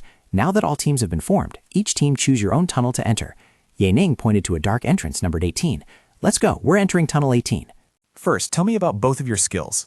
Lin Kei explained, I'm a mage. I can use my skills 3 times, but they are all skills I learned when I was Tier 1, so their power is very weak. Zhang Wen continued, patting the massive spiritual Gatling gun on his back. Although I am a spiritualist, I have a spiritual Gatling gun. I can deal with Tier 1 mutants without any problem. Ye Ning looked at them, then gave a forced smile. The two of them, Lin Kei and Zhang Wen, immediately bowed their heads, apologizing. Both sighed. Sigh, after all, we don't belong here, if it weren't for making a living. Seeing them discouraged, Ye Ning patted their shoulders. Our team isn't weak, rest assured. Since I will be accepting a fee from you guys, I will ensure both of you survive to get out. Both looked up at him, murmuring emotionally, Brother Ye Lin. Suddenly, Ye Ning narrowed his eyes. They're here. Get ready. From the darkness of the tunnel, hundreds of zombies rushed out like a flood, led by 2 Tier 1 mutants. Ye Ning rushed forward and declared with astonishing precision, there are 273 zombies in 2 Tier 1 mutants. Lin Kei and Zhang Wen were stunned. How do you know exactly how many zombies are there? Lin Kei asked in amazement. Zhang Wen whispered, his eyes lighting up with admiration. This might be the ability that a Tier 3 person possesses. Ye Ning rushed into the midst of the zombie pack, sharp blue sword key radiating from his dual swords, easily slicing through the enemies. He thought to himself, it's simple at the start. I need to save as much spiritual energy as possible. He glided like the wind, dodging attacks and counterattacking with precision. I will try not to use any ultimate skills or equipment skills before I reach the 7th floor. Wow, he's so agile! Lin Kei exclaimed, her eyes glued to Ye Ning's back. He leaped onto the back of a beetle mutant and plunged the Yucheng sword into its head. Zhang Wen frowned. Why do I get the feeling that he didn't use any spiritual power to fight those zombies? A system notification appeared. 1st floor completed. Please enter the 2nd floor. The scene changed, and they found themselves standing amidst a pile of zombie and mutant corpses. Lin Kei and Zhang Wen looked around in bewilderment. It's over already? We didn't even get a chance to fight. Kill the Tier 1 mutant, Hooked Worm. Obtained 170 spiritual crystal fragments. Killed a Tier 1 mutant, Two-Headed Wolf. Obtained 210 spiritual crystal fragments. Mission completion reward, 100 spiritual crystal fragments awarded to all team members. The two looked at their reward screens in disbelief. We didn't do anything, yet we received 60 spiritual crystal fragments. It seems coming here wasn't just a good decision, but we also chose the right person to follow. 1 spiritual crystal fragment is worth 10 credits. I have earned 4,800 credits, and on top of that, there is the commission. On the 7th floor, at the rendezvous point, Wang Yangping and the other groups had gathered. He frowned and looked around. We have been waiting here for 5 minutes. Why hasn't Ye Lin arrived yet? Huang Kai sneered. He isn't a Tier 3. I told you, he is a fake. A soldier said, that is impossible. Even the high Tier 2 awakeners are already here. Huang Kai thought to himself with a vicious look. It seems this brat can't even deal with Tier 1 mutants without using his ultimate skill. When facing high Tier 2 mutants, he will be killed by my hand or the mutant's hand. Just then, a voice rang out from the tunnel entrance. We are here. Ye Ming and his 2 teammates stepped out. Wang Yangping stepped forward and said, now that we are all here, to clear the 7th floor, we will need to kill at least 5 high Tier 2 mutants. To maximize the rewards, 7 Tier 3 awakeners can fight 1 mutant. The others can form a group and fight one. He glanced at Ye Ning's group. Those who think it is difficult can seek help from us. You just need to share your rewards with us. Ye Ning replied coldly. Thanks, but I don't think we will need your help. While the battle with the elite monster was taking place, Lin Ke and Zhang Wen observed Ye Ning. Zhang Wen remarked, on the previous floors, Ye Lin was indeed very fast, but when he fought the crystal boss on the 6th floor, he clearly had to struggle. Although he is agile, his attacks are very weak. Lin Ke agreed. That's right, he might just be saving his strength. We have to trust Ye Lin. 8 high tier 2 mutants had awakened, preparing for battle. Ye Ning looked at the monsters lining up in a vertical row and smirked. Are all the monsters walking in a line? If I accidentally kill all the monsters before the others can make a move, it wouldn't be a problem, right? On the other side, Huang Kai was preparing for battle, thinking to himself, Ye Lin, I will find a way to kill you after I deal with this mutant. Ye Ning glanced at Huang Kai and activated his blazing longsword. He thought to himself, if I do this, I won't be able to kill Huang Kai, but to avoid any misunderstanding with the military, for now, I can only let him go. He raised the flaming sword high and roared the name of his ultimate skill, Heavenly Light-Splitting Slash. A huge wave of energy swept through the entire row of monsters, turning them into ash in an instant. Wang Yangping and the other soldiers were dumbfounded. Whoa, did Ye Lin wipe them all out in one strike? Impossible. Even an average tier 3 person couldn't take down one of those things with a single attack. Huang Kai exclaimed in horror. Damn it, Lin Lan only said his ultimate move was strong, but she didn't say how strong it was. Lin Ke and Zhang Wen watched the scene with stunned expressions. Oh my god, is that Lord Ye Lin's true power? I knew it, he was totally holding back earlier. After unleashing the attack, Ye Ning retracted his dual swords. He glanced at the spiritual crystals dropping from the monsters and calculated. This haul must be worth about 50,000 to 60,000 credits. After Ye Ning wiped out the monsters, a series of reward notifications popped up. Peak Tier 2 Mutant, Multi-Headed Blood Corpse, eliminated. Reward 680 spiritual crystals. Tier 2 Mutant Giant Riding Zombie, eliminated. Reward 720 spiritual crystals. Reward, all members receive 150 spiritual crystals as a reward. Lin Ke and Zhang Wen hugged each other in extreme euphoria. Lin Ke shouted, Brother Zhang, tell me I'm not dreaming. Did we just hit the jackpot? Zhang Wen also couldn't hide his excitement. No joke, we just earned 900 credits without doing anything. That's more than what we earn in half a year. Colonel Wang Yangping stepped forward, his face filled with shock and respect. Mr. Ye Lin, you really held back for our sake. Quite impressive. Ye Ning forced a smile and replied, Sorry everyone, I didn't measure the power of my move correctly. It just happened by accident. Huang Kai stepped out, sneering sarcastically. Just happened by accident? Come on, you wiped out everything, leaving nothing for the rest of us. I don't care how strong you are. There's something called fair play, especially in front of the military. Ye Ning frowned, thinking to himself, This Huang Kai, he's deliberately causing trouble. Is he using the military to test me? Meanwhile, Huang Kai was also secretly calculating. His ultimate skill has been used, so he must be feeling insecure in front of other tier 3s. Let's see if we can provoke him a bit. Ye Ning decided to defuse the situation. Everyone, relax. We can still trigger more monsters in this area because there's no mandatory completion condition. That means more peak tier 2 creatures for everyone. Just pretend the last wave never happened. Trigger another wave of monsters, and I promise I won't interfere. Huang Kai pointed straight at Ye Ning's face, roaring, How dare you talk to us as if you're better than everyone else? You two are trying to disrespect Colonel Wang Yangping with that attitude. Silence, Wang Yangping shouted. Internal strife is the last thing we need in a raid. It's good that we have such a strong ally. Moreover, Ye Lin is right. We will just need to trigger another wave.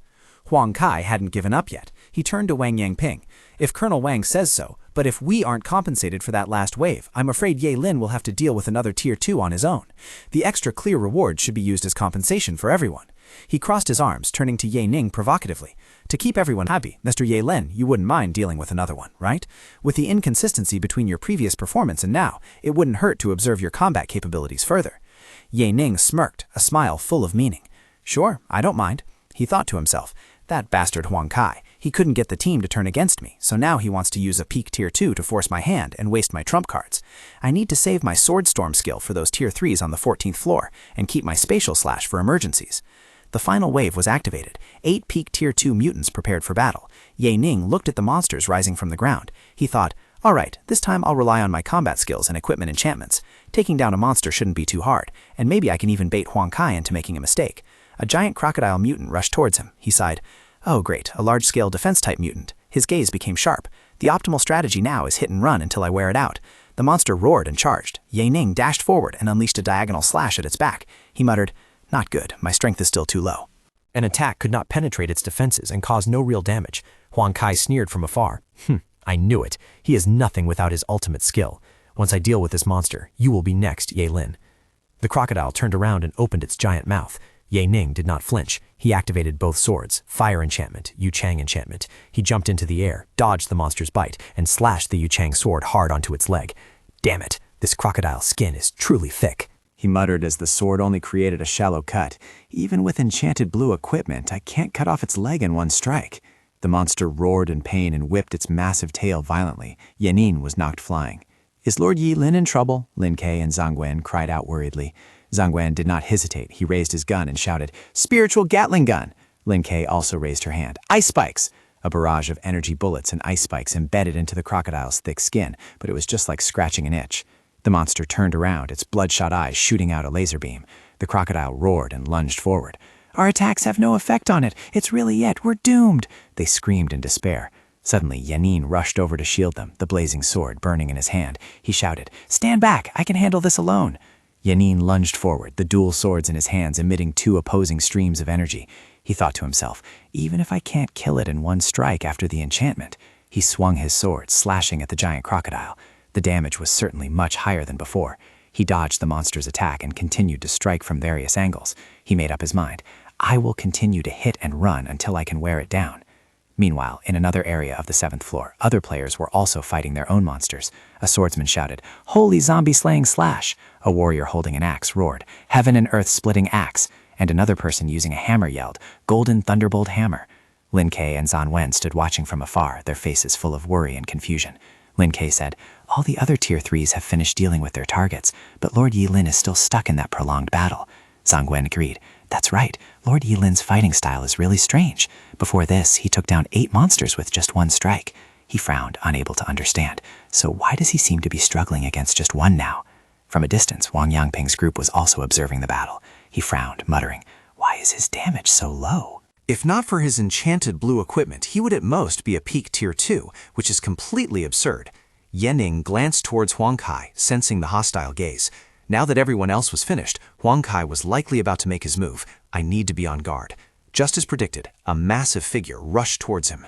That was Yun Ming from the Demon Hunting Corps. He shouted loudly, "Ye Lin, don't push yourself. I'm coming to help." Ye Ning narrowed his eyes. He's here. Does he want to kill me and take the monster's life as a reward? Too bad for you. I'm almost done. That won't happen. Thunder energy exploded beneath his feet. All enchantments, activate, thunder boots, move like lightning. He dashed away at terrifying speed, leaving a trail of blue lightning behind him. He appeared right above the crocodile, raising his dual swords high, blazing, Yu Chang, got hook. At the same time, Huang Kai also rushed in from another angle, his hammer glowing, golden hammer. Just as the hammer was about to strike, Ye Ning raised his hand, and a blood-red shield appeared, Blood Soul Defense. The collision created a massive explosion, knocking Huang Kai back. Simultaneously, Ye Ning used the recoil to kick Huang Kai while activating the leg armor skill, Blade of the Crippled Leg Armor. He flipped in the air, dodging the crocodile's attack. Huang Kai was knocked back a few meters. Wang Yangping stepped forward, patting the angry Huang Kai on the shoulder. Well, it looks like Ye Lin doesn't need your help, Huang Kai." Huang Kai glared at him. He stared at Ye Ning, who had taken down the crocodile. That's Lin Lan's damn equipment set he's wearing. No way his spiritual energy can last much longer. He will soon have to retreat from this dungeon. I must take him down before that. Ye Ning turned around, facing Huang Tai. "It seems you won't be happy unless we have a quarrel today, right, Mr. Huang Kai?" Wang Yangping stepped out to intervene.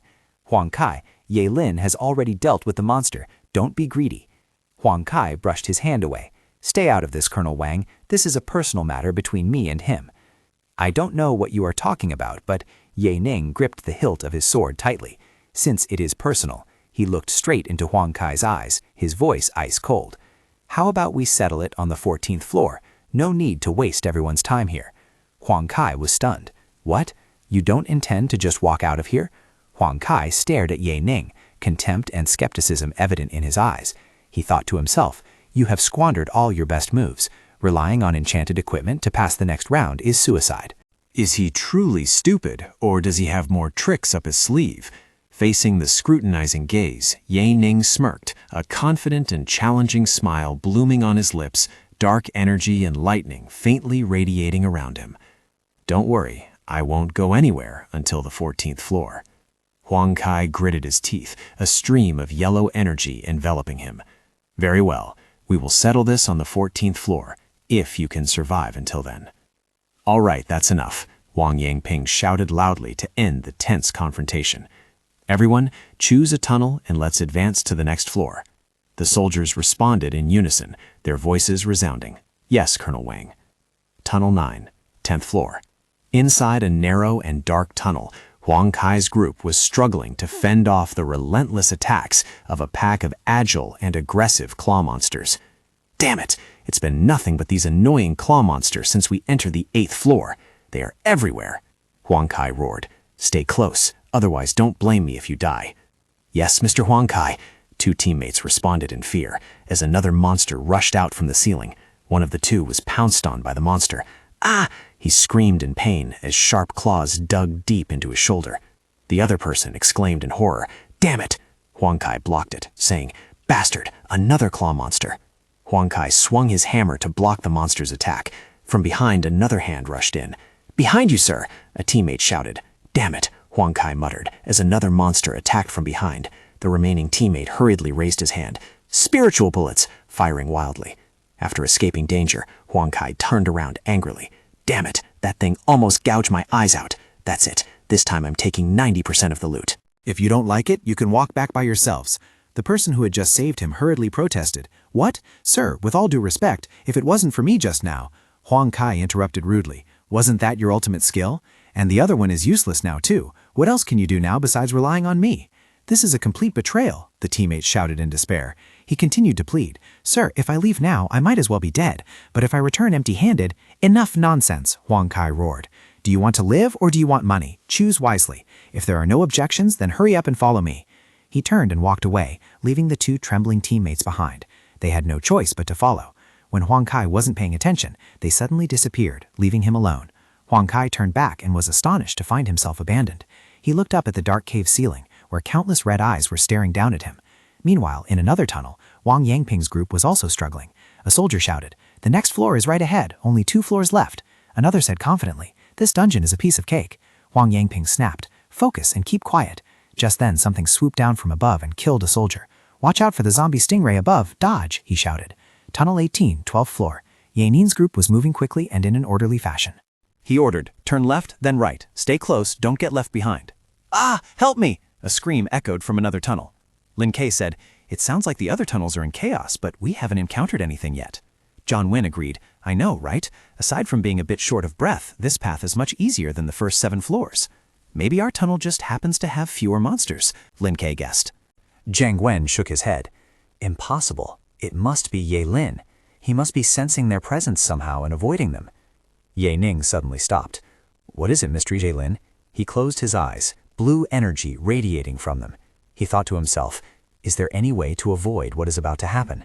He opened his eyes and ordered, Lin Kei, fucking female demon hiding. In underground to the right, a bone-gnawing monster is heading straight for us. Jiang Wen exclaimed in horror. Impossible. He isn't sensing them. He can see through everything. Oh my God, does such an ability actually exist? Lin Kei could not hide her surprise either. Ye Ning quickly ordered, I will rush in first and take down that vampire. You 2 follow me in 3 seconds. Then I will lure the bone-gnawing monster away. We will regroup at the 3rd intersection on the right in 30 seconds. He rushed forward like an arrow, dual swords blazing, dual sword enchantment. Both shouted in unison, Go! He yelled loudly as they ran after him. Move! No matter what you hear, don't look back. Behind him, a giant monster rose up. Both responded, Yes, Sir Ye Lin. At the 14th floor rendezvous point, Wang Yangping was waiting with the surviving soldiers. They were all in a ragged and exhausted state. He asked a group that had just arrived, Where are your captains? An injured soldier, supported by a teammate, replied in pain, They are all dead. Who would have thought that ambushes at low-level monsters would be more dangerous than fighting high-level ones? I had to burn through a lot of skills just to escape with this agility-type person. At the rendezvous point on the 14th floor, Wang Yangping looked at his scattered army with a gloomy expression. This is bad. The higher-ups want a lot of spiritual crystals, but it seems we won't be able to collect them. If we can't get them ourselves, we might have to resort to buying them from other Tier 3 Awakeners. Suddenly, someone shouted, Look, Yun Ming and Huang Kai have returned. Yun Ming was trying to carry someone. Both of them looked tattered and exhausted, especially Huang Kai. A soldier remarked that Huang Kai looked quite miserable. Huang Kai roared in anger, his face covered in blood. This damn dungeon. Where did all those rotten worms come from? Wang Yangping looked towards the entrance of Tunnel 18. Now we are only waiting for Ye Lin's group. If he can bring a few people out, we might still have enough manpower, but his combat ability is truly suspicious. Hearing that, Huang Kai immediately snapped. Suspicious my ass. Now that we are here, I will say it straight. That guy is a fake. Just a clown pretending to be a Tier 3 by relying on high-end equipment. That monster-killing move earlier was just a one-time ultimate skill. Nothing more, nothing less. He pointed at his bruised face and shouted bitterly, I bet they were wiped out long ago. I will bet my whole face on that. Just as he finished speaking, 3 figures stepped out from Tunnel 18. Ye Ning stood in front, followed by his 2 teammates, all completely unharmed. He smirked. Oh, then it seems you were about to lose that ugly face of yours. Huang Kai and Wang Yangping exclaimed in astonishment. Ye Lin, you're still alive? Wang Yangping added, not only is he not dead, but he isn't even injured at all. Yun Ming couldn't hide his astonishment either. How was that possible? Were you not attacked? Lin Kei stepped forward, crossed her arms and said proudly, Ye Lin helped us avoid most of the mutants. Why do you all look so miserable? Did you guys not avoid them? The surviving soldiers looked at each other, their faces full of shame. One mumbled, about that. Ye Ning approached Huang Kai, the Yucheng short sword held close to his neck. He smiled, a cold smile. Who was the one who bet their entire face on my team being eliminated again? Huang Kai stammered, cold sweat pouring out. You must have entered this dungeon many times. Memorizing the path is cheating. Wang Yangping stepped forward and explained, that is impossible, because the landscape of this hell dungeon generation is randomly generated each time. He looked at Ye Ning with sharp eyes, thinking to himself, he definitely has some special evasion skill. If I can get him to join the military, he will bring a lot of value to us. Huang Kai was also analyzing silently. He didn't cheat, then Ye Lin's strength is completely different from what Lin Feng described. I can't make a hasty decision. I will observe him more closely when the Tier 3 mutants appear. Ye Ning retracted the sword, laughing. Haha, Brother Huang, are you planning to go back on your word? Wang Yangping stepped between the two. Ye Lin, later we will fight Tier 3 mutants. Why don't we focus on that first? Ye Ning shrugged. Since Colonel Wang said so, I will listen to your orders for now. Wang Yangping gathered everyone. There are 2 low Tier 3 mutants on this floor. The military will fight one. The rest of you will fight the second one. Once we are done, we will escape the dungeon. Yun Ming immediately objected. I do not agree with the grouping. The military has 4 Tier 3 Awakeners and 6 high Tier 2 Awakeners. He pointed at the civilian group. Our team only has 3 Tier 3 Awakeners, and one of them might even be a fake, and there are 2 useless Tier 2s among the 5 people. Wang Yangping frowned. Huang Kai, the fake Tier 3 you mentioned, once killed 8 Tier 2 mutants in a single strike. Putting that aside, if you guys really can't defeat it, we can still help you. It's just a matter of commission. Yan Ning smiled, placing his hand on his chest. Colonel Wang, we have no problem on our side. Instead, if you need help on your side, you can call me anytime. Huang Kai and Wang Yangping were stunned by his confidence. Is he really that confident? He must be hiding a trump card. Ye Lin's true strength is hard to grasp. Wang Yangping raised his hand. All right, let's begin. 2 giant monsters rose from the ground. They were 2 gravediggers. From the cave ceiling, a giant monster, looking like an armored centipede with sharp pincers, was rushing down. At the same time, an identical monster rose from the ground below, blocking all escape routes. Wang Yangping could only scream in horror as the group was stuck between 2 gravediggers, completely overwhelmed with no way out. The civilian group rushed into battle. Their attacks bounced off the monster's thick armor. Ye Ning watched from afar. One of the monsters used its pincers to whip hard against Huang Kai's shield. Seeing Ye Ning rush towards his monster, Huang Kai shouted, Ye Lin, are you planning to act right now? I'm here, Ye Ning shouted as he rushed into the middle of the battle. Dual swords enchantment. Meanwhile, Yun Ming also jumped high, preparing to unleash his attack. He roared, spiritual energy battle axe, and chopped down hard on the monster. The collision created a small explosion, but the monster was only slightly pushed back. Ye Ning dashed forward, his dual swords creating a beautiful but deadly arc of fire and ice, striking directly at the monster's head. He activated the skill of his boots. The thunder boots flashed. Appearing right on top of Huang Kai's head, he used Huang Kai's head to spring into the air. He called back, Brother Huang, make way! Damn it, Ye Lin, are you trying to seek death? Huang Kai roared, but was still pushed aside by Ye Ning. Damn it, he shouted as he lost his balance and was almost attacked by the monster. He hurriedly used his shield to block, taking the monster's attack. But the monster's strength was too great. With another blow, he was knocked flying far away. His whole body flew backwards, slamming hard onto the ground. Ye Ning glanced at him. Brother Huang, are you okay? Bastard, you did that on purpose, Huang Kai roared in anger. Meanwhile, the remaining gravedigger was also causing trouble for the military group. Seeing that Huang Kai had been incapacitated, Yin Ming shouted, "Brother Huang, I will protect you." Ye Ning thought to himself, "The two mutants are 200 meters apart. If I can bring them closer within a 100-meter range, I can kill both of them at once." Yin Ming shouted at Ye Ning, "Ye Lin, focus on the mutant first. I can't hold it back alone." Ye Ning ordered a group of civilian players. "All Tier 2 Awakeners, go support Yun Ming." One of them replied, "Leave it to us. Brother Huang and I can hold it." But the monster was too powerful. It easily swept away the Tier 2 players. Huang Kai roared at Ye Ning, "Damn it, you sent all the Tier 2s away. We have no support here. How can we fight it?" Ye Ning replied calmly, "If you can hold it for 3 seconds, I can kill it." Huang Kai gritted his teeth. "I'll trust you this time. Once the mutant is dead, I'll fight you again." He activated his defensive skill. He really is still hiding something. I'll have to wait until he uses up all of his skills. He roared as he blocked the monster's attack. "I held it off. It's your turn now." Ye Ning shouted, 50 more meters. Block it one more time." "Ye Lin, thank you." Huang Kai roared in despair as he was pushed back, his shield nearly shattering. Meanwhile, the remaining monster was also pressuring Wang Yangping's group. Ye Ning shouted, "Colonel Wang, watch your back. We are failing on our side."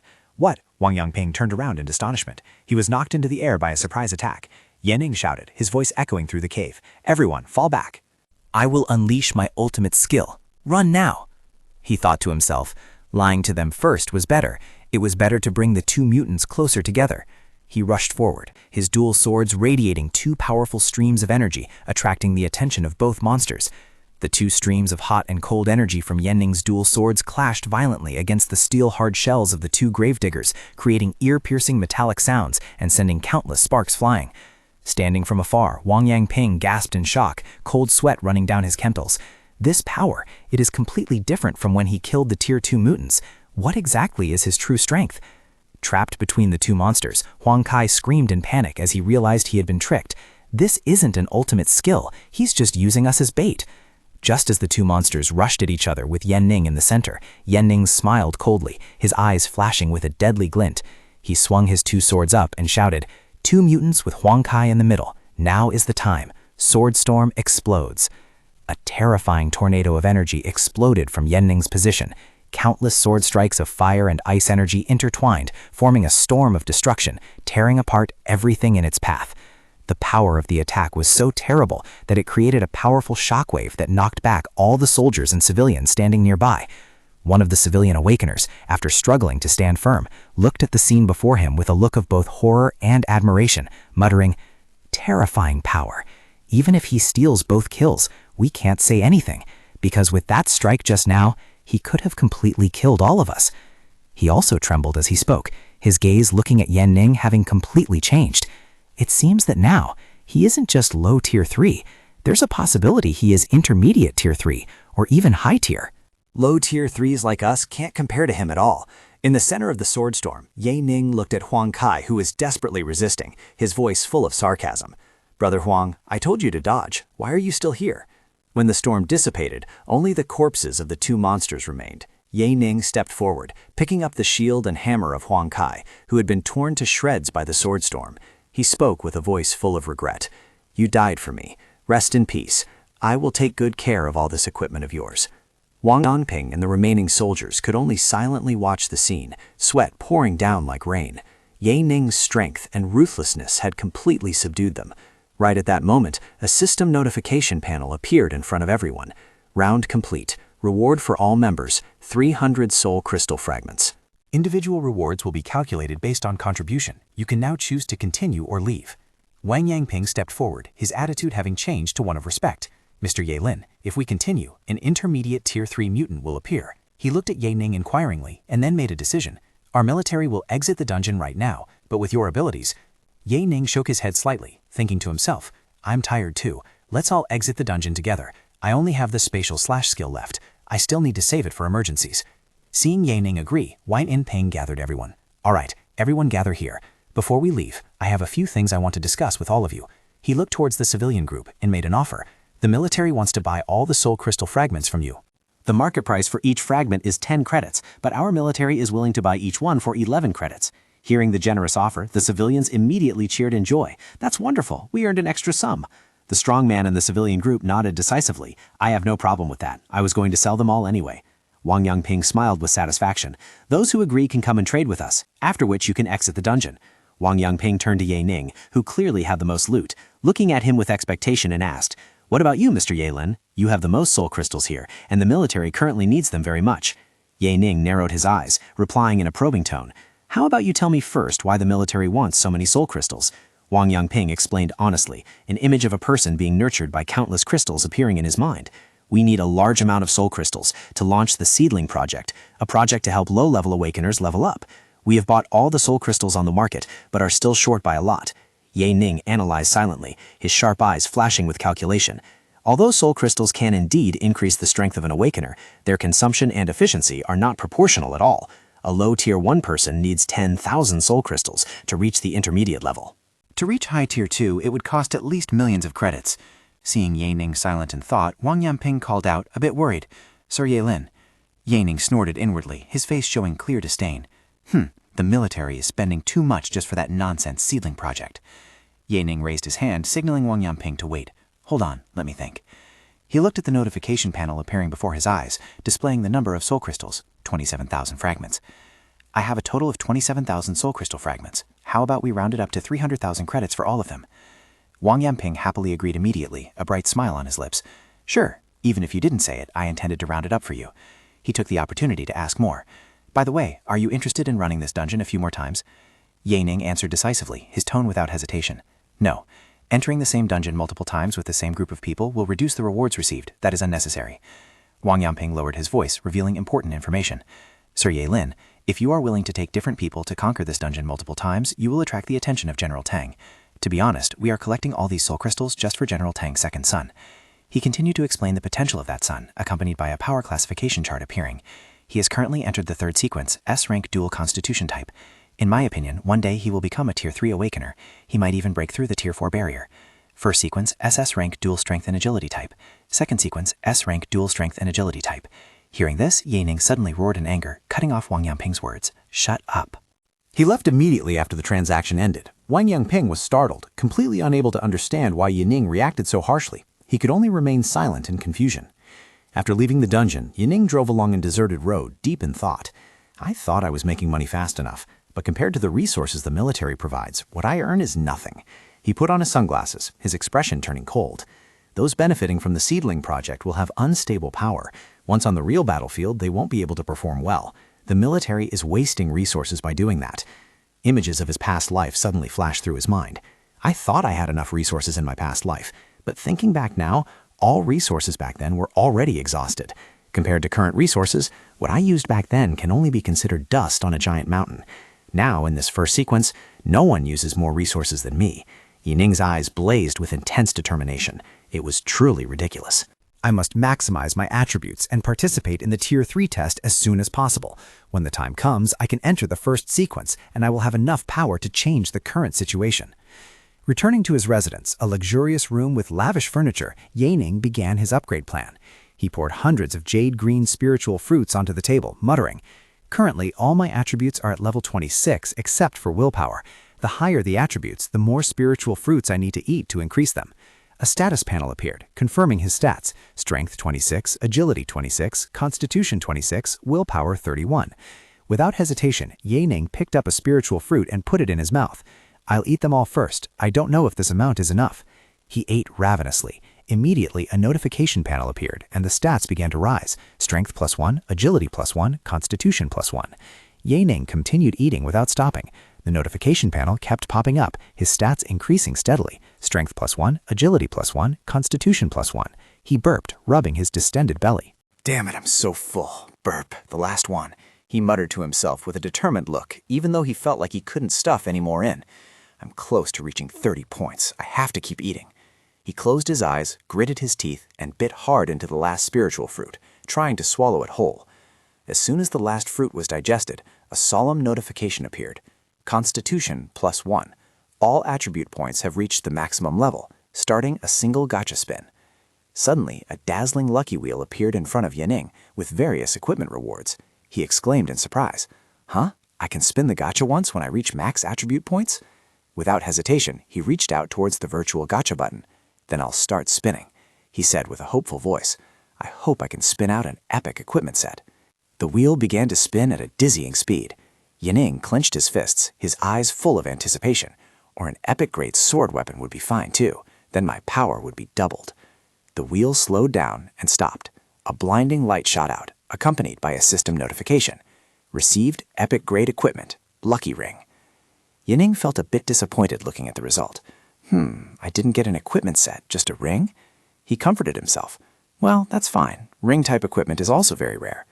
He held the black ring set with a glowing blue gem, wondering curiously, Lucky Ring, does it have anything to do with willpower? The detailed information panel of the item appeared.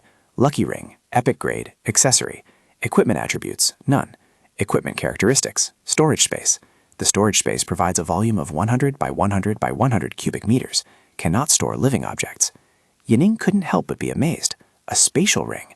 Although it has no attributes, a storage capacity of 1 million cubic meters is still very impressive. That means I can carry hundreds of nuclear warheads anywhere inside this ring.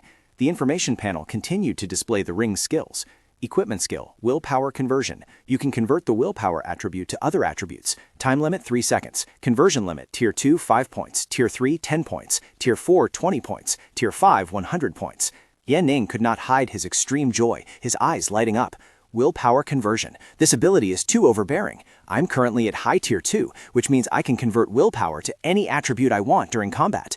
However, he suddenly froze when reading the conversion limits carefully. Wait, there's even a Tier 5 above Tier 3 and Tier 4? He muttered in horror. Tier 5. Could that be the limit of a human? Or are there even Tier 5 mutants beyond Tier 4 mutants? A final line of information about the ring appeared, making him even more shocked. Item evaluation. Exclusive equipment of the Lucky World. The equipper will receive adventurer privileges when entering the Lucky World. Warning, this privilege is SS rank. Please use it with caution. Yining stood frozen, a violent wave rising in his heart. What is the Lucky World? I never heard of it, even at the final moment when humanity went extinct in my past life. Could it be a world where Tier 5 mutants exist? He put the ring on his finger, his gaze steadfast. This ring might be related to a mysterious future. I cannot sell it. He immediately called his assistant via a virtual screen. Li Fugui, sell the Warhammer, Golden Shield, and all other enhancement items. Use the earned credits to buy spiritual fruits. The assistant, in a polite suit, happily replied. Understood, master. A note from the system appeared to remind him. Note, ordinary spiritual fruits cannot upgrade attribute points above 30. Reminder, if you want to continue upgrading attribute points above 30, you will need to buy high-grade spiritual fruits. Yining immediately issued a new order. Li Fugui, buy high-grade spiritual fruits with all the credits earned from selling items. Li Fugui bowed in obedience. Yes, master. Yining looked out the window, pondering deeply. I am about to reach the maximum attribute points of 31 for Tier 2. The zombie horde of Sanfang Safe Zone will arrive in 2 days. My ultimate skills will be cooled down by then. He stood on the corpse of a monster in the virtual space, dual swords glowing in his hands, his aura skyrocketing. I will upgrade all my attributes to the maximum level today. Then I can intimidate everyone when the zombies arrive. After that, I will request to participate in the Tier 3 test. I am sure no one will be able to refuse me then. Suddenly, Li Fugui appeared with a panicked expression. Master, I cannot find any high-grade spiritual fruits on the market. Yining found. What? Li Fugui explained. I heard that all of them have been bought up by the military. Yining rested his chin on his hand and thought, should I contact Chen Yang right now? He decided to make the call. The virtual screen displayed Chen Yang's name and started ringing. The call was quickly connected. Chen Yang's enthusiastic voice rang out. Mr. Ye-Lin, it's me, Chen Yang. Do you remember me? Yining calmly replied. Of course. Chen Yang thought to himself, this kid, calling me right when I was thinking about him, does he have telepathy? Chen Yang got straight to the point. The Tiancheng Merchant Group has just discovered an A-rank supernatural dungeon forming. They want me to lead a team to conquer it, so I want to invite you along. The risk is low, but the reward is very large. Yining was stunned. A-rank? A newly forming supernatural dungeon? Chen Yang confirmed through the screen. Yes, Mr. Ye-Lin. This supernatural dungeon currently only has a boundary. The mission system has not yet been formed. Chen Yang smiled, raising a finger to emphasize his point. Therefore, it will be safer if we go there right now before it completely forms. If anything happens, we just need to run outside the boundary. Chen Yang analyzed the situation. In addition, an A-rank supernatural dungeon usually contains many spiritual entities, but this dungeon currently has only one. The rest of the spiritual entities are still in the process of forming. He looked straight at Chen Yang, interrupting. I understand what you are trying to tell me. Just say what the conditions are. Chen Yang smiled radiantly, making an extremely attractive offer. As long as you are willing to come with us this time, even if we fail to conquer the dungeon, I will still pay you 10,000 credits. If we succeed, not only will 70% of the profits be yours, the Tiancheng Merchant Group will also pay you an additional 30,000 credits. Yining pondered, one hand resting on his chin, and thought, that is generous. I guess they want to create a conquest guide for future business. Chen Yang smiled somewhat awkwardly at being seen through. Mr. Ye-Lin is correct. If you have any other conditions, just let me know. Ye-Ning smirked wively. He now held the upper hand. You are indeed very smart. Apart from the benefits you mentioned, I will also take 20% of whatever they earn later and some high-grade spiritual fruits as well. After the agreement was made, a luxurious car sped along the dirt road, heading towards a remote valley where an ancient village named Habe Village was located. Sitting in the car, Ye-Ning looked out the window, calculating silently. The zombie outbreak in Zhenjiang would start in 2 days. His ultimate skill was also on cooldown, so he would use this time to conquer a dungeon like this, a place that didn't require physical-type skills. The car braked sharply in front of the village gate, leaving a long trail on the dusty dirt road. Chen Yang, who was driving, turned back and said to Ye-Ning, "Mr. Ye-Lin, we have arrived." Ye-Ning and his group stepped out of the car, facing another group of people waiting under the gloomy sunset of the village. A young man, dressed smartly, stepped forward with a polite smile. "You must be Mr. Ye-Lin. I am the son of the vice president of the Chanchang Merchant Group, Wang Zeng." Pleasure to meet you. Oh, I've heard Chen Yang mention you. Wang Zeng pointed at a scowling, bald, middle-aged man. Let me introduce you to some of my people. This is Feng Ha, a spiritual and agility type awakener. He's an expert I hired at a high price. The rest are my workers. Feng Ha snorted in dissatisfaction. Yeah, I'm just a mediocre tier 2. He glanced at Ye-Ning with jealousy and sarcasm. If we're talking about price, I'm nothing compared to the great Sir Ye-Lin here. Wang Zhang quickly laughed to smooth things over. Sir Ye-Lin, please don't take it to heart. Brother Feng is a straightforward person, but he has experience in conquering supernatural dungeons. He changed the subject, pointing inside the village. Now that our greetings are done, why don't we go inside and take a look? Ye-Ning replied indifferently. Sure, whatever. Just as they were about to leave, Feng Ha suddenly blocked Ye-Ning's path, speaking in a commanding tone. Listen to my orders once we're inside. You must follow the instructions I receive from my system. Don't think you'll be fine just because you're a tier 3. Don't blame me if you die inside. Ye-Ning raised his eyebrow, looking surprised. System instructions? Isn't this dungeon still forming? Aren't there supposed to be no system missions? Feng Ha smugly pointed his thumb at himself. That is my ability. If I approach a clue, I would receive a few hints from the system, which is equivalent to mission information. Ye-Ning secretly evaluated. This type of talent is quite rare, like knowing everything about a mission but being able to choose not to execute it. It seems that Chen Yang and Wang Zhang have prepared a lot for this dungeon. As they entered the village, Wang Zhang began to explain what they had observed. This place is located next to a river, and the villagers here live by selling water to the safe zone. However, we discovered that the wheels of their tricycles were rusted, which means they haven't been to the safe zone for a long time. He pointed towards a villager who was pouring water into an overflowing jar. Do you see that? They don't realize they should be selling their water. That villager had a soulless expression, as if trapped in an endless loop. They just kept taking water from the river and pouring it into the full jar. Suddenly, a man stepped out from the shadows of a house and asked, "Soldiers, where are you from?" Chen Yang stepped forward, playing his role. "We are the army from the Zhenjiang safe zone." Someone reported that the water source here is polluted. Hearing this, the man's expression immediately changed, and he gritted his teeth audibly. "I knew it. The woman who died in that river is going to kill us all." Ye-Ning immediately pressed him. "So the river is actually polluted, right? When did that happen? What is the cause?" The man hurriedly waved his hand, stammering, No, I was just guessing. The river here is very clean."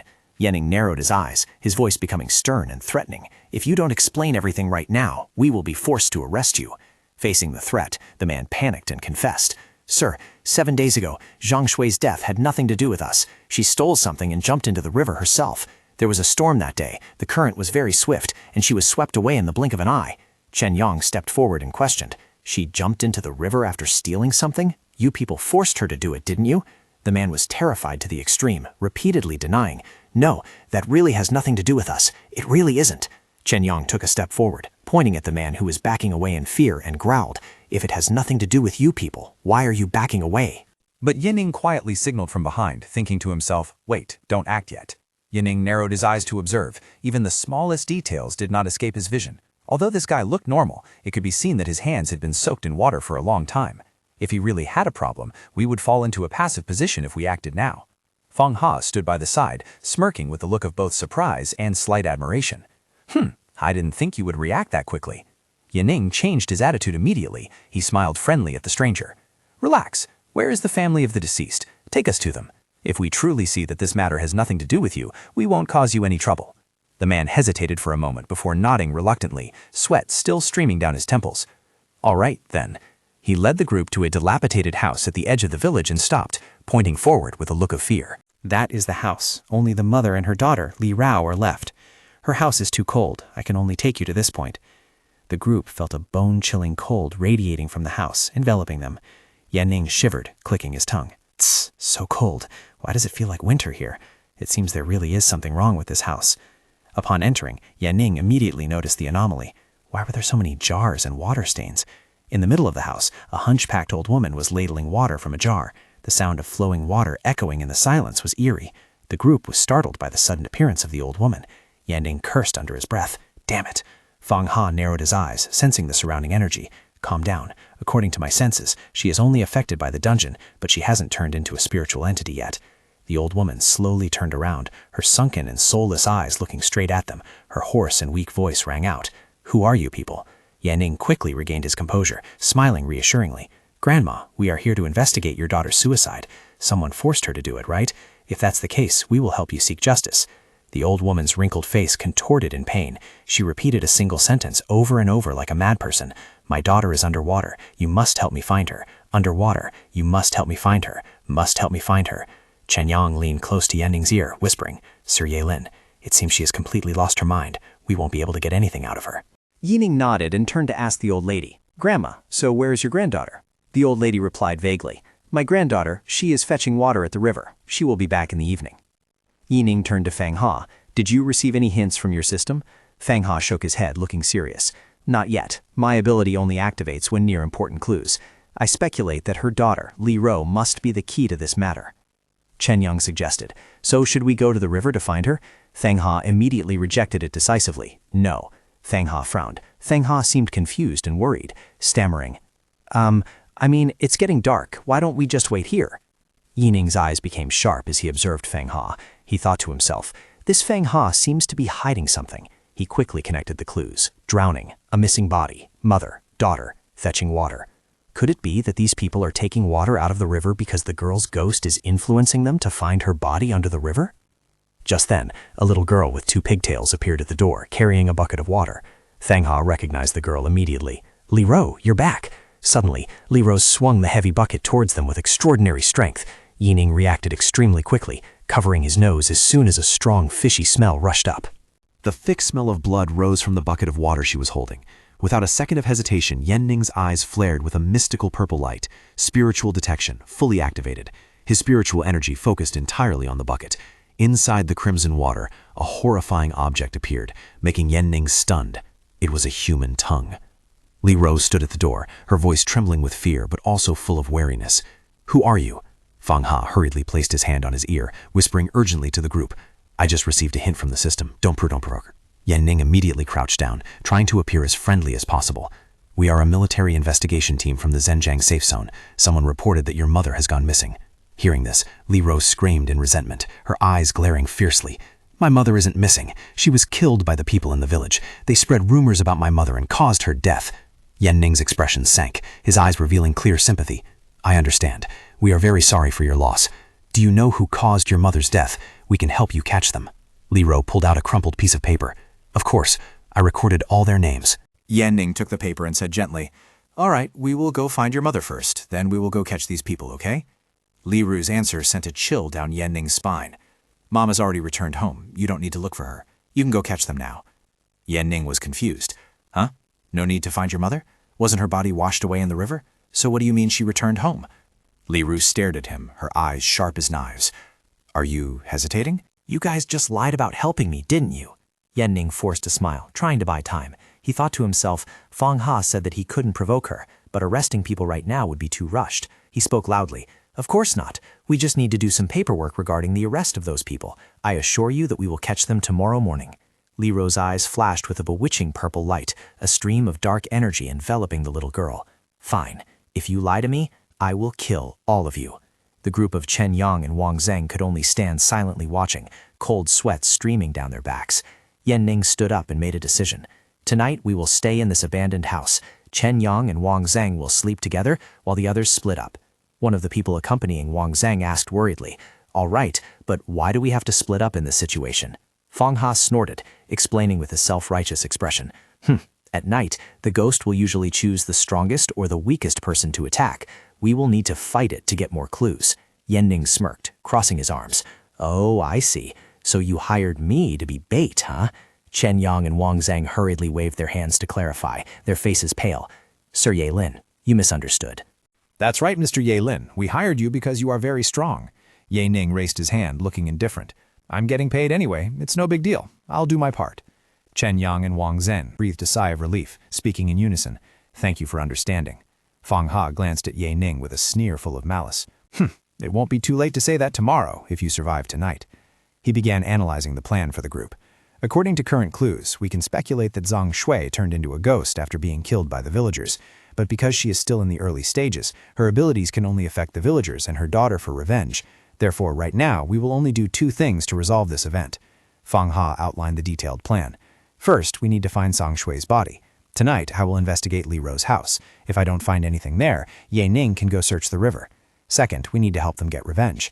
After finding the body, we will catch those people and hand them over to Li Ru. Ye Ning frowned, showing suspicion. Isn't this too simple? It doesn't feel like the difficulty of an A-rank dungeon. Fang Ha snapped. Simple? Did you forget that the dungeon is still forming? All the important clues are right on the surface. After the dungeon is fully formed, we wouldn't even know that Zhang Shui was the first victim. The other villagers might have all turned into ghosts as well. Hearing this, Chen Yang and Wang Zheng's faces turned pale with fear. Gasping for air, they stammered, "If we had entered the dungeon at that time. Luckily, we arrived here early." Night fell, and a crescent moon hung suspended in the gloomy sky. Ye Ning lay on the bed in his assigned room, hands resting behind his head. Although Fang Ha's speculation seems reasonable, I still feel something is wrong. He recalled Fang Ha's evasive attitude earlier. He hid some information when we were by the river. Just now, he even told me to look for the corpse in the river. Ye Ning muttered to himself in the darkness as the pieces of the puzzle began to fit together. Above all, regarding his intention to provoke me earlier, he clearly wants me dead. That must definitely be related to money. Putting it that way, the river might be much more dangerous. His eyes flashed with sharpness. He is going to Li Ru's house alone tonight. Could there be something good there? It makes sense. If I don't die and he doesn't go get that item, then naturally that item will be mine. Thinking about it this way makes everything much simpler. He continued to analyze deeper. Now, speaking of Li Ru, her expression earlier didn't look like she was just affected. The image of the human tongue in the water bucket flashed in his mind.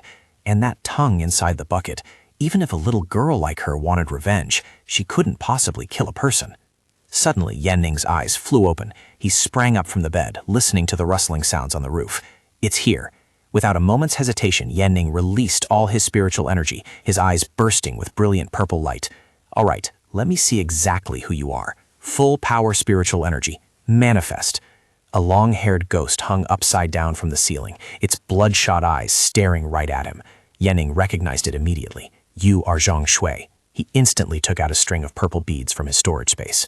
The resentment beads I received in the supernatural dungeon last time finally have a use, he roared, channeling his energy into the beads.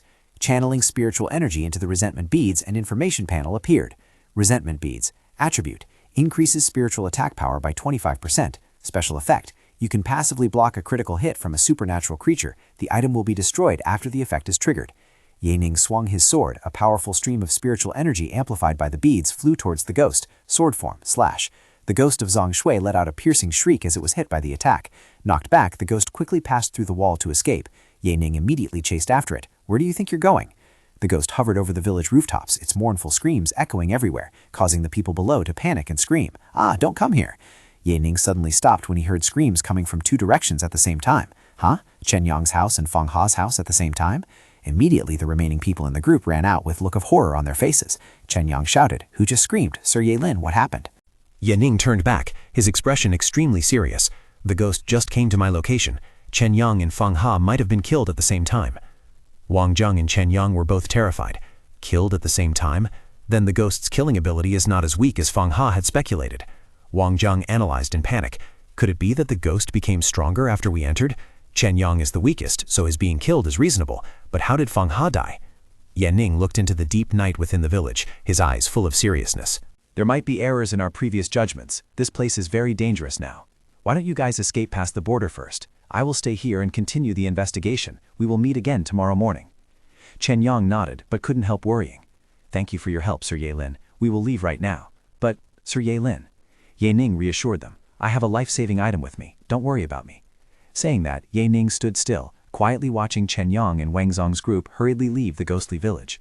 When he was left alone, a mysterious purple spiritual energy wrapped around Ye Ning. He thought to himself, the resentment beads can only protect me once, I need to be more careful. He closed his eyes, focusing all his spirit, expanding his spiritual sense. His senses swept across the scene, immediately discovering clues. Chen Yang only has one leg left. Was his mind controlled by the ghost and then eaten? From the time Chen Yang screamed to the time he was controlled and eaten, it must have taken some time, so the ghost couldn't have gone to kill Fang Ha at the same time. His senses continued to search and discovered something even more horrifying. Fang Ha's corpse had not yet been eaten. There might be more than one ghost here. That iron shovel belonged to Fang Ha. Was he trying to dig something out of the yard when he was attacked? Ye Ning focused his spiritual energy underground. Important clues might lie right beneath the surface. His spiritual sense penetrated through. Underground, a terrifying scene appeared in his mind. What is that? The corpse of a white-robed ghost. Upon closer observation, he discovered an anomaly. Wait, she has 6 fingers. 6 fingers are hereditary, but Li Ru does not have 6 fingers. This means she is not Zhang Shui. Then, who is she? Right at that moment, a ghostly green eye suddenly opened within his spiritual vision. Damn it, has she noticed me already? A gigantic long-haired ghost in white robes rose from the ground right in front of Ye Ning, its green eyes emitting a deadly light. He immediately connected the events. Her eyes, could they be the blue-grade item that Fang Ha was trying to obtain? No time to think. Ye Ning raised the beads. Resentment beads. Transmit spiritual energy. He roared, releasing a purple energy net from the beads toward the ghost. Spiderweb. The white-robed ghost waved its hand, and a blade-sharp stream of green energy slashed through his net. Ye Ning was horrified to realize that her physical entity was much stronger than her spiritual form. The ghost's attack rushed straight towards Ye Ning. Just then, the resentment beads shone brilliantly. A spiritual shield appeared to block the attack. The ultimate skill of the resentment beads had been activated. The shield shattered, but it saved him from a critical hit. He knew he couldn't fight it. He had to get out of this place fast. Lightning wrapped around his legs, thunderboots. Ye Ning dashed away with terrifying speed. The white-robed ghost immediately chased after him. He ran for his life, crossing the hexagonal border of the dungeon by a hair's breadth. Pant, that was close. Although he had run in a different direction from Chen Yang, he still managed to escape. As he ran, he looked back at the village and deduced. The corpse of the woman in white was not Zhang Shui. It is possible it was swept here by the storm, so the real Zhang Shui might still be somewhere downstream. She might even still be alive. He looked towards the river's lower reaches, his eyes full of determination. He had to search downstream before sunrise. The next morning, fog covered the village. Chen Yang and Wang Zhang's group had returned and were waiting outside the boundary. Ye Ning hasn't come out yet. We can't contact him because of the barrier's interference. Should we go in and find him? 2 of Wang Zhang's subordinates returned to report with disappointed looks. Boss, we couldn't find him. There are no signs of Ye Ning here at all. There's nothing in Li Ru's house either. Wang Zhang and Chen Yang looked at each other, unable to hide their confusion. Is he missing? How is that possible? Suddenly, Li Ru's cold voice rang out from behind them. Uncles, didn't you say you would help me catch all of them this morning? Why haven't you acted yet? The group started and turned around, facing the girl's murderous gaze. Wang Zhang stammered, we're going right now. Li Ru smirked savagely, her green eyes flashing. Take them all to the riverbank. I will torture them there. Wang Zheng looked at Chen Yang and sighed, saying, let's go. Our only remaining clue is to help her take revenge. Let's help her finish this first. Fang Ha is dead, and Ye Ning is missing. We have no better option. Being escorted to the riverbank, the bound villagers screamed in despair. Zhang Sui's death was her own will. It really has nothing to do with us. We are wronged. We didn't cause her mother's death. Even if you were the military, you can't be this unreasonable. But Li Ru didn't listen at all. Her green eyes blazed with hatred as she raised a large pair of scissors towards a man. It's all your fault. You people forced my mother to her death. Die! She roared and stabbed the scissors forcefully into the man. He only had time to let out a cry of pain and horror. You... With terrifying strength, Li Ru pulled the man's tongue out and held the scissors against it. Not only will I kill all of you, but I will also cut off all your tongues. Black blood splattered onto Li Ru's face. She flashed an utterly savage smile. He. Who is next?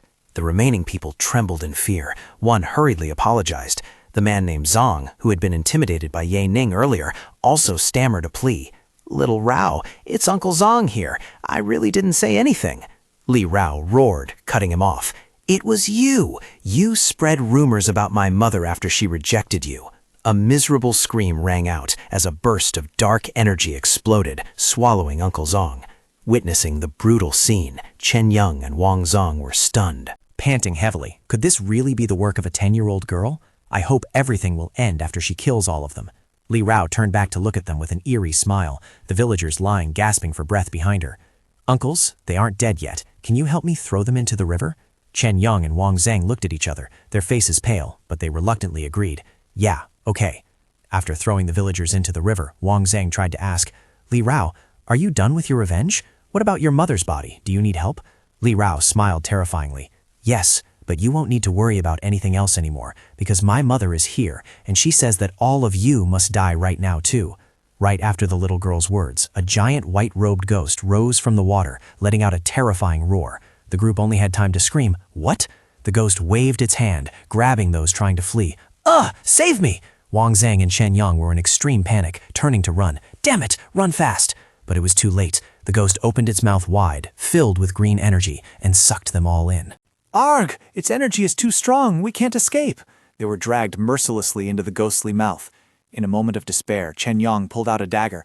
Brother Wang, even if I have to commit suicide, I won't die in such a terrible and disgusting way. Wang Zhang could only scream his name in despair. Chen Yang! The dagger fell from Chen Yang's hand. At that very moment, a powerful purple spiritual energy suddenly appeared. Ye Ning emerged from the darkness, his hand radiating spiritual energy, saving a woman holding a child. He used his energy to pull Wang Zhang and Chen Yang out of the ghost's mouth, knocking it away. Both landed safely on the ground. Chen Yang cheered in joy. Sir Ye Lin, wonderful! Ye Ning looked at the woman he had just saved, then turned to look at Li Ro's ghost, shouting in surprise. Li Ro, look who this is! Who's she holding in her arms? It was the real Zhang Shui, holding Li Ro's corpse. Li Ro's ghost froze upon seeing her mother and her own body, her eyes tearing up. Mom! In a surreal moment, Li Ro's ghost ran towards her mother, who was hugging the girl's corpse. Little Ro! Mom! When the mother and daughter met, Li Ro burst into tears. Mom, you didn't die. The one who died is me. Zhang Shui also cried, hugging her daughter's soul. Little Ro, it's all my fault. Chen Yang and Wang Zhang were completely confused. Zhang Shui didn't die.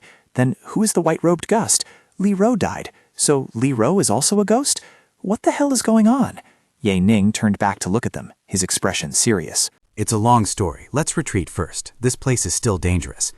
The white-robed ghost roared furiously and rushed towards Zhang Shui and her daughter. The ghost of Li Rao screamed, No, Mom! Immediately, a powerful burst of green energy exploded from her body, transforming her into a powerful combat spiritual entity. Ye Ning breathed a sigh of relief. Li Rao is finally awakened. We are much safer now. The ghost of Li Rao faced the white-robed ghost. Xiao Ro, Mom! With a scream full of resentment, Li Rao unleashed an extremely powerful energy slash towards the white-robed ghost. The attack hit its mark, creating a violent energy explosion. Li Rao grabbed the white-robed ghost by the neck and bit down mercilessly. The white-robed ghost dissipated in a flash of green light. Ye Ning explained the whole truth to Chen Yang and Wang Zhang. That day, it rained heavily. Zhang Shui accidentally fell into the water, but she was saved downstream. Li Rao went to look for her mother, drowned in the river, and accidentally turned into a ghost. Because her resentment was so deep, it started affecting the villagers. He continued.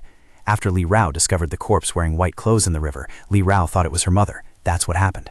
The only solution to all of this was to make them realize the truth and let them destroy each other. Both of them were stunned. That meant the villagers we caught earlier were actually innocent. There were two ghosts. That is why Feng Ha and Chen Yang were killed at the same time. From the ghost that just dissipated, a green eye-shaped item flew out and landed in Ye Ning's hand. A notification panel appeared. Demon Eye, blue-grade item, item effect, receive information and hints from the system about things within the line of sight. Ye Ning picked up the eye and muttered, This effect is somewhat similar to Feng Ha's ability. I assume it helps enhance Feng Ha's ability, which is why he risked his life to get it. Chen Yang and Wang Zhang bowed gratefully to Ye Ning. It is all thanks to Lord Ye Lin that we survived. The 10,000 credits originally intended for Feng Ha will be transferred to you. Ye Ning replied indifferently. Thanks for that. He silently calculated his loot. I have earned about 70,000 credits this time. That is a huge amount, but the more important issue is to obtain a high-grade spiritual fruit. He turned to ask them, his tone full of expectation. By the way, the high-grade spiritual fruit I want. Have you guys found it yet? The two looked at each other with awkward expressions. Sorry, Mr. Ye Lin. You might have to wait a while longer for the high-level spiritual fruit. Ye Ning's face immediately darkened. Why? Chen Yang hurriedly explained. To be honest, all the high-level spiritual fruits on the market had been bought up by the military. It is said that they are used for the seedling project. Ye Ning gritted his teeth, his eyes flashing with determination. The seedling project again. It seems I won't get it unless I act on my own. He looked straight at Chen Yang and Wang Zhang, speaking in a tone full of hidden meaning. Chen Yang, Wang Zhang, tonight I will take the two of you to Sanfeng to watch a wonderful performance. It would be better if you brought your parents along.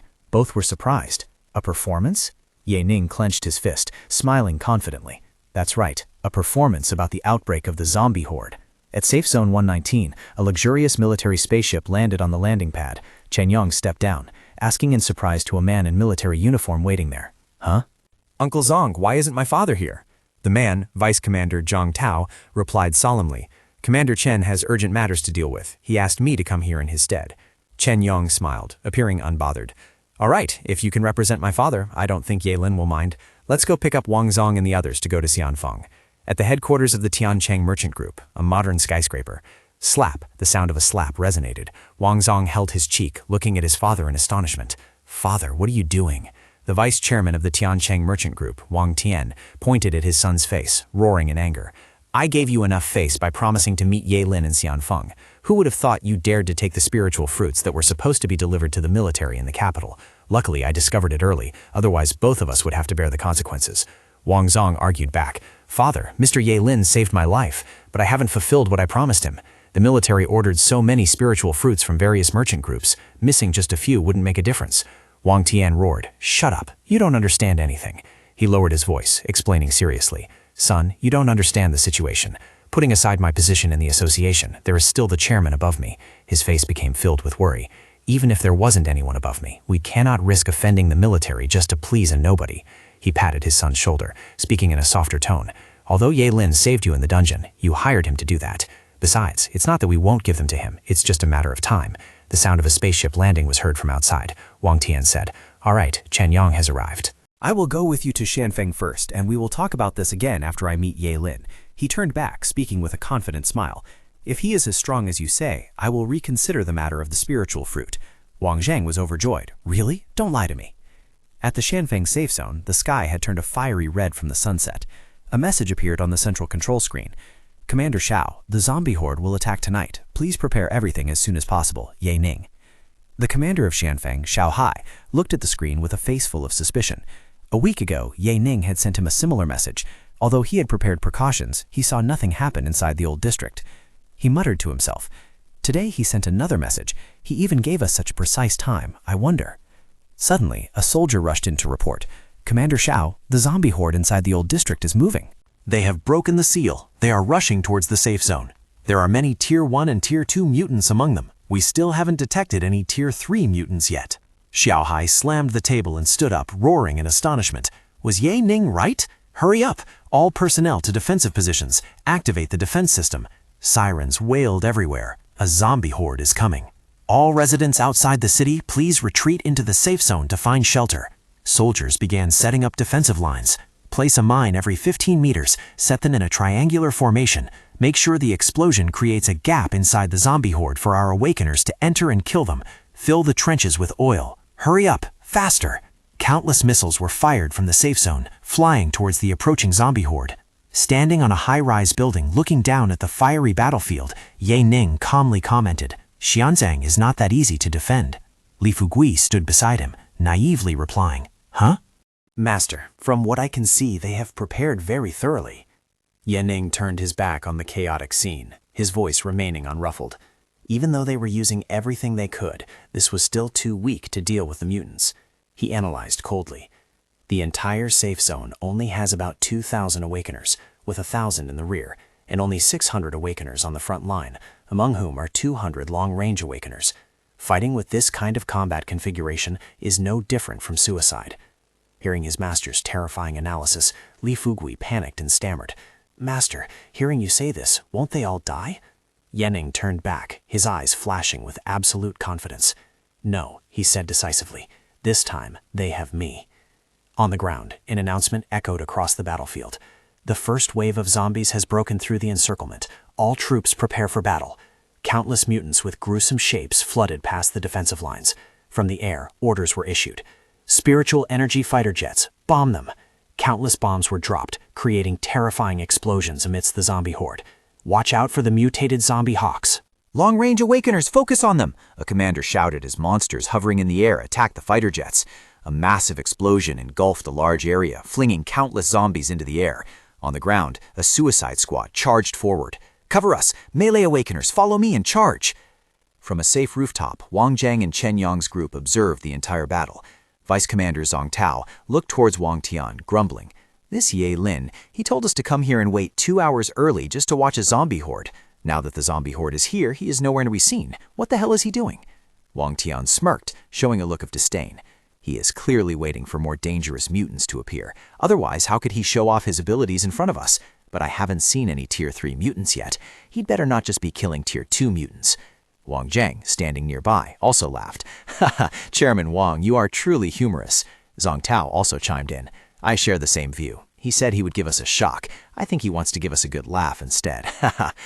Unable to bear it anymore, Chen Yang's face turned serious as he said, Uncle Zhang and Uncle Wang, both of us respect Ye Lin very much. Please do not mock him.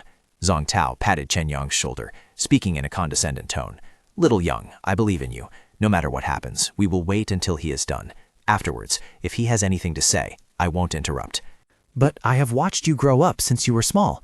I hope you have a broader vision. Wang Tian also added, because an intermediate Tier 3 person cannot take you very far. He is right. Both of you are still young. Although a Tier 3 Awakener is very valuable, he is still not worthy enough to be treated like a god. Wang Jiang interrupted his father, his eyes full of determination. Enough, father. Let's just watch. I believe that Mr. Ye Lin will not let us down. On the battlefield, a soldier was attacked by a zombie radiating green energy. He screamed in despair. Ah, save me! Another soldier discovered the danger and shouted loudly. A high Tier 2 mutant, rotting corpse has appeared on the left. Report this to Commander Shao. Commander Shao Hai did not hesitate. He swung his long spear and roared. Commander Shao is here. Charge! He rushed towards the mutant, the long spear glowing with bright red light. Blood sword! A powerful slash tore apart the mutant. Excellent, he shouted. Charge! Suddenly, the ground shook violently. Giant cracks appeared. Shao Hai's face turned pale. Damn it, this sound. I'm afraid there are 1 or even 2 Tier 3 mutants. A Tier 3 mutant in reality is much harder to deal with than one in a dungeon. 2 Tier 3 mutants would require at least 6 low Tier 3 Awakeners to destroy them. He realized the dangerous situation and shouted loudly, Retreat! All troops retreat! Return to the safe zone! 2 giant mutants rose from the ground, blocking their retreat. Shao Hai roared in despair at the trenches. We will hold the line with our lives until reinforcements arrive. Hurry up! Right at this moment, a figure appeared in the air. Countless blue energy sword strikes intertwining and crashing down like a storm. Sword storm. A sword strike hit the mutant, cutting deep into its hard shell. Commander Shao Hai looked up, stunned to the point of speechlessness. Killing a Tier 3 mutant in one hit? Who is that? Ye Ming landed gently on the ground, smiling as he greeted the still bewildered Commander Shao. Commander Shao, long time no see. He turned to face the remaining mutant, speaking decisively. We'll talk after I kill this mutant. His sword erupted with blazing red fire, and he roared as he unleashed his strongest move. Heaven-splitting slash. A massive slash carrying destructive power tore the mutant into pieces. Commander Shao stammered in utter shock. Ye Ning! That really is Ye Ning. He became a Tier 3 in just half a month. He is much stronger than me. How is this possible? Could it be that I have wasted my entire life achieving nothing? After the last mutant was destroyed, Ye Ning sheathed his sword and calmly said to Commander Shao, Commander Shao, I believe the soldiers can handle the cleanup work now. He put his arm around Shao Hai's shoulder, smiling friendly. Follow me. I have something to discuss with you. On the rooftop, Wang Zheng and Chen Yang's group were still in shock after the performance just now. Wang Zheng turned to the others with a face full of pride and excitement. Did you guys see that? That is the true power of Ye Lin. This is also the first time I've seen it. He cannot be compared to a normal Tier 3 Awakener. Wang Tan muttered in stupor, cold sweat running down his forehead. He is indeed extraordinary. Vice Commander Zhang Tao also could not hide his astonishment. I'm afraid that even Commander Chen Kailai cannot compare to this strength. Even when compared to intermediate Tier 3 individuals, he would still be one of the top figures. That is why he is so arrogant. Chen Yang took out a communication device and happily announced, Ye Lin sent a message. He is waiting for us at the Xianfeng meeting room. Let's go. The magnificent Xianfeng meeting room appeared under the night sky. When they entered, Ye Ning and Commander Shao were already seated there. Chen Yang exclaimed in surprise, Huh? Commander Shao is here too? Ye Ning smiled, crossing his arms over his chest. I believe you all know each other, so I won't introduce anyone. Please sit down. We are all friends here. Let's discuss this matter together. Commander Shao looked at the newcomers and frowned. Vice Commander of Safe Zone 119, Zhang Tao. Vice Chairman of the Tiansheng Merchant Group, Wang Tian. His speculation was correct. Ye Ning not only had a powerful backer, but also had forces supporting him.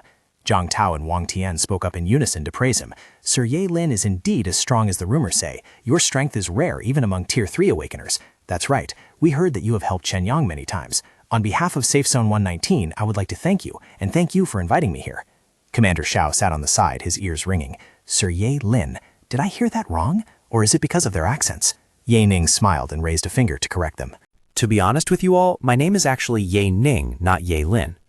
The whole room fell into a dead silence. What?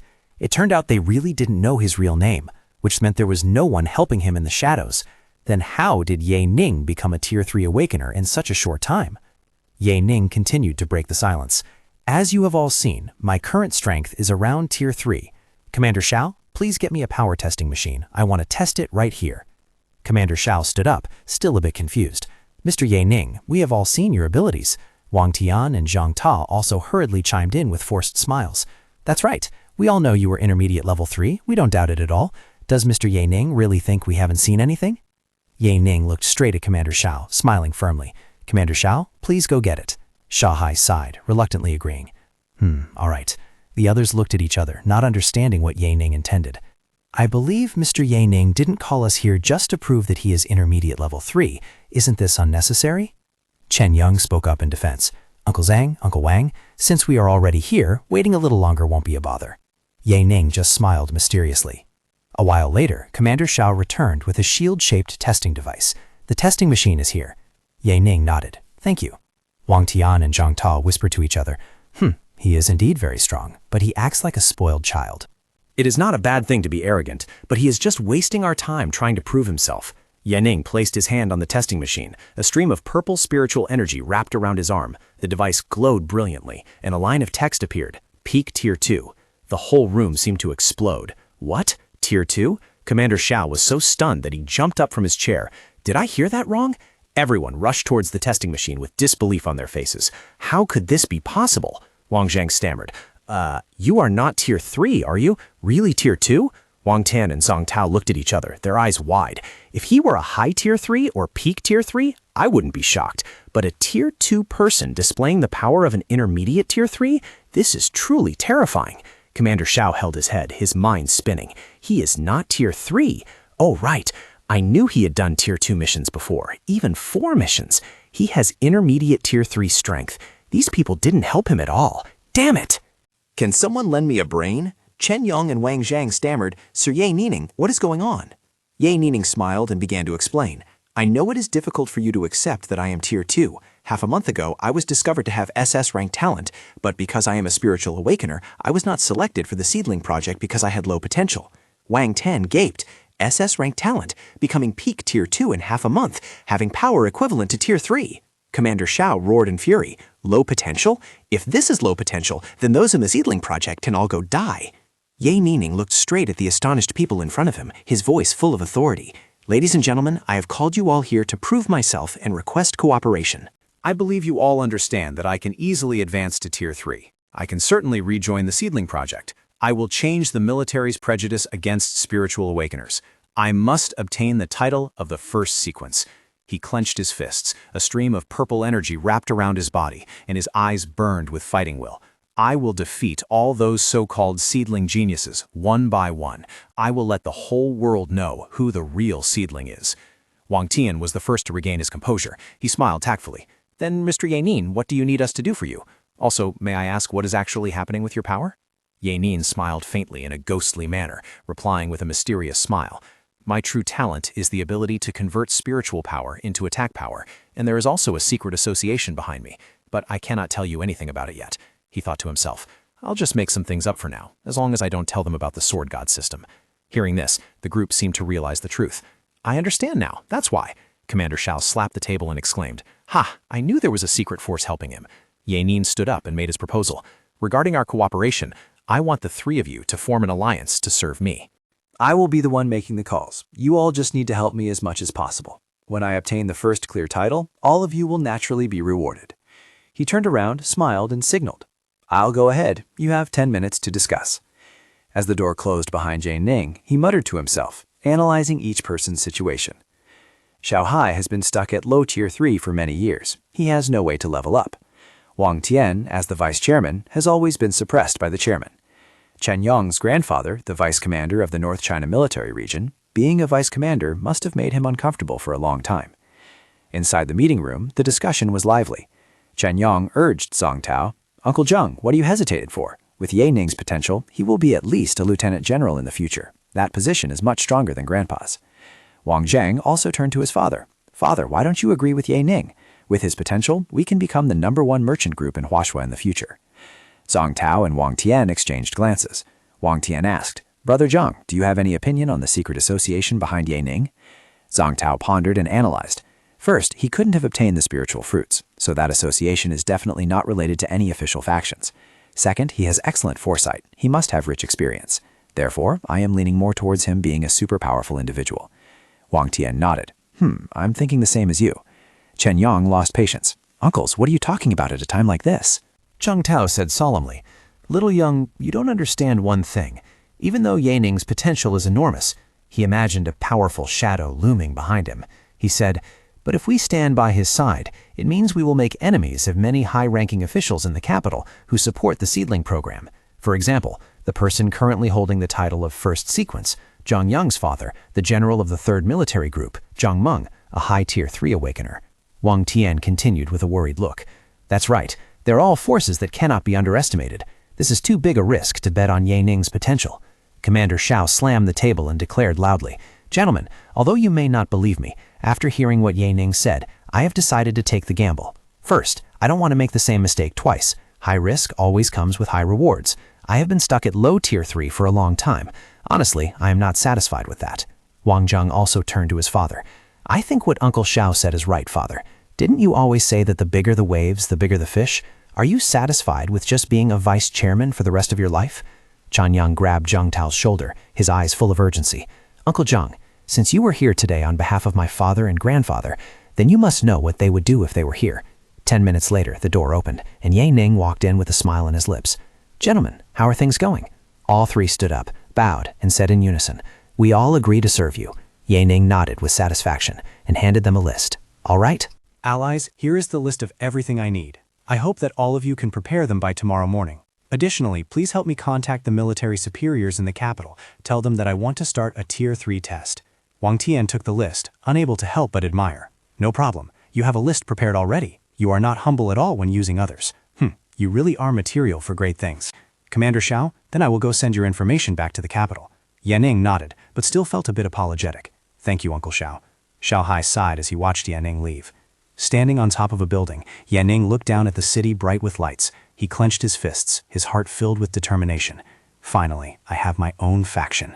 One in South China, one in North China, and a merchant group. Next, it was time to do something big in the capital. At the capital city seedling project meeting room, an old general said, "I believe you have all seen the report." Although it was hard to believe, the vice commander of North China, Chen Kailai, had confirmed it. Another person slammed the table and roared, "An SSS-Rank genius is a Tier 2 awakener with Tier 3 power, and we missed him. If anything goes wrong this time, no one sitting here will be able to escape responsibility." A silver-haired general stood up. "General Yang, this is a serious matter. We must report it immediately to rectify the situation." Another general agreed. "I agree with him. I also propose sending a Tier 3 team to escort Yang Ning to the capital to ensure his safety. Regarding his sequence, we can wait for the superiors to decide after he arrives." The initiator of the seedling project, Yang Guoping, stood up and said in a low voice, "Since things have reached this stage, that is the only thing we can do now. Just give Yang Ning the title of Special Sequence first." It is an unforgivable crime that we did not cultivate a genius like him sooner. A hand slammed heavily onto the table. General Yang, the seething project staff officer Tang Zhen, roared, "Can we withhold this information for now and not report it to the superiors?" General Yang Guoping slammed the table, pointing straight at Tang Zhen's face and roaring in anger. "Tang Zhen, it was you who gave up on Ye Ning when he was discovered to be SS rank. Now that this has happened, how dare you say the same thing again?" He gritted his teeth, his voice full of menace. "Tang Zhen, do you want to die?" Tang Zhen was panicked, hurriedly raising both hands in self-defense, stammering her explanation. "General Yang, that's not what I meant. It's just delaying it for half a month. No, delaying it for even just a week would be better." He continued, his voice full of worry, as the image of a young man with a green aura appeared in his mind. The youngest son of General Zhang Meng, Zhang Yang, is currently the first sequence, yet he still hasn't reached peak Tier 2. The whole room fell into silence. Everyone understood the complexity of the situation. General Yang analyzed, and the image of Ye Ning and Zhang Yang facing off against each other appeared. Given Ye Ning's current strength, it was clear that he could promote to Tier 3. Once Yaning became a Tier 3, Zhang Yang would have to give up the title of first sequence. High-level resources for cultivating a Tier 3 would only be granted to one person, but Zhang Yang had backers, especially those from higher up. He looked straight at Tong Zhen, his tone both slightly sarcastic and serious. Staff Officer Tong, you are truly loyal and brave. 1 week is impossible. 3 days. I can help you keep the information under wraps for 3 days. I have given you a chance. If Prince Zhang behind you still hasn't promoted to Tier 3 by then, don't blame us for making that decision. His eyes narrowed in warning. Furthermore, I will prepare for Ye Ning to enter the capital. I advise you not to have any intentions of touching him. Otherwise, even the people standing behind you won't get away easily. Elsewhere, amidst a land filled with glowing crystals, a green-haired young man was drinking a type of enhancement potion. That was Zhang Meng's son, the first sequence, Zhang Yang. He complained to a figure standing behind him. He turned around, snapping at his father. I just reached high Tier 2, and now you're telling me to reach peak Tier 2 in 3 days? Are you kidding me, father? General of the 3rd Military Group, Zhang Meng, took a drag from his cigar and said coldly, I am serious, son. Do you remember that Ye Ning is also SS rank? With the support of Chen Kailai, he has already reached peak Tier 2. He also possesses the power of a Tier 3. Zhang Yang was stunned. You mean he wants to take my first sequence title? Zhang Meng exhaled a puff of smoke. That's right. Although Chen Kailai standing behind him is nothing to fear, if he promotes to Tier 3 first, your first sequence title will definitely be lost. He placed his hand on his son's shoulder, speaking decisively. I will send you to high-difficulty dungeons. Only in this way can you catch up to him. When the Tier 3 exam comes, as long as he isn't the only one to pass the exam, no matter how strong he is, I still have a way to help you keep the title. Zhang Yang gritted his teeth. I understand, father. I won't let you down. Zhang Meng smiled with satisfaction. Excellent spirit. Rest assured, I will do everything to buy you as much time as possible. Ye Ning is just a rookie. The road to the capital won't be as easy as he thinks. Back at the Shanfeng safe zone, Ye Ning sat in a high-tech room, looking at the pile of high-grade spiritual fruits and an A-rank skill book in front of him. Having a faction is truly different. They managed to get me these spiritual fruits in such a short time. Chen Kailai even gave me an A-rank sword skill. Just this one sword skill alone could bankrupt the entire Shanfeng safe zone. He picked up a spiritual fruit, his eyes burning with determination. I will raise all my attributes to the maximum level first. After eating all the spiritual fruits, a series of notifications appeared. Consumed a high-grade spiritual fruit, strength +1, explosive force +3%. Consumed a high-grade spiritual fruit, constitution +1, endurance +6%. Consumed a high-grade spiritual fruit, agility +1, speed +6%. His final status panel appeared, strength 31, agility 31, willpower 31, constitution 31. A powerful burst of green energy erupted from Yening's body. He clenched his fist, feeling the surging power. So this is the feeling of having all attributes maximized. The spiritual power inside me is flowing faster, and I can utilize my attributes better. He picked up the skill book, breakthrough, A-rank sword skill, super jump skill, delivers a heavy attack on the target, accompanied by execution, paralysis, and crushing effects. Immune to all control while executing the skill, defense increased by 200%. He nodded in admiration, just as expected from an A-rank sword skill that can attack and defend at the same time. It was strong enough even without enhancement. He threw the book into the air. Learn sword skill, enhance. A blazing red flame erupted, enveloping the book and Ye Ning himself. System notification, skill enhancement successful. Current skill, Heaven Collapse, SSS-Rank. Heaven Collapse, SSS-Rank sword skill. Skill effect 1, soar towards the sky. Can select any target within 1 kilometer range to lock on. After locking, the target will be controlled. Gains a flash attack effect, quickly causing wide-range critical damage to the target after swooping down. Skill effect 2, immune to all control during the duration. Additionally, gains a spiritual shield that absorbs an amount of damage equivalent to your reserved spiritual power. As long as the target's willpower is lower than yours, they cannot attack you. Skill evaluation, you will become the god of death. Ye Ning could not help but be amazed by the power of the new skill. A 1 kilometer lock-on range? Unbelievable. Locking onto a target while simultaneously being unattackable. This is equivalent to being invincible while activating the skill. During the Tier 3 exam in the capital, I will have to test its power. He looked at his 4 full skill slots. It was a pity that my sword skill slots were full. My strength before reaching Tier 3 was already at its maximum. Well, that's fine. After reaching Tier 3, even without relying on these skills, I can use some powerful skills on my own. Suddenly, a system mission panel appeared in front of him. System mission. Please obtain 4 special materials immediately and use them. Material 1, Heart of the Mountain Destroyer. Material 2, Fluid of the Human-Faced Eagle. Material 3, Spine of the Ripper. Material 4, Core of the Abnormal Ghost. Mission rewards. 1. Skill fusion function, capable of merging 2 skills into 1. SSS-Rank skills can be used without consuming spiritual power. The skill cooldown is reduced to 12 hours, and additionally receive 1,000 spiritual power. Ye Ning narrowed his eyes. It was rare for the Sword God system to issue a mission, and the rewards were very good. It was just that these 4 types of materials, Yanning pondered and analyzed the necessary materials. Mountain Destroyer seems to be a peak Tier 3 mutant that appeared 27 years ago. It was killed by many peak Tier 3 Awakeners. I haven't heard anything about the other materials. I fear they are ancient relics. His eyes flash with iron determination. I can only obtain them after becoming the first sequence when I enter the National Treasury. Knock knock. A knock on the door sounded. Commander Shao poked his head in, happily announcing, "Ye Ning, the capital has sent news." Ye Ning smiled. "Uncle Shao, please come in." Commander Shao walked in, solemnly announcing, "They said they will send someone here to escort you to the capital tomorrow." Ye Ning sneered. They know it's good for them. He immediately asked about the main issue. What about the sequence? Did they give me the title of first sequence? Shao Hai hesitated a bit. They didn't mention it. They said they would temporarily grant you the title of special sequence, and they will decide on it after you arrive there. Ye Ning narrowed his eyes, calculating in his heart. With his current strength, becoming the first sequence was no longer in doubt. I'm sure those in charge of the Seedling Project are afraid of offending those currently benefiting from the project. Shao Hai tried to advise. Ye Ning, Commander Shao and I think you are being too impatient about obtaining the title of first sequence. The current first sequence is Zhang Man's son, and Zhang Man has connections all over the capital. After all, we have strength too. We will certainly have a place in the capital in the future, so why don't we take a step back for now? Ye Ning raised his hand, cutting him off. If you do that, Zhang Man's supporters will also support you. And no, uncle, I understand what you mean. If a tree hides the entire forest, the wind will destroy it. He looked straight at Shao Hai, his voice full of sincerity, but also extremely firm. But I have my own reasons. It is very important. I cannot tell you about it yet. I hope that all of you uncles trust me. Every step I take is carefully thought out. Shao Hai could only remain silent. A powerful aura radiated from Ye Ning, wrapping him in two streams of red and blue energy. As for the obstacles, he gritted his voice, I will break them all myself. The next afternoon, countless modern combat spacecrafts landed at Shanfen Airport. Standing on the observation deck, Ye Ning's entire group was overwhelmed. They are here, this formation. They are all using the latest type of spiritual fighter jets.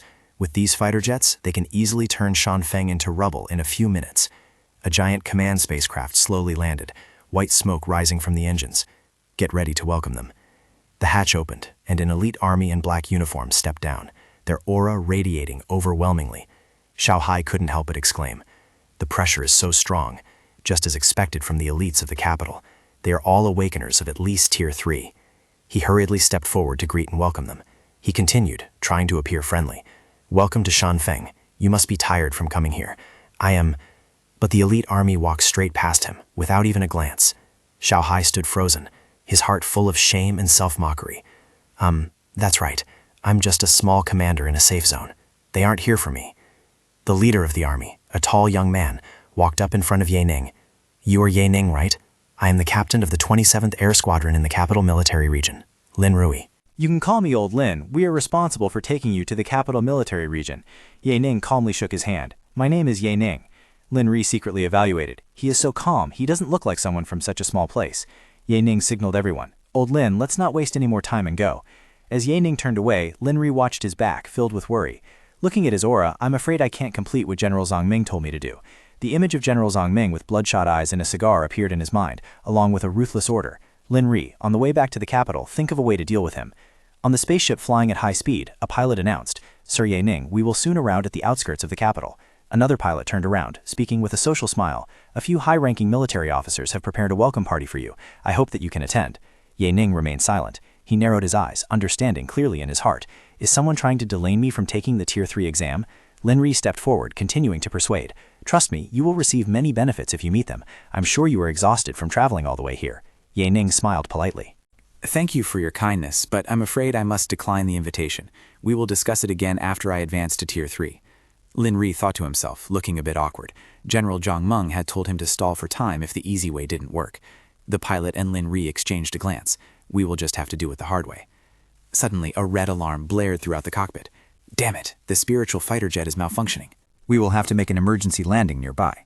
Ye Ning stared at them, his eyes sharp as knives. They were doing this on purpose. That General Zhang was quite brazen. He suddenly stood up, grabbed the pilot's collar, and growled.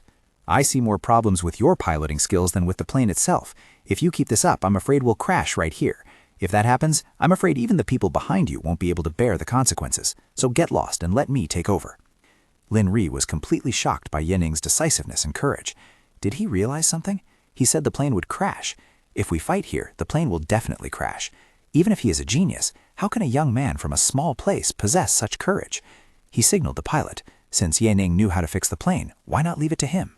I only intended to help delay for time. There's no need to actually cause any real trouble. Ye Ning sat in the pilot's seat, placing his hands on the control panel. I'll only show you this once. Watch closely. He manipulated the control panel proficiently. Don't remember the steps wrong, or even the person wrong. The spaceship performed a spectacular maneuver, firing a beam of energy to stabilize its flight path. Lin Rui looked at Ye Ning with completely different eyes, full of respect. His decisiveness was unseen even in high-ranking officials. His future was limitless. I'm afraid I might have helped the wrong side this time. Luckily, I can still fix it. He stood at attention and saluted in military fashion. Captain of the 27th Military Air Force, Lin Rui, saluting Ye Ning. Ye Ning replied, Captain Lin, please take care of me in the future. The spaceship landed safely at the 2nd military base of the capital military region. As soon as he stepped down, General Yang Guoping personally came out to welcome him. Young man, you must be Ye Ning. I am the person in charge of the seedling project, Yang Guoping. Ye Ning shook his hand politely. My name is Ye Ning. Nice to meet you. Yang Guoping tried to persuade Ye Ning in a gentler tone. Ye Ning, we have specially prepared a banquet for you. Many high-ranking officials are present. They all want to meet you too. But Ye Ning was unmoved. He interrupted decisively. That's not important. I want to start the Tier 3 exam immediately. Both Yang Guoping and Tang Zhen were stunned. Huh? What? Right now? Ye Ning looked straight at them, reasoning sharply. You gave me the special sequence, but not the first sequence, and said I needed to go through some procedures. Isn't that because the higher-ups haven't truly seen my real abilities and won an evaluation? So if I passed the Tier 3 exam right now, wouldn't my true strength be clear and we wouldn't need to go through those procedures? General Yang secretly admired him in his heart. This kid, he's right about that. He doesn't even want to waste a single minute. He is neither humble nor arrogant. That really makes me want to respect him. Tang Zhen whispered to General Yang with a worried look. This kid doesn't listen at all. He wants to take the exam tonight. Zhang Yang is still in a dungeon. He won't be able to make it here in time. Both generals spoke up at the same time to dissuade him. Ye Ning, why don't you take the exam tomorrow? You can display your skills in front of more people tomorrow. That's right. You should rest today and prepare for tomorrow. Ye Ning crossed his arms, feigning concession. Tomorrow works too, so I'll leave the rest to General Yang. He thought to himself, the concession effect really works. I've given them enough respect. I intended to rest first anyway. I couldn't say it outright. Otherwise, they would refuse me again tomorrow. Concession effect. Concession negotiation refers to the act of compromising or offering something of value to the other party during a negotiation to reach an agreement. Bam! Elsewhere, General Zhang Meng slammed his hand heavily on the table in a rage. He roared at Tang Zhen. What? Except for delaying the reporting time to the superiors, you only managed to delay him for one night?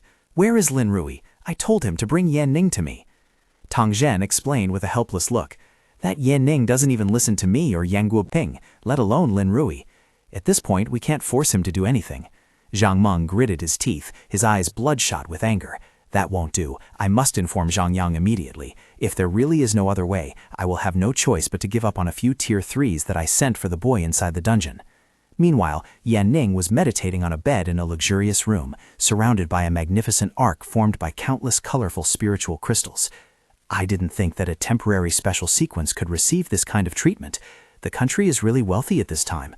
Although these spiritual crystals don't have much effect on me, using them to adjust my condition isn't bad either.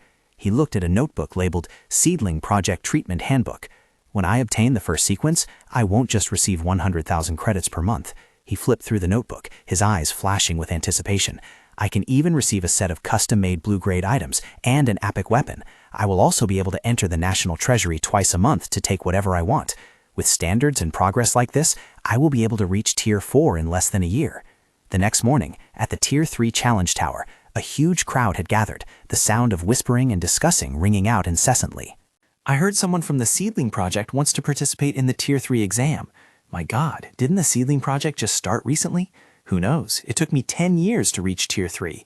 A luxurious group entered, and the crowd cheered. The seedlings have arrived. Ye Ning stood in the crowd, observing those who had just arrived. Why do they all look like they are over 30 years old? He sneered. They knew their seedlings couldn't reach Tier 3 in such a short time, so he sent all these peak Tier 2 people here to participate. They're just trying to use a loophole in the rules to steal my spotlight. Let's see what I'll do with him later.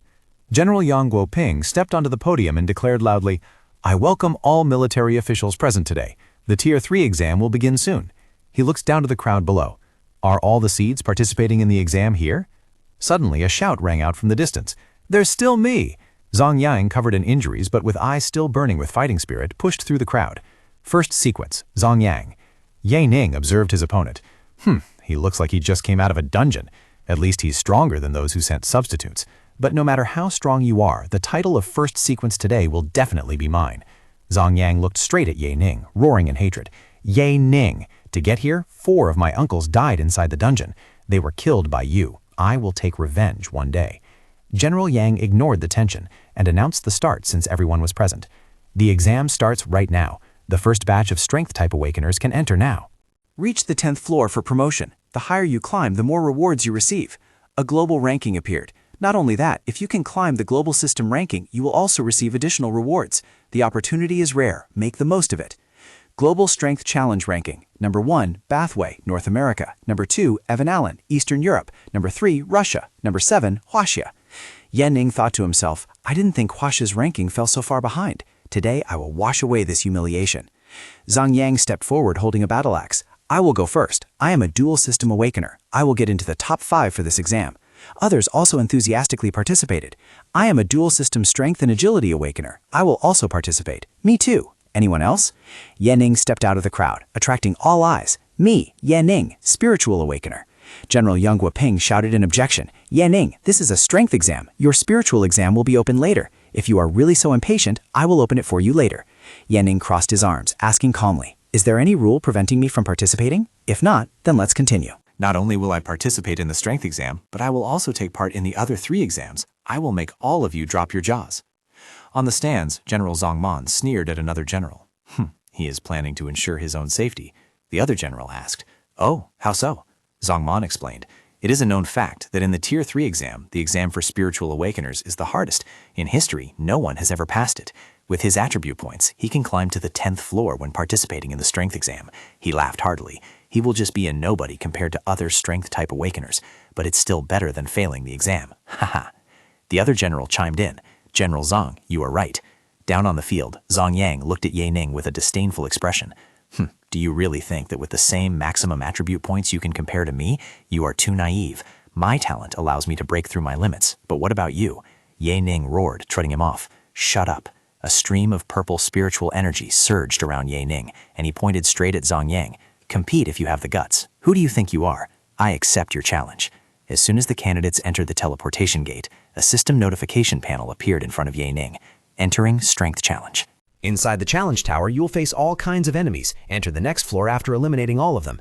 Inside the strength challenge, all equipment bonuses will be invalid, and all other attributes will be significantly weakened. The battle begins in 10 seconds. Get ready.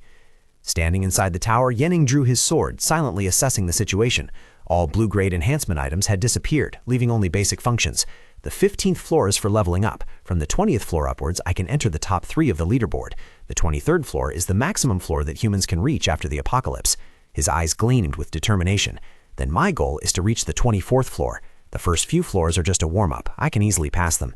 He easily sliced a level 1 zombie hound in 2.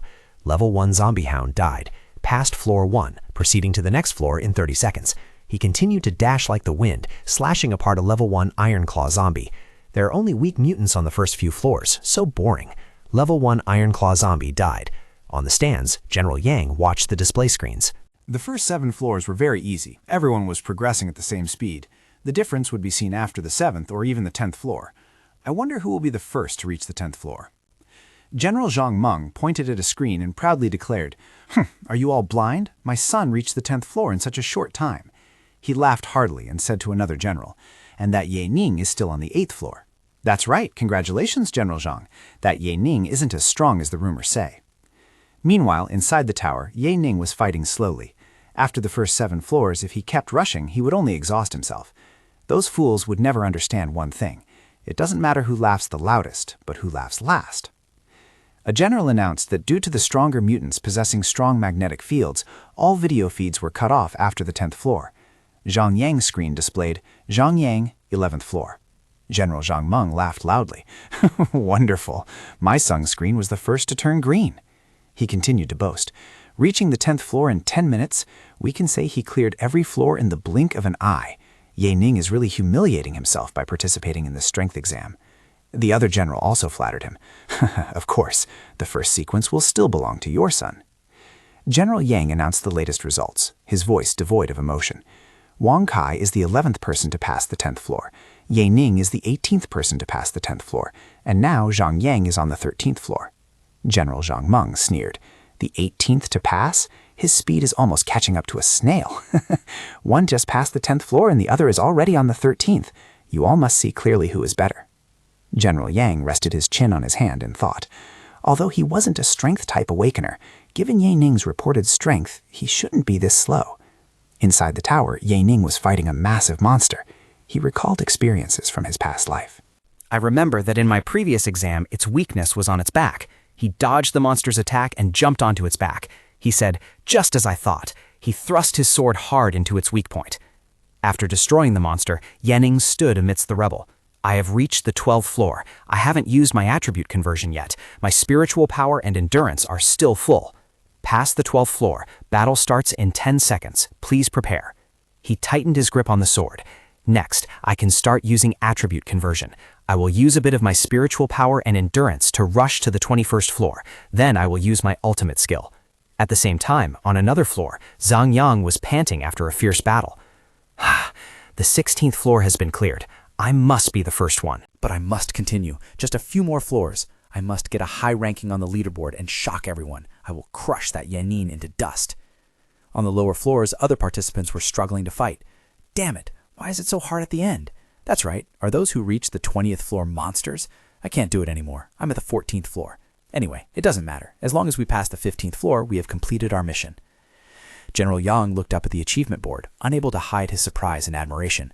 Most of the candidates were already out, yet Ye Ning was still inside. He was still persisting on the 15th floor. As a spiritual awakener, his performance was truly amazing.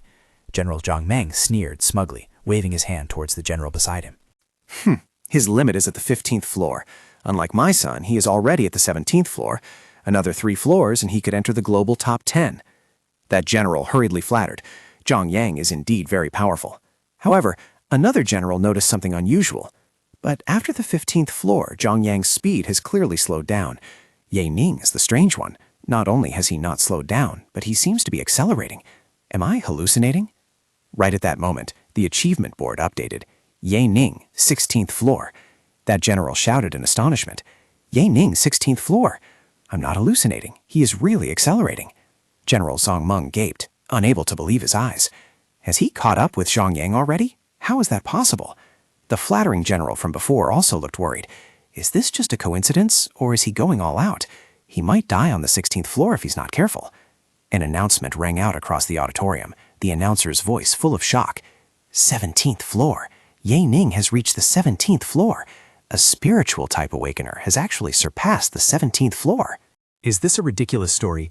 General Zhang Man clenched his fists, rowing at his son's screen. Son, hang in there, don't lose to Ye Ning. Inside the tower, Zhang Yang was fighting frantically against a giant skeleton. Ha, die! But the skeleton was stronger. It threw a purple spiritual energy punch that knocked Zhang Yang away. He coughed up a mouthful of blood, gasping. I'm afraid this floor is my limit. I haven't recovered from the dungeon before the exam. I'm not in my best state. He gritted his teeth, trying to reassure himself. Whatever, I'm already the first. No need to risk my life here.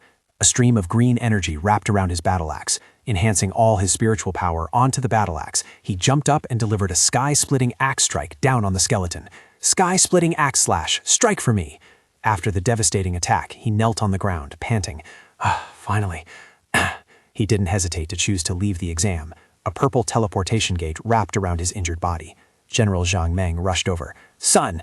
Zhang Yang looked at his father with a face full of pride. Father, I did it. I passed the 18th floor. I am the first. General Zhang could only look at his son in silence. Son. Zhang Yang noticed his father's strange expression. Father, what's wrong? He turned to look at the empty stands, his voice filled with confusion. I have cleared the 18th floor. This is the best result Huasha has had in the past 2 years. I am the first. Why is no one congratulating me? He looked up at the achievement board and froze. Ye Ning, 19th floor. Wait, Ye Ning on the 19th floor? General Zhang Meng spoke with a heavy voice. 3 seconds before you exited, he had already reached the 19th floor. Zhang Yang spat out a mouthful of black blood from anger and shock. He shouted in utter disbelief. No, how was that possible? How could he reach the 19th floor? I refuse to believe it. The system must be broken. You all saw it wrong. General Zhang Meng placed his hand on his son's shoulder, speaking bitterly. Although it is hard to believe, we have confirmed it. The reality is, starting from the 15th floor, his clear time for each floor was 1 minute, just like how you did before the 10th floor. Zhang Yang collapsed completely. Impossible. How could I lose? I am a strength-type awakener. I have an SS-Rank talent. Was the sacrifice of my uncles in vain? Ah. General Zhang Meng hugged his son, trying to comfort him. Son, don't think like that. Son, do not doubt yourself. You had too little time to prepare this time. This is just a temporary setback. It is nothing major. Besides, you are not weaker than Yan Ning. If we had more preparation, you certainly could have reached the 19th floor. Suddenly, a cheer rang out across the auditorium. Yan Ning, 20th floor. He passed the 20th floor. Damn it, floor 20, floor 20. Doesn't that mean he has made it into the top 10? General Yang Guoping could no longer sit still. He roared an order. Hurry up, go notify Vice Commander Shaw. Yes, General Yang. He looked up at the achievement board, a sense of pride swelled his heart. It is a miracle. We have such a genius. A top military commander must be present here. Inside the tower, Yan Ning faced a giant green-skinned octopus-headed monster. He said, they are all Tier 3 mutants after the 20th floor. If I don't use weapon enhancement and ultimate skills, it's a bit difficult even for me to deal with them alone. He dashed away like a bolt of lightning. Transfer 5 willpower points to agility. Attack Dumu. He dodged the green energy orb shot by the monster. He thought to himself, although it can't catch up to me after I increased my agility, I can't just run away without doing anything. It's impossible to defeat it without taking any damage. He rushed towards the monster, trying to stop it from accumulating energy. I will try to stop it from spraying venom. As soon as he approached, he immediately changed tactics. 5 willpower points transferred to strength. His sword burst into crimson flames. He unleashed a powerful slash at the monster.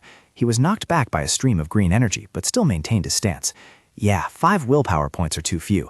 I can't convert strength, agility, and endurance all at the same time. This is becoming troublesome. He rushed up again. Luckily, now it couldn't spray any more venom. Accumulate spiritual power, convert strength. Ye Ning shouted loudly. A stream of crimson energy wrapped around the sword, slashing at the monster's head. He spun in the air, his sword tracing a brilliant arc of fire. Break! Countless sword strikes interlaced, tearing the monster into pieces. Flesh-mincing slash. He landed on the ground, the flaming sword piercing the floor. Past the 21st floor. The battle starts in 1 minute. Please prepare. Ye Ning exhaled a long breath, wiping the blood from the corner of his mouth. His eyes flashed with confidence. I did it. Starting from now, I can use my ultimate skills. At the same time, at the spectator stand, 2 high-ranking generals had just arrived. Vice Commander Fang and Commissioner Hu had arrived. The Vice Commander of Great Xia, Fang Hao, and Politburo Commissioner Hu Shiping entered with an imposing aura. General Yan hurriedly greeted, Commander Fang, you're finally here. How is the current situation? He pointed at the achievement board. Ye Ning cleared the 21st floor just a minute ago. He is still inside the tower. Commander Fang Hao narrowed his eyes, unable to hide his astonishment and a hint of amusement. My God, is he still continuing? Great Xia. Right at that moment, the achievement board updated once again. Ye Ning, 22nd floor. Commissioner Hu pointed at the achievement board and shouted in extreme excitement, a burst of yellow energy exploding around him. Commander Fang, Ye Ning has broken through the 22nd floor. Floor 22, 3rd place in the global ranking. General Yang hurriedly intervened. Commander Fang, don't get too excited. No one here can withstand your energy fluctuations. Commander Fang Hao regained his composure, coughing dryly. Cough. Sorry, I lost my cool. I was also one of the geniuses of Great Xia. I barely passed the 21st floor back then, and it took me half an hour. But Ye Ning passed the 22nd floor in 1 minute. How did he do that? He analyzed with a skeptical look. By the way, Ye Ning performed averagely before floor 15, but after passing floor 15 he suddenly sped up. All floors took less than a minute to clear, but at floor 21 he slowed down, and at floor 22 he cleared it in the blink of an eye. This doesn't make sense. The other generals also started discussing.